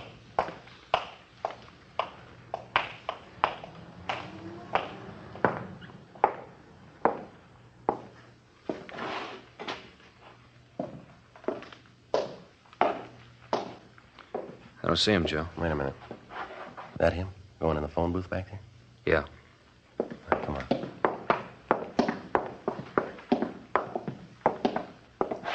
I'll get him. Bentley. Yeah? Watch it, Joe! Yeah.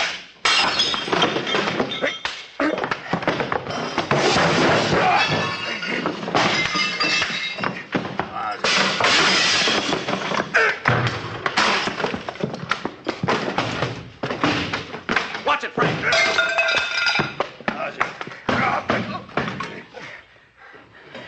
All right, Frank. I'll shake him down. Who told you? Who blew the whistle? That bum McLeod, it was him. He was the only one who knew. He give you my telephone number?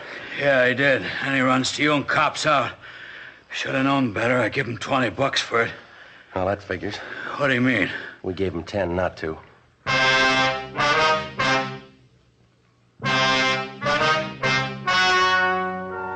The story you have just heard was true.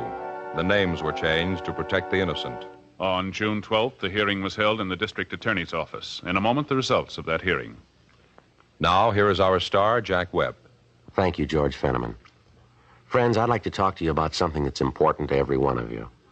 Now, for the first time, you can get a premium quality cigarette in either regular or king size. Of course, that's Chesterfield. Both regular and king size Chesterfields are made of the proven ingredients that give you the best possible smoke. Both are much milder, with an extraordinarily good taste and no unpleasant aftertaste. Yes, there's no difference between the two, except king-size Chesterfield is larger, contains so much more of the same tobaccos, it gives you a 21% longer smoke, yet it costs very little more. So remember, either way you like them, regular or king-size, Chesterfield gives you the best possible smoke.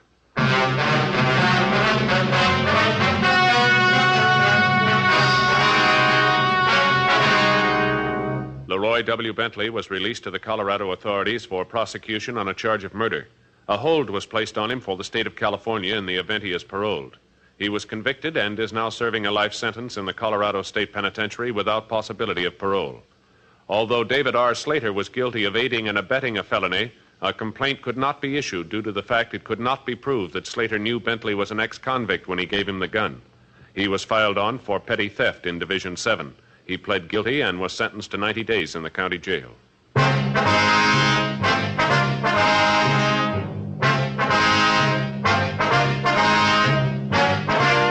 You have just heard Dragnet, a series of authentic cases from official files. Technical advice comes from the Office of Chief of Police W.H. Parker, Los Angeles Police Department. Technical advisors, Captain Jack Donahoe, Sergeant Marty Wynn, Sergeant Vance Brasher. Heard tonight were Herb Ellis, June Whitley, Jack Crucian. Script by John Robinson. Music by Walter Schumann. Hal Gibney speaking. These great programs sound off for Chesterfield. Radio, Dragnet, the Dean Martin and Jerry Lewis Show, and every weekday Arthur Godfrey time. On television, Dragnet, Gangbusters, Arthur Godfrey and his friends, and the Perry Como Show. Tomorrow, you'll want to sound off for Chesterfield, because either way you like them, regular or king size, Chesterfield gives you the best possible smoke. Chesterfield has brought you Dragnet, transcribed from Los Angeles.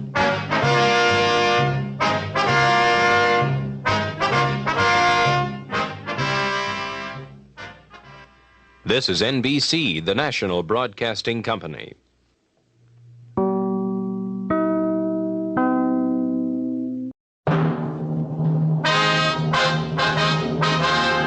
Sound off for Chesterfield. Chesterfield, first cigarette in America to give you premium quality in both regular and king size, brings you Dragnet.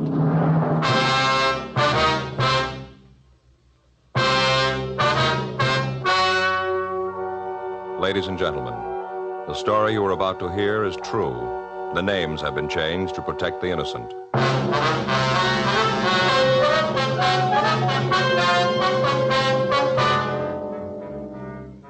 You're a detective sergeant.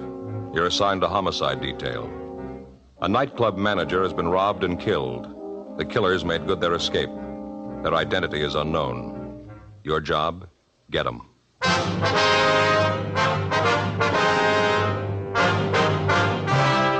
Dragnet, the documented drama of an actual crime. For the next 30 minutes, in cooperation with the Los Angeles Police Department, you will travel step by step on the side of the law through an actual case transcribed from official police files.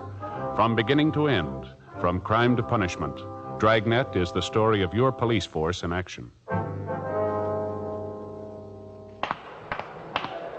It was Wednesday, April 7th. It was warm in Los Angeles. We were working the day watch out of homicide detail.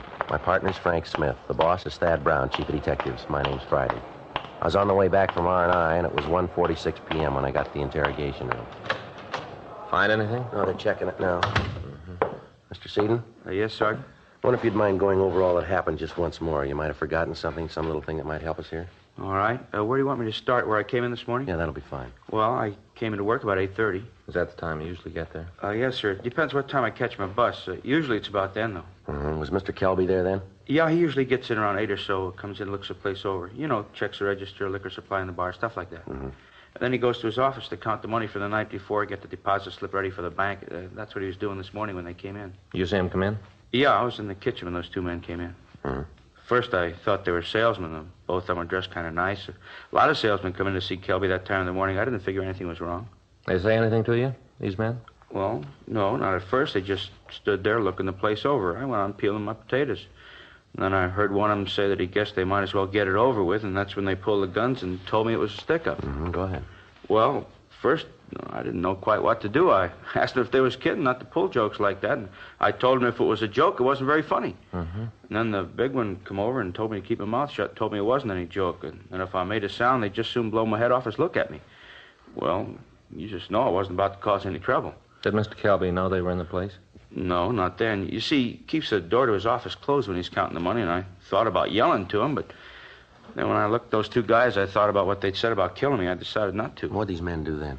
The tall one walked over to the door of Mr. Kelby's office and knocked on the door, and Mr. Kelby said for him to come in.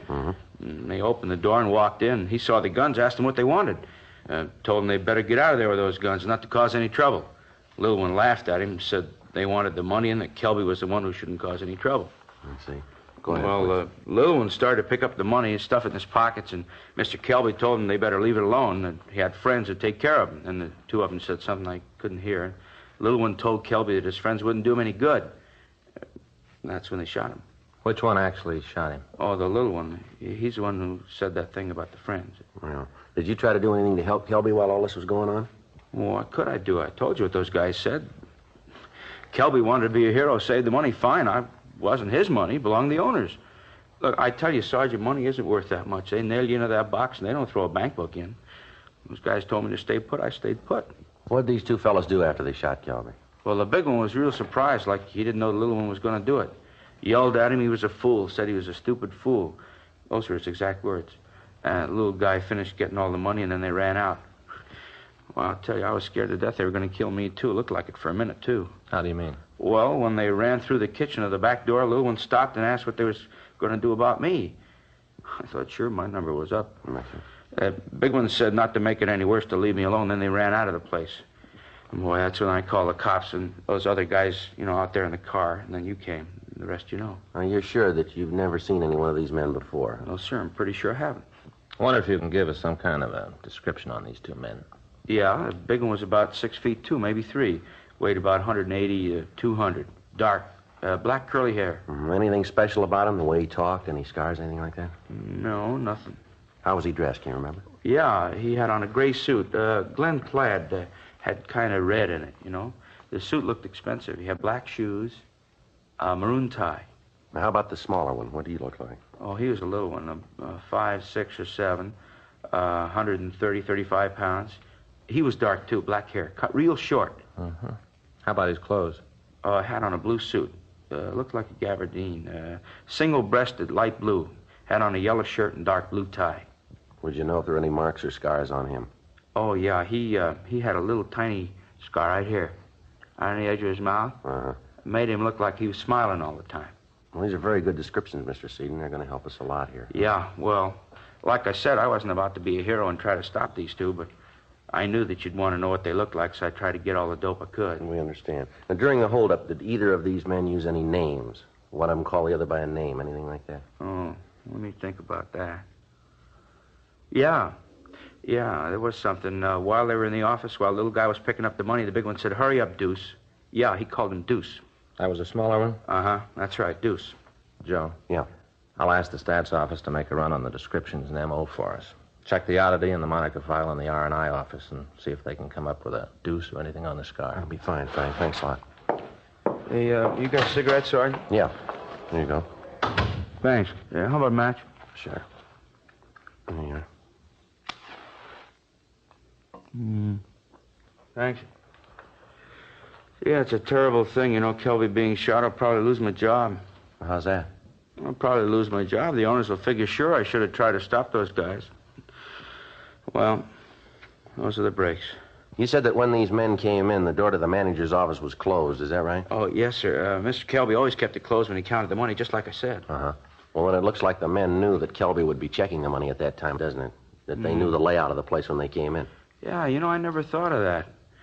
By gosh, that's what must have happened. They sure seemed to know what was going on. Anybody else that was usually around at that time, would you know? Anybody that might have known that the manager worked the accounts at that particular time? No, there's nobody else around. But I don't think that Mr. Kelby kept it a secret about the money. Was Kelby conscious at all after he was shot? Do you remember that? Not more than a minute. I ran over to him right after the man left. I wanted to see if I could help, Okay. Yeah, he was shot pretty bad. They'd hit him in the stomach. He was all doubled up. Terrible. He looked up at me and said, "I know." And his voice kind of trailed off. That's all. Just, I know. Stats office is making the run, Joe. We got out the local and the APB on the suspects. Nothing that matches the name Deuce and nothing on the scar. Anything from the crime lab yet? No. Checked by the office. While I was there, Murphy called from Georgia Street. Anything? Yeah, not good. What? Kelby died, never regained consciousness. With the death of the victim, any information he might have given us about his killers was gone. The one witness to the murder was shown the mug books, but was unable to identify the suspects. Sergeants Gil Encinas and Danny Galindo canvassed the neighborhood and came up with the driver of a bakery truck who thought he'd seen the killers leave the club. He told them that two men answering the description given us had walked out of the club and gotten into a late model Mercury sedan. He'd not been able to get the license number of the car, however. He was brought into the office and shown the mug books, but he was unable to point out the killers for us. In checking the neighborhood, Encinas and Galindo had come up with a waitress who had seen two men answering the description of the killers loitering around the area. She also described the Mercury sedan, but said that she hadn't paid much attention to it. Because of the smoothness with which the hold-up men had operated, indications led us to believe that they had been tipped off by somebody working for the club. Proceeding with this theory, we checked with the club owner, a Mr. John Watson. We found him in the kitchen of his home. Hope you don't mind if I finish up here, officer. No, not at all, Mr. Watson. Guess it seems a little silly to you for a man to be in the kitchen. Kind of a hobby of mine, cooking. Yes, sir? Making a cheesecake.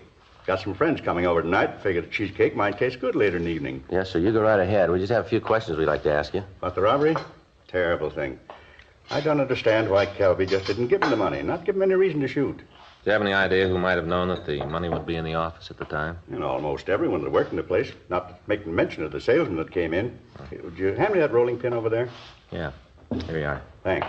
Crust to a cheesecake's important. That's one of the reasons I make it myself. Can't stand a soggy crust.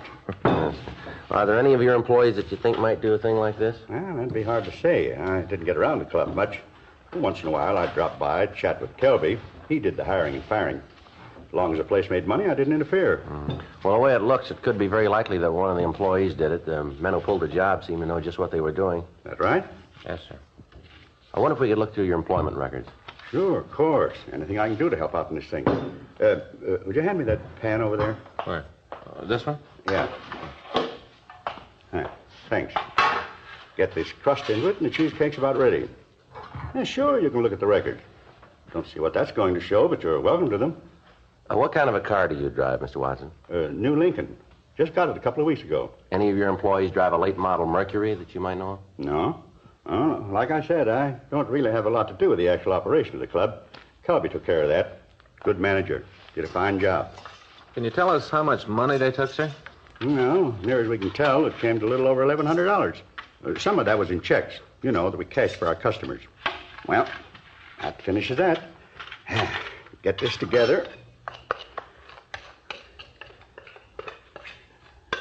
Now, get it in the oven.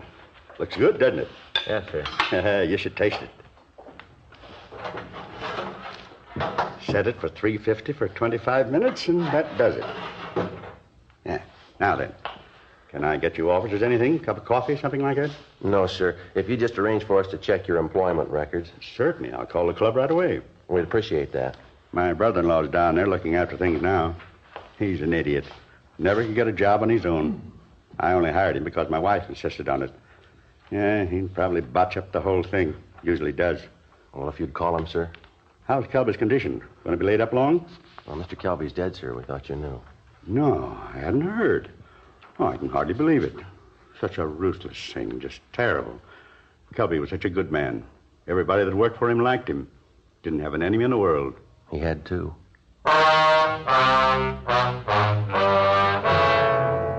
We went back 5 years into the employment records of the club. There were over 200 names. Each of them had to be checked out.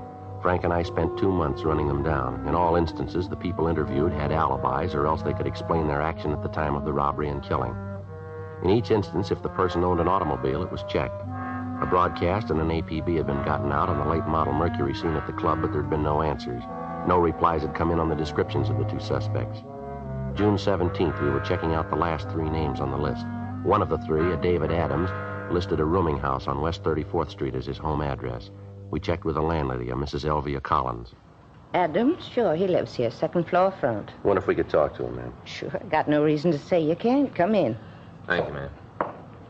He isn't in right now. Went out about an hour ago. Said he had a lead on a job, and I sure hope he gets it. He's a couple of months behind in his rent. That's right. Sit down. Just take any chair. Thank you, Miss Collins. You officers like anything? Mint on the table there. Help yourself. No, thank you. Adams give you any idea when he might be back? No, he didn't say right out. I expect he'll be here by 6. How's that, ma'am? That's when we serve dinner. Mr. Adams hasn't missed more than 4 meals since he's been living here. What's this Adams look like? Oh, little man. Sort of like my first husband, little dried-up man. Well, how old would you say he is? Well, I know exactly. Baked his birthday cake last Wednesday. 46 candles and 1 for luck. About how tall would you say, ma'am? 5'6" or so. How about his weight? Maybe 120, and that'd have to be soaking wet. He's a real little man. Is he dark or light? I beg pardon? His hair, is it dark or light? Oh, light. A real silky hair, what little there is left of it. Funny the way he combs it. Never could figure it out why a man would comb his hair that way. What's that, ma'am? Well, you see, he's only got a little bit of hair on one side. He lets it grow real long, and then he combs it all the way over the top of his head, so it'll look like he's got a lot of hair. He really doesn't, though. It's silly. He's pretty vain about other things, too. Does he have any friends in the building, Miss Collins? Well, there's his 2 cousins. They've moved, though. How long ago did they move? Well, let's see. Must have been about 2-3 months ago. Yes, that much, anyway.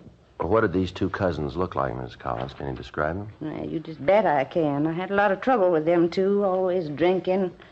First one, he was a big one. 6 feet, anyway. Had dark hair. Weighed maybe 200 pounds. Miss Collins, how about his complexion? Dark. Anything outstanding about him? Well, now, what do you mean outstanding? Well, I mean anything about him that struck you as being different, maybe. Anything that attracted your attention, something like that? No. Well, what about the number 2 man? How old was he? Well, he was a little younger. 35, or maybe 37, around there. How tall would you say he was, Miss Collins? Well, he was a little man. 5'6" or 7. How much do you figure he weighed, would you know? 130 pounds or so. How about his complexion? Dark, just like the other one. Anything outstanding about him? Scars, tattoos, maybe anything like that? Yes, he had a scar. Right on the corner of his mouth. Made him look like he was smirking all the time. It was a real dirty look. What are these men's names, Miss Collins? Well, now, the big one was called Al Evans. The little one's name was Bill Evans. They was brothers. Did they have a car? Oh, yes, a late one. It was real pretty. You know what make it was? No. No, I'm sorry, but I can't tell one kind from another. Sure was a nice-looking one, though. A lot of chrome all over it. Do you have any idea where they might be now, where they moved to? No, I haven't. Well, Mr. Adams can probably tell you, though. I see. Oh, that might be him now. I'll see. We'll go with you, ma'am, all right? Are you expecting any trouble? What's this all about, anyway? Mr. Adams done something wrong? Oh, I do hope not. He's a little man, but he's awfully nice. We'd just like to talk to him. Oh, I sure hope there won't be any trouble. Oh, Mr. Adams. Yes, Miss Collins? These gentlemen would like to talk to you. Oh? Something I can do for you? Are you David Adams? Yes, sir, that's right. We're police officers, Mr. Adams. My name's Friday. This is my partner, Frank Smith. How do you do? Evans. What is it you wanted? Well, it might be better if we talked in your room. All right, but I still don't see what it is you want. Did you get the job? No, Mrs. Collins, but I've got another lead. Don't worry. I'll be able to take care of that matter by the first next week. Oh, it's all right, Mr. Adams. I understand. This is it. It's not much. Just sit down anywhere. Thank you. You want to tell me what this is all about now? What it is that you want with me? Well, we'd like to talk to you about the robbery of the Pink Rat Cafe last April. The manager was killed. The Pink Rat, yes. I worked there a couple of years ago, but I don't think I've been in the place since then. I lost the job. Kelby fired me for dropping a load of dishes. Did you have an argument at the time? Well, a little one, yeah. I was sore. He was, too. Wanted me to pay for the dishes. I didn't feel it was my fault. I told him so. He had a few words. Nothing serious, so why? Mr. Kelby was killed in the holdup at the bar. Yes, I know. That's too bad. But you surely don't think I had anything to do with that, do you? Well, that's what we're trying to find out. Well, why do you think I'd have anything to do with it? I haven't been near the place for a couple of years. Well, the way the thing was pulled, the whole M.O. makes it look like it's an inside job. Somebody had to give the layout, tell him that Kelby would be in his office with the money at that time. It all points to somebody that either works there now or who did work there. Yes, but why me? Well, your name was on the list. It had to be checked out. Adams, you got any relatives in town? Not now. I had a couple of cousins. They were out here for a while. What are their names? Al and Bill Evans. Mind if we look around your room? No, I got nothing to hide. Go ahead and look around. You won't find anything. Thanks. What is it about my cousins? You figure they had something to do with the thing? Well, we think they might have. Their descriptions match the ones we got from the witnesses. You've been talking to old Mrs. Collins. She's the one who told you about Al and Bill, isn't she? Well, who told us isn't important, Adam? You don't have to admit it. I know. You're a busybody, always getting your nose into somebody else's business. Oh, Harpy. Joe. Yeah. Look at here. What's this gun for, Adams? You never know when somebody's going to try to break into the house. It's protection, that's all. You never had it out of the house, huh? Not since I bought it. It's a 32, though. What are you so interested for? Kelby was killed with a 38. Well, he was, wasn't he? Seems to me I heard it on the radio or read it in one of the papers. No, you didn't. The caliber of the gun that killed him wasn't released. How'd you know? I must have read it in the paper, like I said. No, this won't work, mister. I think maybe we better talk to you downtown, huh? You going to arrest me? Just like to talk to you downtown. Let's go. Well, sure, but I got nothing to hide. Well, you still got to come up with an explanation for knowing about that gun. Description we got matches your cousin's. You know about the gun. You got a lot to explain. I don't want to go to jail. Too bad, Adam. You should have thought about that before you got involved in this. Well, if I help you get the guys that did it, will you give me a break? Well, we can't make any deals. Well, I don't want to go to jail. You can't do anything for me, huh? All we can do is see that the district attorney's office knows that you've helped. But you'll tell him, huh? If I give you a hand? He'll know about it. Okay. I got claustrophobia. Putting me in a cell will drive me nuts. I'll tell you who did the job. More than that. Yeah. I can show you the gun they used.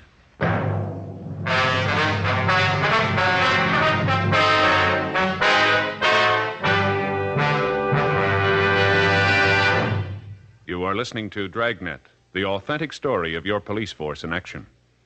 Listen to what the nation's press has had to say about Chesterfields. Atlantic City Evening Union. Wholesalers and retailers report an extraordinary demand for Chesterfields in both sizes, with sellouts in many instances. Cleveland Press. Dealers everywhere report the big pack sale phenomenal.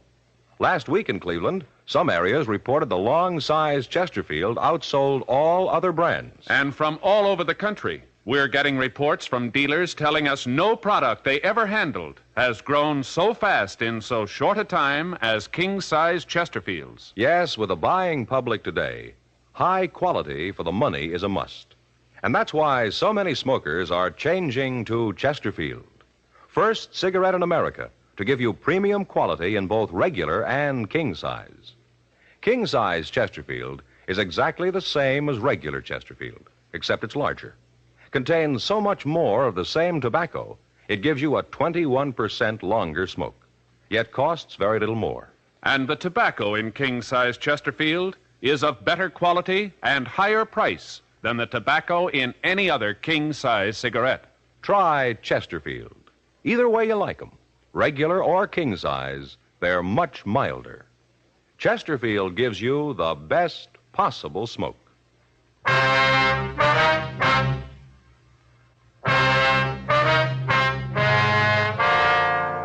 We took David Adams back to the office and checked the gun with pawn shop records. It was clean. We printed him and checked him through R&I. We took him over to Westlake Park, and he showed us the approximate place in the lake where the gun had been thrown. He explained that his two cousins had talked him into helping them with the robbery of the club. He also said that as soon as he found out that there'd been a shooting, he'd washed his hands of the entire affair and told them that he'd have nothing more to do with it. The loot from the robbery had been divided between the two cousins, Adams taking no part of it. It took us 2 hours of searching before we were able to find the gun. It was turned over to Russ Camp in ballistics. He fired test shots from the gun, and comparison with the death bullet showed that it was the murder weapon. Markings on the shell casing found at the scene of the crime were the same as those left on the test casing. Adams told us that Bill Evans owned a late model Mercury sedan and that the two brothers had left for St. Louis in the car. He also was able to give us the license number. We checked with DMV, and they told us that the legal owner was a finance company on Crenshaw. The manager there told us that their payments were up to date. They were able to give us a St. Louis address used as a reference by Bill Evans. We called the St. Louis Police Department, gave them a rundown, and asked them to pick up the Evans brothers for us. The witness to the killing was unable to identify David Adams as one of the holdup men. He was taken to the main jail and booked on suspicion of 287 PC. Frank and I waited for word from the St. Louis Police Department. They're all the same, aren't they, Joe? What do you mean? Put any of them in a tight spot, and they'll spill all they know to save their skins. Well, it seems that way, doesn't it? Adams seems pretty sincere, though. Seems like he does really want to help. Well, we'll know more when we hear from St. Louis. You figure that Adams is telling the truth? I don't know. The story seems to check out about how he laid the thing out for him, showing us where the gun was. Being that far back in his room, Red, would make that part about him not taking any of the money fit. I'll get it. Homicide, Friday. Yeah, I'll take it. Mello. Yeah. Yeah, we've been waiting to hear from you. Did you pick up the Evans brothers? Uh-huh. Yeah, wait a minute. Toss me that pad, will you, Frank? Yeah, here. Thanks. Yeah, all right, go ahead. Uh-huh. What was that again? I didn't... Yeah, I got it. Okay, thanks. Anything we can do for you, give us a call. Yeah, sure, we sure appreciate it. Right, bye. Well, that does it. What do you mean? St. Louis checked the address. They'd been there all right, but they left this morning. Any idea where they went? Yeah, the Evans boys told us. Huh? They left a forwarding address. Motel out on Ventura Boulevard. Frank and I notified Captain Lorman of the new developments. We talked to the manager of the motel, and she told us that she did have a reservation for June 24th under the name Evans. She told us that they'd be in Cottage 12. In view of the fact that the suspects had not been alarmed, we decided not to put out an APB on the car. We felt reasonably sure that having made the reservations, they'd keep them. But in the event the suspects arrived earlier than expected, a surveillance was placed on the motel 24 hours a day. Sergeants Howard Hudson and Bill Cummings took the period from 6 a.m. to 6 p.m. Frank and I covered the other 12 hours. Directly across from the motel was a used car lot. We talked to the manager, and he gave us permission to sit in any one of his cars while keeping the place under surveillance. As we relieved each other, the police car was taken back to the city hall so there would be no indication that the place was staked out. 4 days passed. No sign of the suspects. June 23rd, 4:32 a.m. Joe. Yeah, Mercury sedan. License checks. 2 men. Stopping at the manager's cottage. They're ringing the bell. Yeah, looks like they're signing the register. Must be. There. She's giving him the key. All right, let's let him get to the cottage. We told her we would. All right. There's the landlady's signal. Let's go. Right.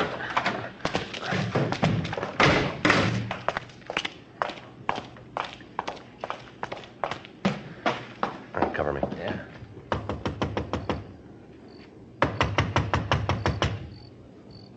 Who is it? This is the manager. Gonna have to move your car. Huh? You gotta move your car. Put it in the back. What do you want? Stand still. Cut, Bill! Hey, Joe, get the other one. Yeah.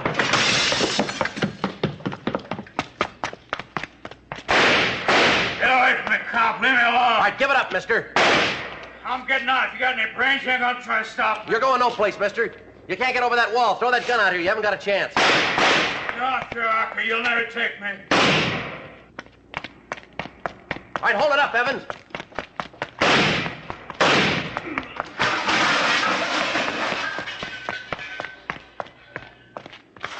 All right. I got no gun. I dropped the AC. I got no gun. Get a doctor for me, huh? Gonna hurt. Yeah, we'll call one. You didn't have to shoot, did you? Lousy deal. You didn't have to shoot. You didn't give me much choice, mister. I wasn't trying to hit you, just trying to scare you, that's all. I didn't want to hit you. I'm a good shot. I knew what I was doing. Yeah, you proved you're a good shot. What do you mean? When you killed Kelby.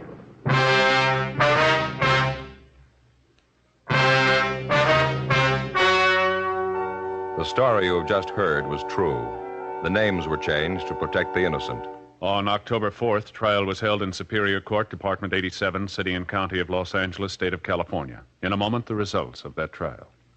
Nose, throat, and accessory organs not adversely affected by smoking Chesterfields. First such report ever published about any cigarette. Yes, and it applies only to Chesterfield. A responsible consulting organization has reported the results of a continuing study by a competent medical specialist and his staff on the effects of smoking Chesterfield cigarettes. A group of people from various walks of life was organized to smoke only Chesterfields. For 6 months, this group of men and women smoked their normal amount of Chesterfields, 10 to 40 a day. 45% of the group smoked Chesterfields continually from 1 to 30 years, for an average of 10 years each. At the beginning and at the end of the 6 months period, each smoker was given a thorough examination, including X-ray pictures, by the medical specialist and his assistants. The examination covered the sinuses as well as the nose, ears, and throat. The medical specialist, after a thorough examination of every member of the group, stated, quote, "It is my opinion that the ears, nose, throat, and accessory organs of all participating subjects examined by me were not adversely affected in the 6 months period by smoking the cigarettes provided," unquote. Now remember this Chesterfield report. It's the first such report ever published about any cigarette. Nose, throat, and accessory organs not adversely affected by smoking Chesterfields. Buy Chesterfield either way you like 'em, regular or king size. Chesterfield gives you the best possible smoke.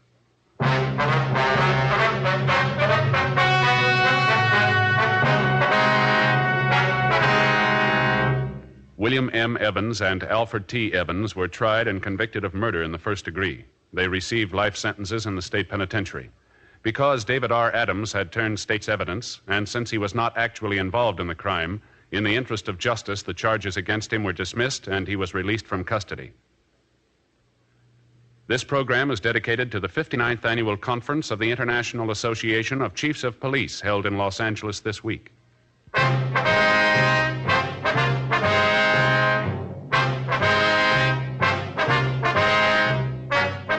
You have just heard Dragnet, a series of authentic cases from official files. Technical advice comes from the Office of Chief of Police W.H. Parker, Los Angeles Police Department. Technical advisors, Captain Jack Donahoe, Sergeant Marty Wynn, Sergeant Vance Brasher. Heard tonight were Ben Alexander, Virginia Gregg, Jack Crucian. Script by John Robinson. Music by Walter Schumann. Hal Gibney speaking. These great programs sound off for Chesterfield. Radio, Dragnet, the Dean Martin and Jerry Lewis Show. And every weekday, Arthur Godfrey time. On television, Dragnet, Gangbusters, Arthur Godfrey and his friends, and the Perry Como Show. Tomorrow, you'll want to sound off for Chesterfields, because either way you like 'em, regular or king size, Chesterfield gives you the best possible smoke. Chesterfield has brought you Dragnet, transcribed from Los Angeles.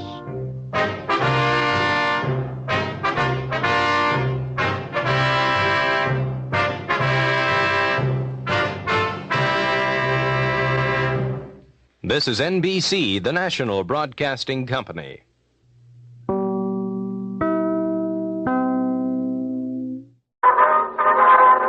Sound off for Chesterfield. Chesterfield, the first cigarette in America to give you premium quality in both regular and king size, brings you Dragnet.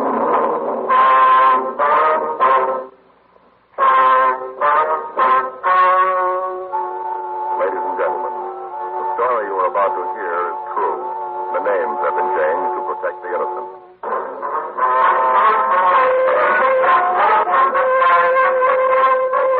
Detective Sergeant, you're assigned to robbery detail. A man has been found in the trunk of an automobile. He's been badly beaten and is suffering from shock. Your job? Investigate. Here's what the nation's press has had either way you...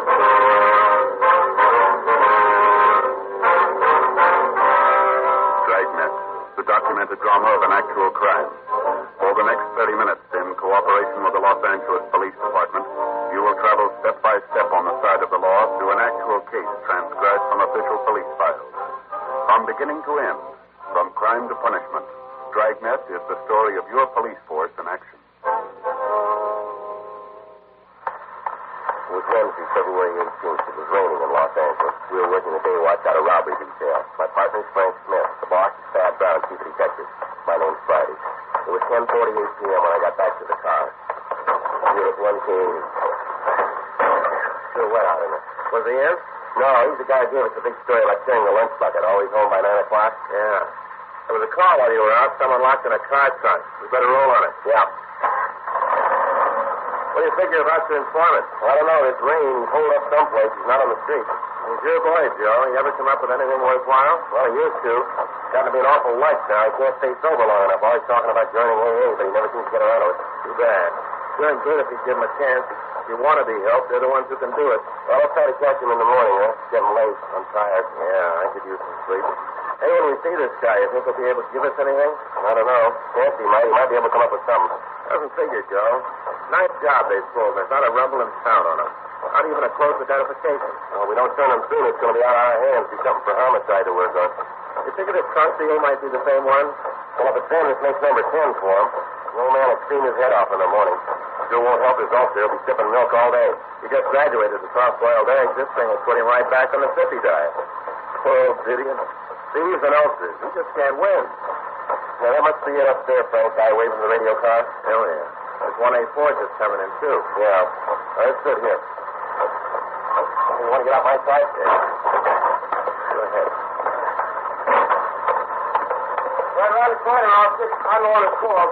Sure didn't take you long to get here. I'll show you. Right around here? Yes. All right, Joe, Frank. You police officers, too? Yes, sir. My name's Friday. This is my partner, Frank Smith. How do? I'm Carl Miller. I own the drugstore on the corner. I'm the one who found the car, you know. Yes, sir. If you'd show us the car. Yeah, sure thing. Around this way. I'm going way back from Miss Dalton. Over some college bills for babies. Perhaps this car sort of hurt something. Yes, sir. I walked by, then I got to thinking that maybe something might be wrong. So I went back. I looked in the car, but I couldn't see anything. Yeah? Well, I figured that maybe it might be my imagination. You know, maybe something else. And I heard this voice. Sounded like it was coming from the trunk. Tried to get it open, but it was locked. That's when I called you. This is? Yes, sir. Put your ear against the trunk. You can probably hear him. Yeah, let me see. There's somebody in there. Let's see if we can get this thing open, huh? Well, there ain't something to pry it open. Got anything in the car, Al? Oh, wait a minute. Maybe there's something in here. I'll look. No, sir. Please don't touch the car. What? Don't touch the car, sir. Oh, sure. You want to look for fingerprints. Should have thought of it myself. I'll check my drill door. Should have something in there. All right, fine. Al? Yeah. You want to see if you got anything in your trunk? Yeah, I'll check it. Fine. All right, sir. We're police officers. We'll get you out. Same one, huh, Joe? Yeah, looks like him. Same MO. Well, this thing, lock that guy in there. Joe? Yeah. There's this boy in the trunk. You want to try it? Yeah, fine. Here. Yeah. Let me help you. No, I'll try it. Yeah, all right. I think I got it. Yeah. Here. Let's go, dude. There. Oh, let's get it open. Give me a hand, Frank. Yeah, I'll help you around it. It's all right, sir. Get you out of there. I'll get the tape on. Couldn't think anybody's fine. How close to going? That's okay now. You want to tell us what happened, sir? Sure. I got him, Frank. Yeah. Better get an ambulance, Al. Right. Hey, let's get him under that awning over there out of the rain. Right. Easy now. What do you figure? I don't know. Lay him down. Here. Take my coat. Cover him up. Yes, I got it, officer. It's all right. You already got it open? Yes, sir, we did. A little bitty screwdriver probably wouldn't have worked anyway. Oh, thank you anyway, sir. Sure thing. Anything else I can do for you? No, sir, it's all right. Nothing you need? Nothing at all? Well, not unless you got a good remedy for ulcers. 11:01 p.m. The ambulance arrived and took the victim to Georgia Street Receiving Hospital. Frank and I followed in our car. This was the 10th in a series of kidnappings in which the suspects obtained cars to use in armed robberies. After beating the victims, they'd lock them in the trunk of the car, and after completion of the robberies, they'd abandon the automobile with the victims tied and gagged in the trunk. Although to date none of the victims had been killed, we knew it was only a matter of time until the suspects kidnapped somebody who would be incapable of standing the treatment, and we'd not only have a robbery but a murder to deal with. The holdups had been going on for a period of 6 weeks. Frank and I followed up what leads we could, but they brought us nothing. None of the victims could describe the suspects other than to tell us they were male, white Americans, and that one of them spoke with a southern drawl. 11:17 p.m. We arrived at the hospital. The victim had been placed in treatment room number 3. Dr. George Hall was treating him.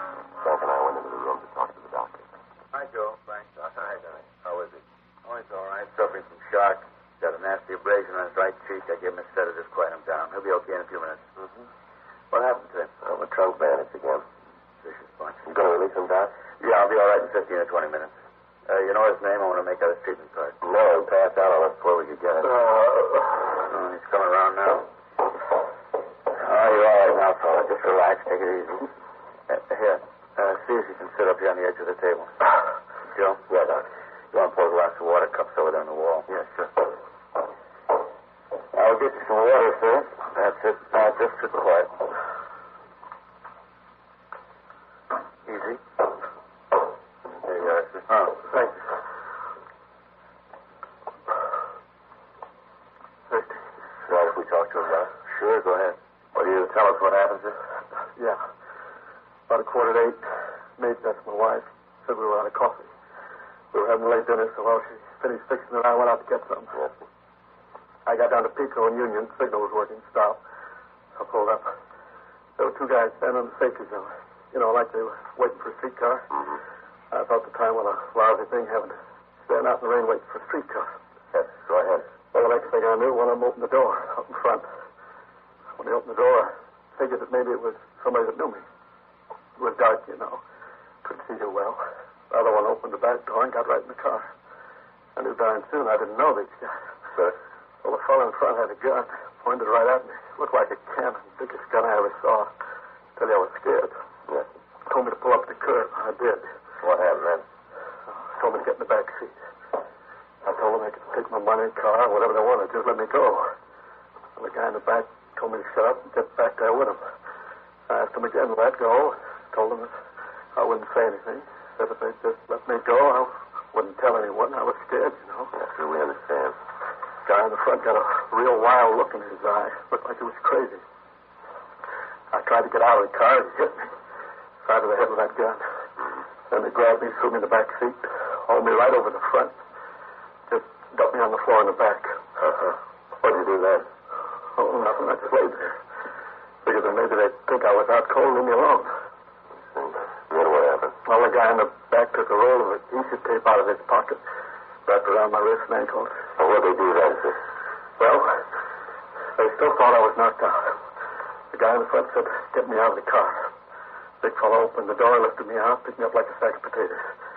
The guy with a gun ran around, opened the trunk, and they threw me in. One of my legs was over the bumper, and the big guy grabbed it and twisted it so it fit in the trunk. Almost died, but I didn't dare let him know it wasn't out. Mm-hmm. And after that? Well, he locked the car and drove away. Must have drove for a while, and they stopped. Mm-hmm. You got any idea how long they drove, sir? How far? I couldn't see anything. Couldn't hear much. Just a little mumbling. I know they stopped the gas station, though. Well, how's that, sir? Well, right after we stopped, I heard one of them yell at somebody. I couldn't tell what he was yelling, but then a little while, I heard somebody come back, take the gas cap off of the tank. And I heard the gas go in the tank, right in front of the trunk. That's it. Well, after the guy put the cap back on the tank, I heard one of the guys say something about stick-up. Well, why you were stopped? Did you try to let the gas station attendant know that you were in the trunk? Oh, sure. And I tried to kick the trunk, but the way they twisted my leg, putting me in, I couldn't move. They gagged me, too. Put a big piece of adhesive tape over my mouth. No, sir, I tried to let the guy know. I just couldn't do it. You said that you heard one of them say, this is a stick-up. Yeah. Those were the words you used, too. This is a stick-up. Why don't you go ahead, sir? Well, there was some quiet talking after that. I couldn't tell what was going on, and they drove away again. You have no idea where this gas station was? No. I'm sorry, but I was being bounced around that trunk. My head hurt where they hit me. I know they turned some corners, but I couldn't even guess where the station might be. All right, sir. What happened then? Same thing. They'd drive for a while and they'd stop. They'd get out of the car, then come back. We'd start to drive again. So finally they parked. I waited for them to come back. They didn't. I tried to get the gag off my mouth so I could yell for help. Rubbed my face against the spare tire and got loose.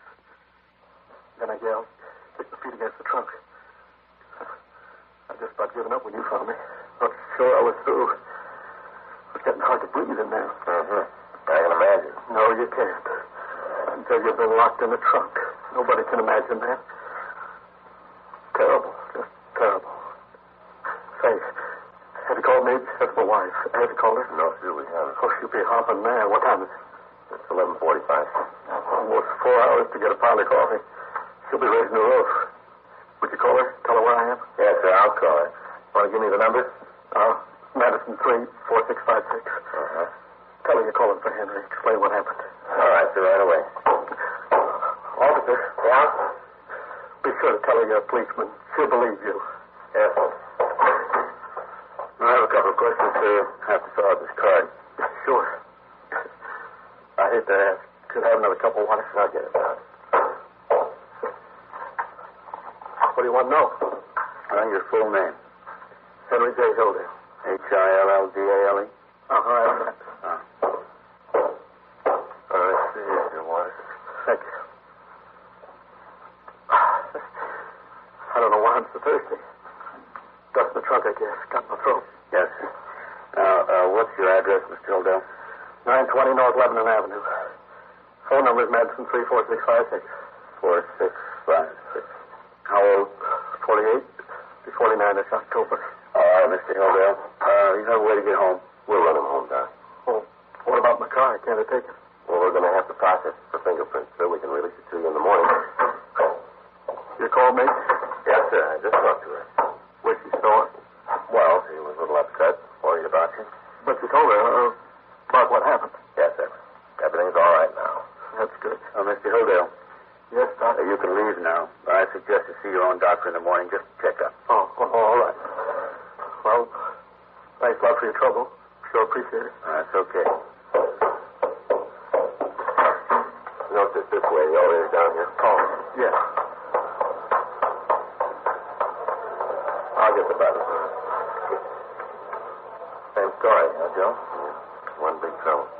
What's that? We're hearing it too often.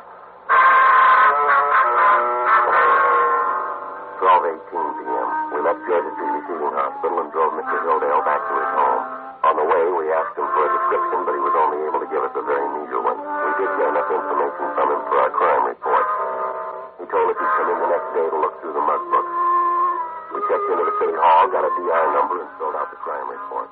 We booked the adhesive tape as evidence. The information on the robberies the suspects had pulled that night had come into the office. There had been 3 of them, and among them was a service station Mr. Hildale had told us about. At 1:46 a.m., Frank and I signed out of the office and went home to get some sleep. 7:58 a.m. We talked with Captain Didion. Here's the description we got from the service station, Lieutenant. Want to look at it? Yeah, thanks. Same guy. Frank? Yes, Skipper. Want to hand me that milk? Yeah. Here you are. Stomach's raising, King.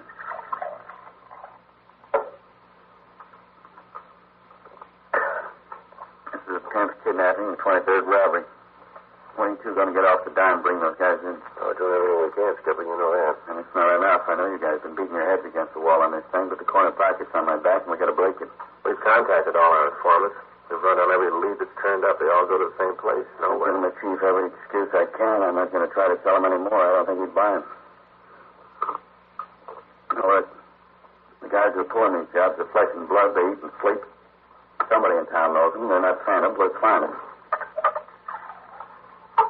These guys aren't the brainiest ones in the world. If they were, they wouldn't be getting the cars the way they do. Well, yeah, that figures. How about the car? Find anything? I called Leighton Prince. They said the car was dry enough to work on. They couldn't tell us anything in. Said they'd call us back. Mm-hmm. I've been going over their crime reports. Maybe got an idea. Yeah. The way it looks, they picked up the cars in one area, pulled the jobs in the same area. Could be that they live in that area. Makes sense. They've been working inside a 30-square block, straight down a hill, 7th to Pico. You got a description on them. Talked to the desk clerks at every hotel and boarding house in the area. Robbery, Didion? Yeah, he's here. See you, Joe. Thanks, Skipper. This guy. What do you do? You bet. That's the way it goes sometimes. Yeah. Well, thanks a lot. Bergman? Yeah. Just finished the car. It's clean. Not a thing on it.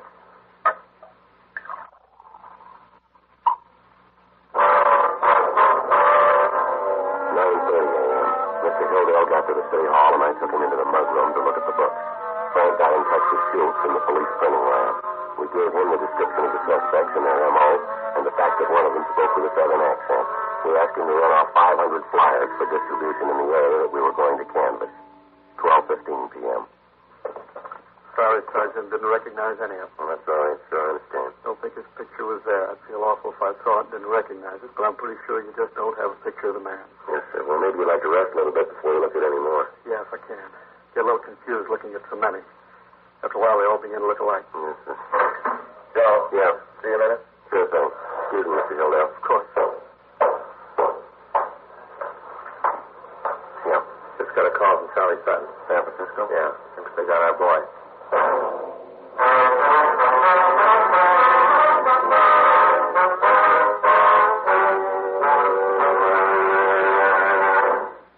You are listening to Dragnet, the authentic story of your police force in action.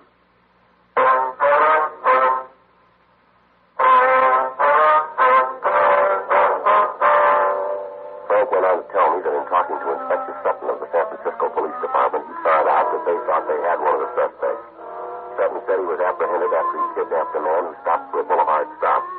The suspect had taped the man up and thrown him into the trunk of the automobile. Sutton went on to say that a witness on the street had called the police and furnished them a description of the car and the license number. The kidnapper was apprehended immediately. He refused to talk, and further investigation disclosed that the suspect was a PV from Los Angeles. Inspector Sutton told us that he'd send a stand-up mug to the suspect by airmail special delivery. The following morning, when we received the mugs, we showed them to the victims of the robberies in the Los Angeles area. Several of them positively identified the man. Others stated that he resembled the suspect, and some of the victims were unable to give any identification of the suspect at all. In view of the circumstances, Frank and I were ordered to take two of the most reliable witnesses up to San Francisco in order to observe the suspect in person. We signed the out-of-town book, checked out a trip car, picked up our witnesses, and left for the Bay Area. 7:15 p.m., we checked into the San Francisco police station on Kearny Street. A special show-up was arranged for the victims from Los Angeles. They failed to give a positive identification of the suspect, but both of them said that he could be one of the men involved in the robberies. 8:20 p.m., we talked to the suspect, Jack Webster, in Inspector Sutton's office.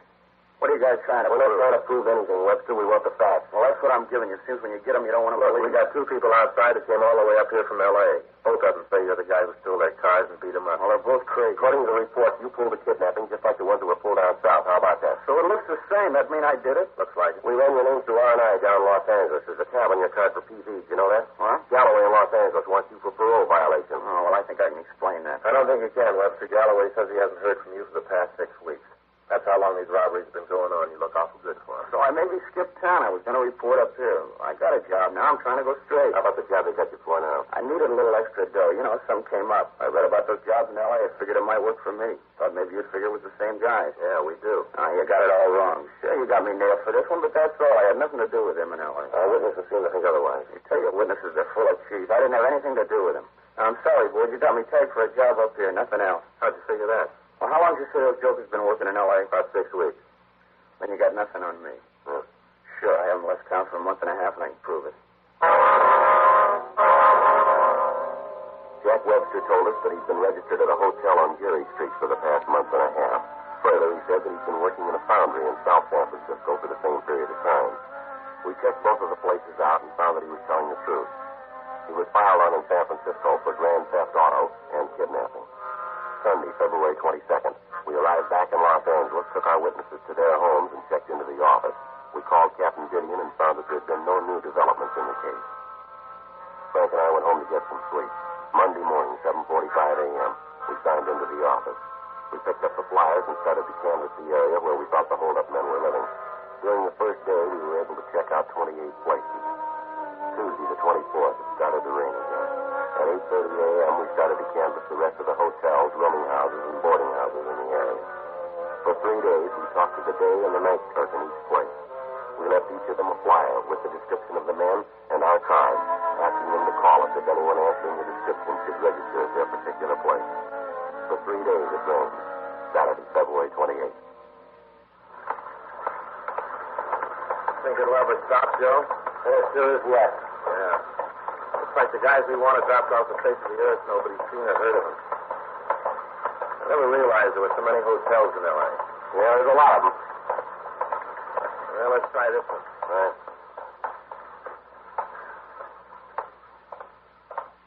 Yes, something you want? We're police officers, sir. Here's our ID. What's that? Police officers. Oh, police. That's right, sir. Yeah, police. Well, what do you want? We We'd like to know if you've got anyone here who answers these descriptions. Like this, huh? Yes, sir. Well, it's kind of hard to say. If you had a picture of them, it might help. I'm sorry, sir. We don't have a picture, just that description.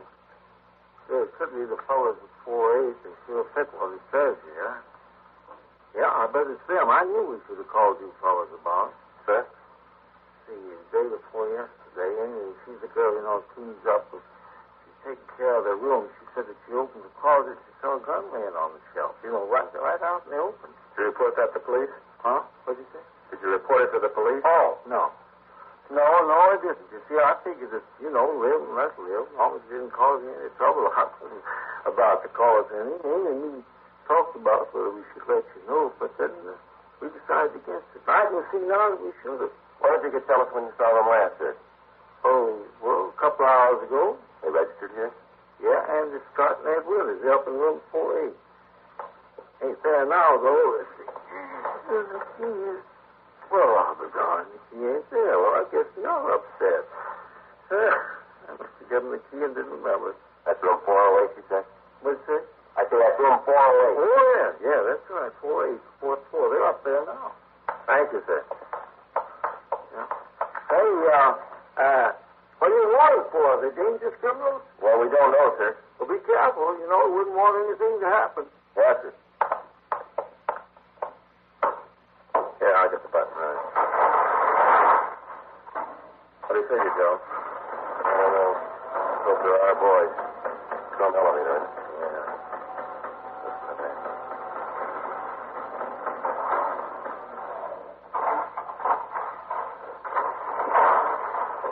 Down this way.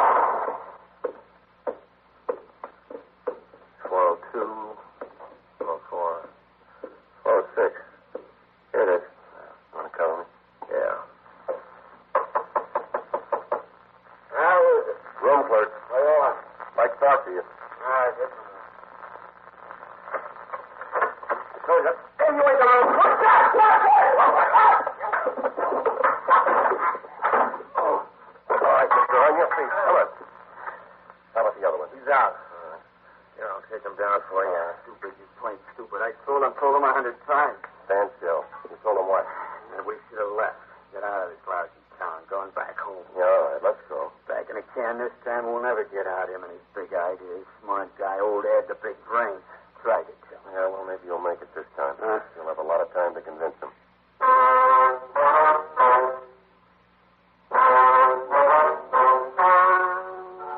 The story you have just heard was true. The names were changed to protect the innocent. On 17th, trial was held in Superior Court, Department 87, City and County of Los Angeles, State of California. In a moment, the results of that trial.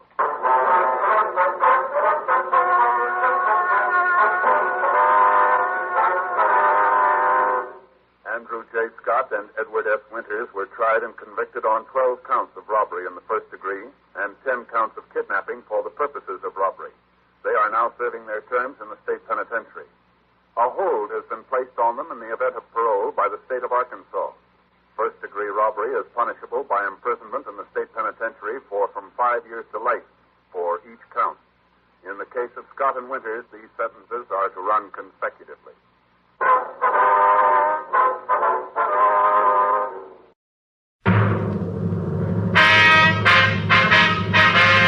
Sound off for Chesterfield. Chesterfield, first cigarette in America to give you premium quality in both regular and king size, brings you Dragnet.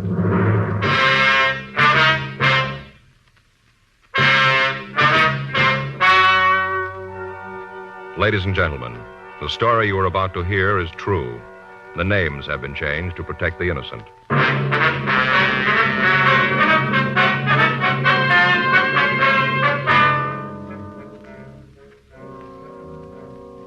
You're a detective sergeant.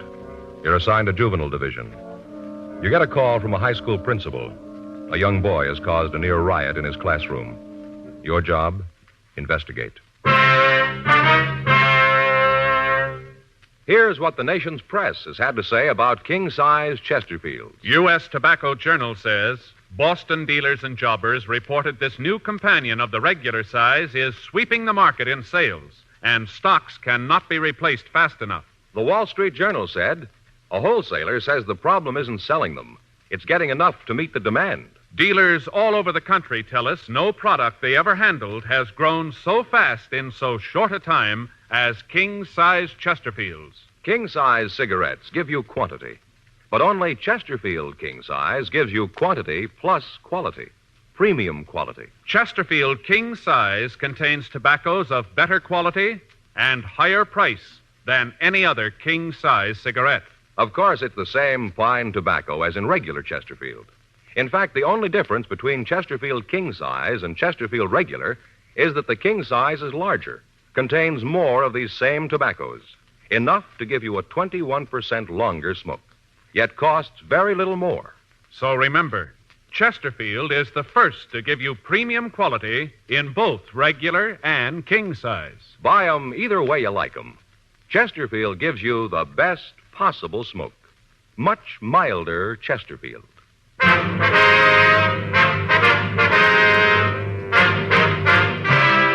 Dragnet, the documented drama of an actual crime.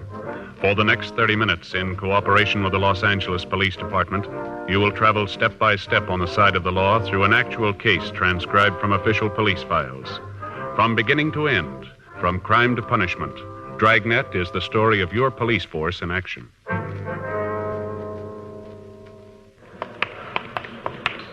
It was Wednesday, October 3rd. It was warm in Los Angeles. We were working the day watch out of Juvenile Division. My partner's Frank Smith. The boss is Captain Stein. My name's Friday. It was 1:47 p.m. when we got to Adams High School. Chemistry class. You the police? Yes, sir. It's my partner, Frank Smith. My name's Friday. I'm John Lane. This is my class. What little there is left of it. Have you seen Mr. Barlow? Yes, sir. We talked to him when we came in. I think he's in the clinic now. He said you could give us a story. Is that right? It was the Lambert boy. He came into class about 5 minutes late. We were just starting the lecture on analysis. I told Douglas to take his seat. He said something I couldn't hear, but he went back to his place, and I went on with the lecture. I guess it was about 10 minutes later that the commotion started. The first thing I knew about it, Larry McLean started to yell at Lambert, said something about keeping his mouth closed. Then Lambert said something about McLean minding his own business. I started off the platform to quiet things down. By the time I got to Douglas, he'd hit McLean. Well, after that, it's all a little confused. Flying apparatus, chemicals being thrown all over the place, glass breaking. The whole class seemed to explode. Well, were the other members of the class fighting, or was it just the two boys? It seemed like the whole class was fighting. At the time, it seemed like the whole school was in the room, all throwing things. And finally, I got the Lambert boy aside, and then the fight seemed to stop. In the meantime, he'd thrown a bottle of sulfuric acid at McLean, burned his face and his chest. The ambulance took him to Georgia Street Receiving Hospital, and a nurse here gave him first aid. Well, do you have any idea what started the argument here?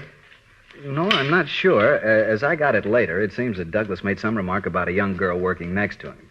I didn't hear it, but I gathered that it was a pretty filthy statement.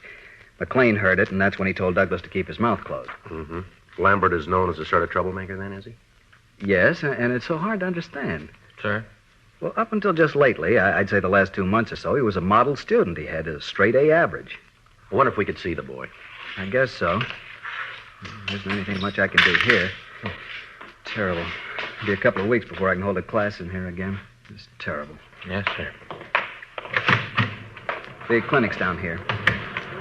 Have you any idea what might have caused this change in the Lambert boy? Well, I have my own suspicions, but he's only 15. It's hard to believe. What's that, sir? When he came into class today, I think he was drunk. Oh, why do you say that? I noticed that when he came into the room, he wasn't very steady on his feet. It'd have to be something like that to make him do this. Then, too, when I grabbed him when they were fighting, I thought I smelled liquor on his... Oh, we go in here. Fine. Here's the boy. Douglas? Yes, sir. These men would like to talk to you. Yes, sir. They're from the police. Mr. Friday, and this is Mr. Smith. Hello? How are you? Sit down, son. Yes, sir. How's Larry? I don't know. They took him to the hospital. If you don't mind, Mr. Friday, I'll check with the nurse, see how badly Larry was hurt. Yes, sir. Go right ahead. Now, son, you want to tell us what this is all about? There's not much to tell. Larry and me got in a fight. Well, what started the fight, son? I don't know. He just wanted to cause trouble. Him and me never have gotten along. Always had trouble. You been drinking, Doug? Why do you ask that? Because I want to know. Have you been drinking? How about it, boy? No. Where would I get something to drink? Well, now, something's a little wrong here, son, according to what Mr. Lane tells us. Looks like you might have been drunk when the fight started. He tells us that you said something to a young girl in the class. That's what started the whole thing. You know he's lying? Is he? Sure. He's on Larry's side. The two of them are real thick. That's not what he told us, Doug. From what he said, he's pretty fond of you. Said he couldn't figure out what happened to you lately. Well, he's okay, but why does he say I was loaded? That's a stupid thing to say. Yeah, especially if you weren't. I'll tell you what, Doug. Hmm? Let's get a traffic investigation car over here and take a toxometer test, huh, just to be sure. Why? What'll that prove? It'll straighten it out once and for all, whether you're drunk or not. How about it, boy? Shall I call the car? Doug? No, you don't have to do that. I had a couple of drinks. Nothing serious, though. Just a couple of drinks. Nothing wrong with that, is there? Where'd you get the liquor, son? I don't remember. No, this won't work, boy. We'll find out. You know that. Well, I don't see what difference it's going to make where I got it. I've been drinking a couple of years. I know how to handle it. I know what I'm doing. Mr. Friday? Yes, sir? See you a minute. Well, sure. What's going on? Something wrong with Larry? I don't know, son. I thought he was okay when they took him to the hospital. Mm-hmm. The nurse said she took care of it. They said he was going to be okay. All right, boy. Let's go. Where are you taking me? We want to talk to you downtown. Something has gone wrong, hasn't it? Something's wrong with Larry. He's dead. No, son. Larry's all right. He's burned, but he's going to be all right. You're lying. I know. You want to take me to jail. No, that's not true, son. We just want to find out where you got the liquor. Yeah. Well, I haven't done anything. A couple of drinks, that's all. What's the harm in that? Come on, son. You've got a lot to explain. Okay, take me in. Put me in jail. I don't care what happens. Yeah, you've already proved that. 2:26 p.m. Frank and I talked to Charles Barlow, the vice principal of the school. He told us the same story that we'd gotten from John Lane. He said that until a few months before, Douglas Lambert had been a model student. He was above average in his classwork and took part in all school activities.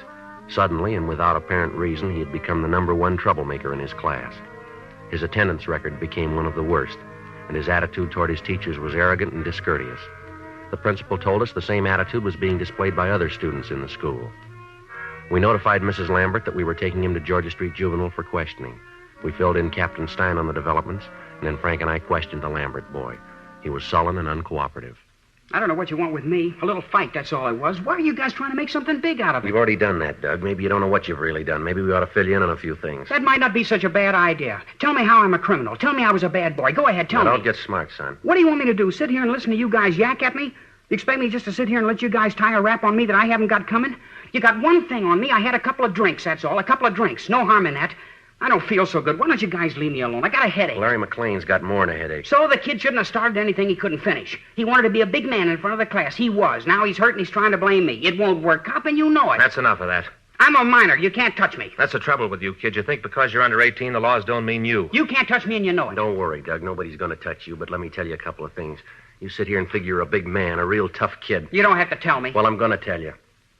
I'm getting sick and tired of having kids like you waltz around the streets, your minds and hands filthy, bragging about what big men you are.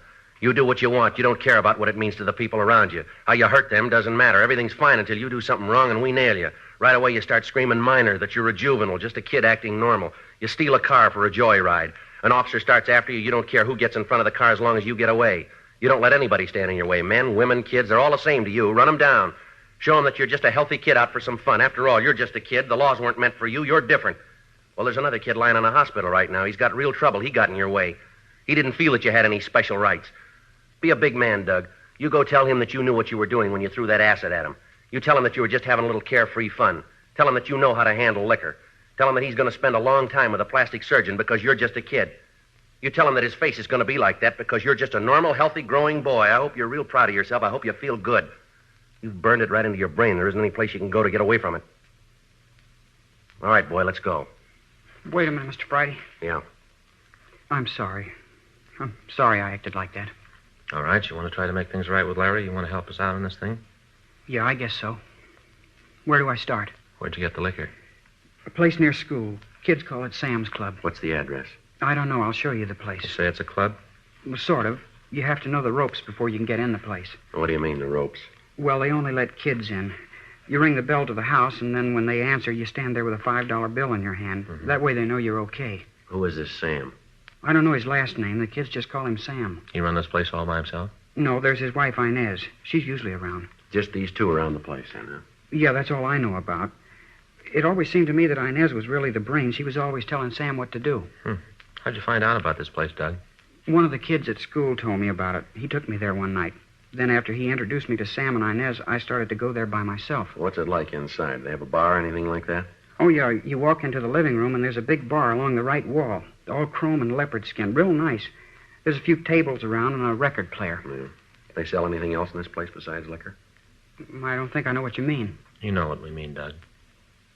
Yeah, I guess I do. Well, how about it? Well, yeah, you can buy tea if you want it.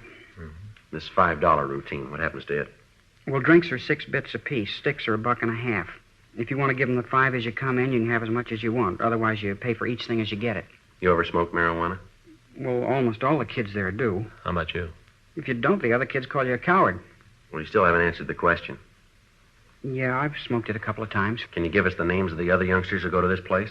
Well, wait a minute. I'll help all I can, but I'm not going to be a squealer. I don't think it's squealing, Doug. Yeah, well, you don't have to give the names. Why not look at it this way, boy? You got trouble because of this Sam and Inez. Now, the same thing could happen to one of the other kids that go to this place. You want that to happen? No, Well, the best way to see that it doesn't is to tell us all you know about the place. Isn't that right? I guess so. I'll give you the names. Do they allow girls in this place, too? Yeah, as long as you know the $5 bill gimmick, anybody can get in. They allow adults? No, if they figure you're over 18, they won't let you in. Especially at the Saturday night parties. What kind are those? Every Saturday night, Sam and Inez throw a party. For $5, you get all you want to drink and smoke. Sam told me once it's a good business. Makes for better customer relations. Mm-hmm. You ever see any other narcotics on the premises? I've never actually seen any myself. I've heard that if Sam or Inez know you real well, you can get a pop of heroin. But like I said, I've never seen it myself. Most of the kids that I know, the ones from school, just go there for drinks. Anything else you think we ought to know? No, nothing that I can think of. How about these two? Either of them drive a car? Yeah, Sam has a little Nash Rambler, dark green. Once in a while, when we stay over at lunchtime or when we're late getting home, he drives us home or back to school. All right, Doug. Your mother ought to be here by now. If we need your help in getting Sam and Inez, we can count on it, huh? Yeah, I'll help all I can. Okay, son. Let's go. Say, Sergeant. Yeah? I'm sure sorry about the way I acted. Really made a fool of myself. I hope you'll forgive me. That's all right. But you'd think there'd be an easier way, wouldn't you? What's that, son? To grow up.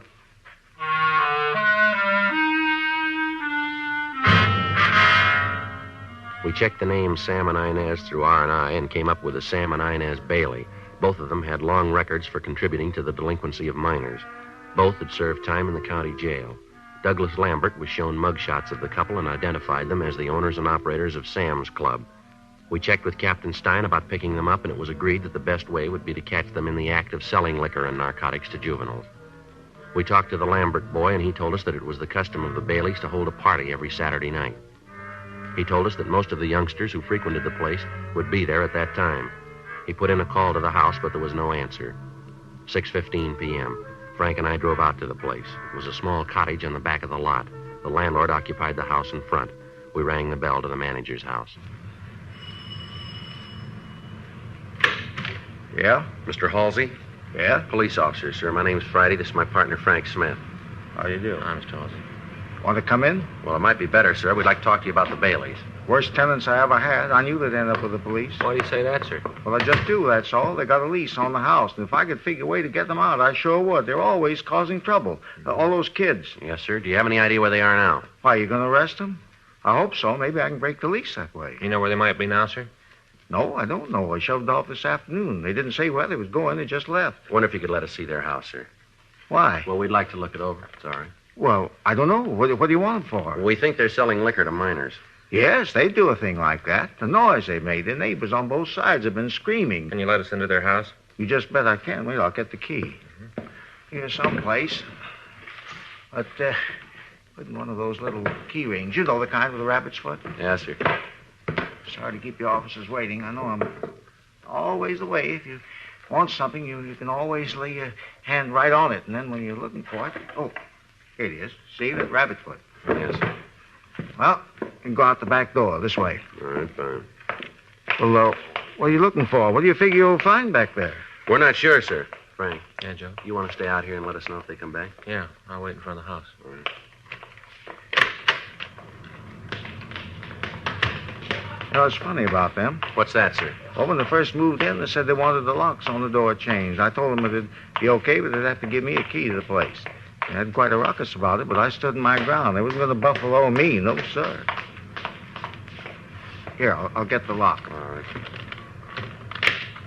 Okay. Gee, smells like they haven't had a window open in a year, Sergeant. Yes, sir. Look what they've done to this room. They built a bar and everything. You sure were right about them. I think I can break the lease on this. I'm pretty sure. It says in the contract that they can't do any building without my permission, and I certainly didn't give them any okay on this. Yes, sir. This the dining room? Yeah, that's it. Just pull those doors back. What's that smell, Sergeant? I'm not sure, but I think it might be narcotics. Drugs. I knew it. I knew it all along. Oh, just wait till they get back. I'm really going to tell them. I really am. Rather you didn't do that, sir. What? Rather you didn't let them know that we were in here, that you know anything about this. Well, why? You're going to arrest them, aren't you? You're not going to let them get away with this. No, sir, but we understand they've got a party planned here tomorrow night. If we wait until then, we can make a charge stick. Oh, you mean they're going to have a drunken brawl? The kids here smoking marijuana, taking heroin, and stuff like that? Well, we're not going to let them go that far, sir. We're going to need your cooperation here, Mr. Halsey. Well, what do you want me to do? Well, sir, we want to install listening equipment in here. We'd like to use your house. You mean you're going to bug the place? Well, yes, sir. We'd like to put in microphones. Well, will it hurt the property? I mean, would you have to put nails in the walls, stuff like that? No, sir, I don't think so. Oh, well, then you can do it. Yes, sir, I want to help, Sergeant. That's the trouble with people nowadays. They don't want to help. You just go right ahead and put your microphones in, just as long as you don't have to nail anything in the walls. All right, sir. If we could go back to your house, I'd like to use the phone if it's all right. You bet. Closing that so they won't know anybody's been here, huh? Yes, sir. Uh-huh. Don't guess if I leave any fingerprints on the door, it'll hurt. No, sir, I don't think it will. No. Can't be too careful, though. But then I guess you know all about things like that. Yes, sir. I'll go around front and get my partner. Yeah, sure thing. You fellas all work in teams like this? Yes, sir, most of the time. Well, I never knew that before. Do you have any idea at all where the Baileys might have gone? They give you any indication at all, sir? No, I saw them leave this afternoon, just got in the car and left. Did they take any luggage with them, suitcases, would you know? Not that I could see, no. Uh-huh. Ah, you find anything? Yeah, the bar's in the living room. Oh, then what the Lambert kid said was true, huh? Yeah, it looks that way. Tell them about the dope in the dining room, how you opened the door and smelled the fumes. Marijuana? Yeah, it smelled like that. Find any? No, I didn't go over the place too good, and I thought if we were going to wire the place, we'd better get on it. Yeah.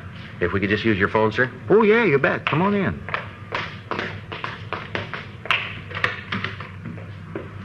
Right there, on the table in the hall. Oh, thank you, sir. Isn't a toll call, is it? No, sir. Well, of course, not that it'd make any difference. Just thought I'd ask. Yes, sir. You figure this will get in one of those detective magazines? Well, I don't know, sir. We got nothing to do with that.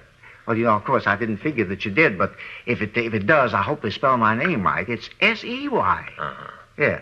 Some people forget the E, you see. Uh-huh. Spell it with just the Y. 2838, please. Asdale, it's Joe Friday. I want to install a dictograph at 825 North Lucerne. Yeah, 825 North. Mm-hmm. Right away. Yeah, well, you know better than I do. When you see the place, you can figure it. Yeah, the house in the front of the lot. What? Oh, maybe 30, 35 yards? Yeah, okay. Right away. Yeah, good. We'll be in the house in front. Yeah, all right, we'll see you then. All set? Yeah, Asdale's coming right out. Good. Say, Sergeant. Yes, sir? I just happened to think of something. Might not mean anything. What's that, sir? The other day, I think it was Monday. Yes, I'm sure it was Monday because I just come back from the laundry. I always pick up my stuff on Monday. Yes, sir. Well, when I came back, I met Mr. Bailey. He was putting around with the car. I asked him if he was going to take a trip. He said no, but he said he might get out of town for a little bit. I asked him if I knew anything about the roads. What roads, Mr. Halsey? Down to Mexico.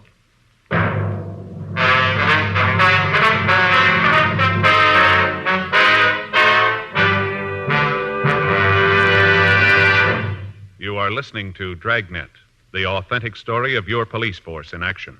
And now, a report every smoker should hear. Nose, throat, and accessory organs not adversely affected by smoking Chesterfields. First such report ever published about any cigarette.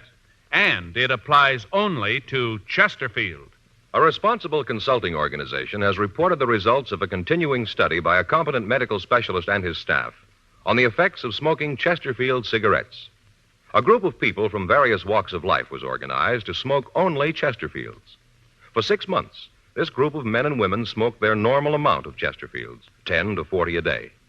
45% of the group have smoked Chesterfields continually from 1 to 30 years for an average of 10 years each. At the beginning and at the end of the 6 months period, each smoker was given a thorough examination, including X-ray pictures, by the medical specialist and his assistants. The examination covered the sinuses, as well as the nose, ears, and throat. The medical specialist, after a thorough examination of every member of the group, stated, "It is my opinion that the ears, nose, throat, and accessory organs of all participating subjects examined by me were not adversely affected in the 6 months period by smoking the cigarettes provided." Remember this Chesterfield report. It's the first such report ever published about any cigarette. Nose, throat, and accessory organs not adversely affected by smoking Chesterfields. Buy Chesterfield either way you like 'em, regular or king size. Chesterfield gives you the best possible smoke. Much milder Chesterfield.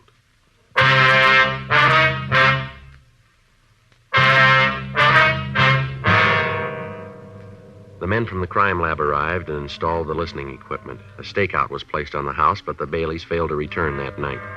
At 8:46 a.m. Saturday morning, the men covering the house called to say that the Baileys had just driven in. Frank and I got in touch with Douglas Lambert and his parents. With their permission, we laid out the plan for that night. It was agreed that the boy would arrive at the house at about 8:30 p.m. When the other youngsters had been served drinks, he would give us a signal by starting in to cough. When we came into the house, he would try to secure as many of the drinks as possible for evidence. We told him that there would be officers all around the house and that at no time was he to place himself in jeopardy with Sam, Inez, or any of the other youngsters. 7:30 p.m., Frank and I took up our positions in the back bedroom of the owner's house, turned on the dictograph, and waited. The Baileys were discussing the party. Sam was talking about how he watered the whiskey. At 8:27 p.m., 4 youngsters arrived. They rang the doorbell, and when Sam opened the door, they displayed the required bill. He nodded and ushered them into the living room. They did a good job in there, didn't they? Yeah, they did. Really hear it. Mm-hmm. Lambert boy should be here pretty quick. Yeah. Doesn't sound like they're starting anything in there yet, does it? No. How long do you figure we wait before we go in? Well, as soon as he starts to cough. You check with the other men? Yeah, Turner and Brown are covering the back of the place. Lindsay and Carter and a couple of policewomen are parked down the street. You can see the car down there. Yeah. Wait a minute. Huh? Looks like the Lambert kid now coming up the walk. Yeah, it is. Sure hope everything goes all right. All right, let's turn it up a little more, huh? Is that better? Yeah. I'll get it, honey. Change that record, will you? I heard it 4 times. Yeah. Oh, hi, Doug. Come on in. Thanks, huh? Wasn't sure you'd be here tonight. What made you figure that? You know I wouldn't miss one of these. I just figured you might have gotten a little trouble the other day. No, it's all right now. Yeah, well, take it easy tonight, huh? Sure, Sam. Who is it, honey? Doug Lambert. Hi, Doug. You have any trouble with that McLean kid? No, I was telling Sam the cops talked to me for a while. They didn't have anything on me, so they had to let me go. You didn't tell him anything about this place, did you? Of course not. You know I wouldn't do that. He wouldn't, Inez. I told you Doug's all right. We can trust him. This thing's worrying me. The cops get wise to this place and we really got problems. Oh, honey, I tell you it's okay. Don't worry about it. Come on, let's get on with the sociable. What do you have, Doug? Whiskey, I guess. Good deal. Hey, you want a stick? Got some fresh stuff, then real good. Yeah, sure. That's my boy. You know, Doug, I like you. You're a good kid. Some of the other guys come in here. I guess Inez is right about them. They're jerks, but well, I feel I can trust you. Oh, excuse me. Well, you got to fix the other kids up. Okay, what'll it be? Well, kid, got something in your throat? I don't know. It just started to Come on, Frank.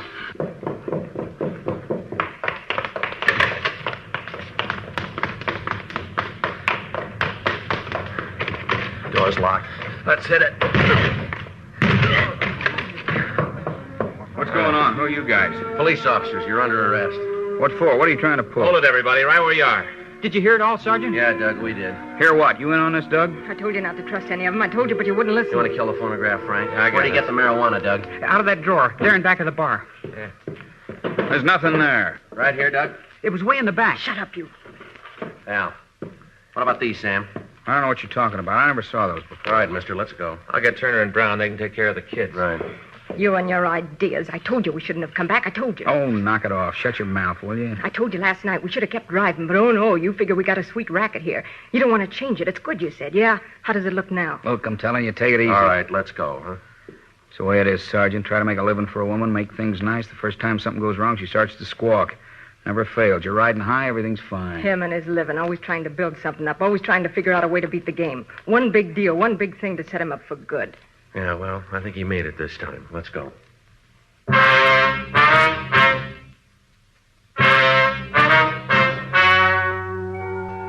story you have just heard was true. The names were changed to protect the innocent. On January 14th, trial was held in Department 89, Superior Court of the State of California, in and for the County of Los Angeles. In a moment, the results of that trial. Now, here is our star, Jack Webb. Thank you. Friends, as you know on Dragnet, we've always tried to emphasize the importance of facts, and when we talk to you about Chesterfield, we give you the facts. You heard the report George Fenneman read earlier. Nose, throat, and accessory organs not adversely affected by smoking Chesterfields. That's the first such report ever published about any cigarette. Remember that report and make Chesterfield your cigarette. Get 'em, regular or king size. Chesterfield, the best possible smoke, much milder.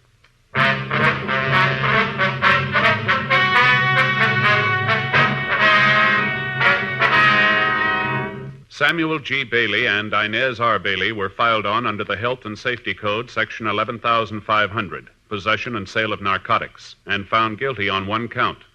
They were found guilty on 2 counts of contributing to the delinquency of a minor. Violation of Section 11,500 of the Health and Safety Code is punishable by imprisonment in the state penitentiary for a period of not more than 5 years or imprisonment in the county jail.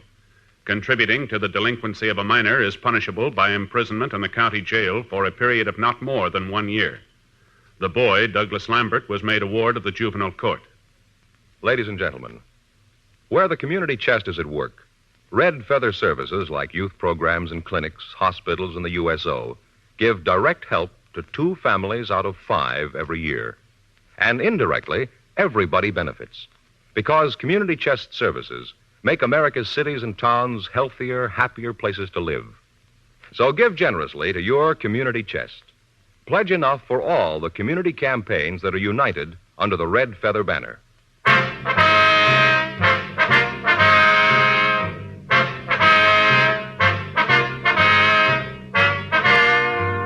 You have just heard Dragnet, a series of authentic cases from official files. Technical advice comes from the Office of Chief of Police W.H. Parker, Los Angeles Police Department. Technical advisors Captain Jack Donahoe, Sergeant Marty Wynn, Sergeant Vance Brasher. Heard tonight were Ben Alexander, Sam Edwards, Vic Rodman. Script by John Robinson. Music by Walter Schumann. Hal Gibney speaking. Tomorrow, sound off for Chesterfields. Either way you like 'em, regular or king size, Chesterfield gives you the best possible smoke. Much milder Chesterfield. Chesterfield has brought you Dragnet, transcribed from Los Angeles.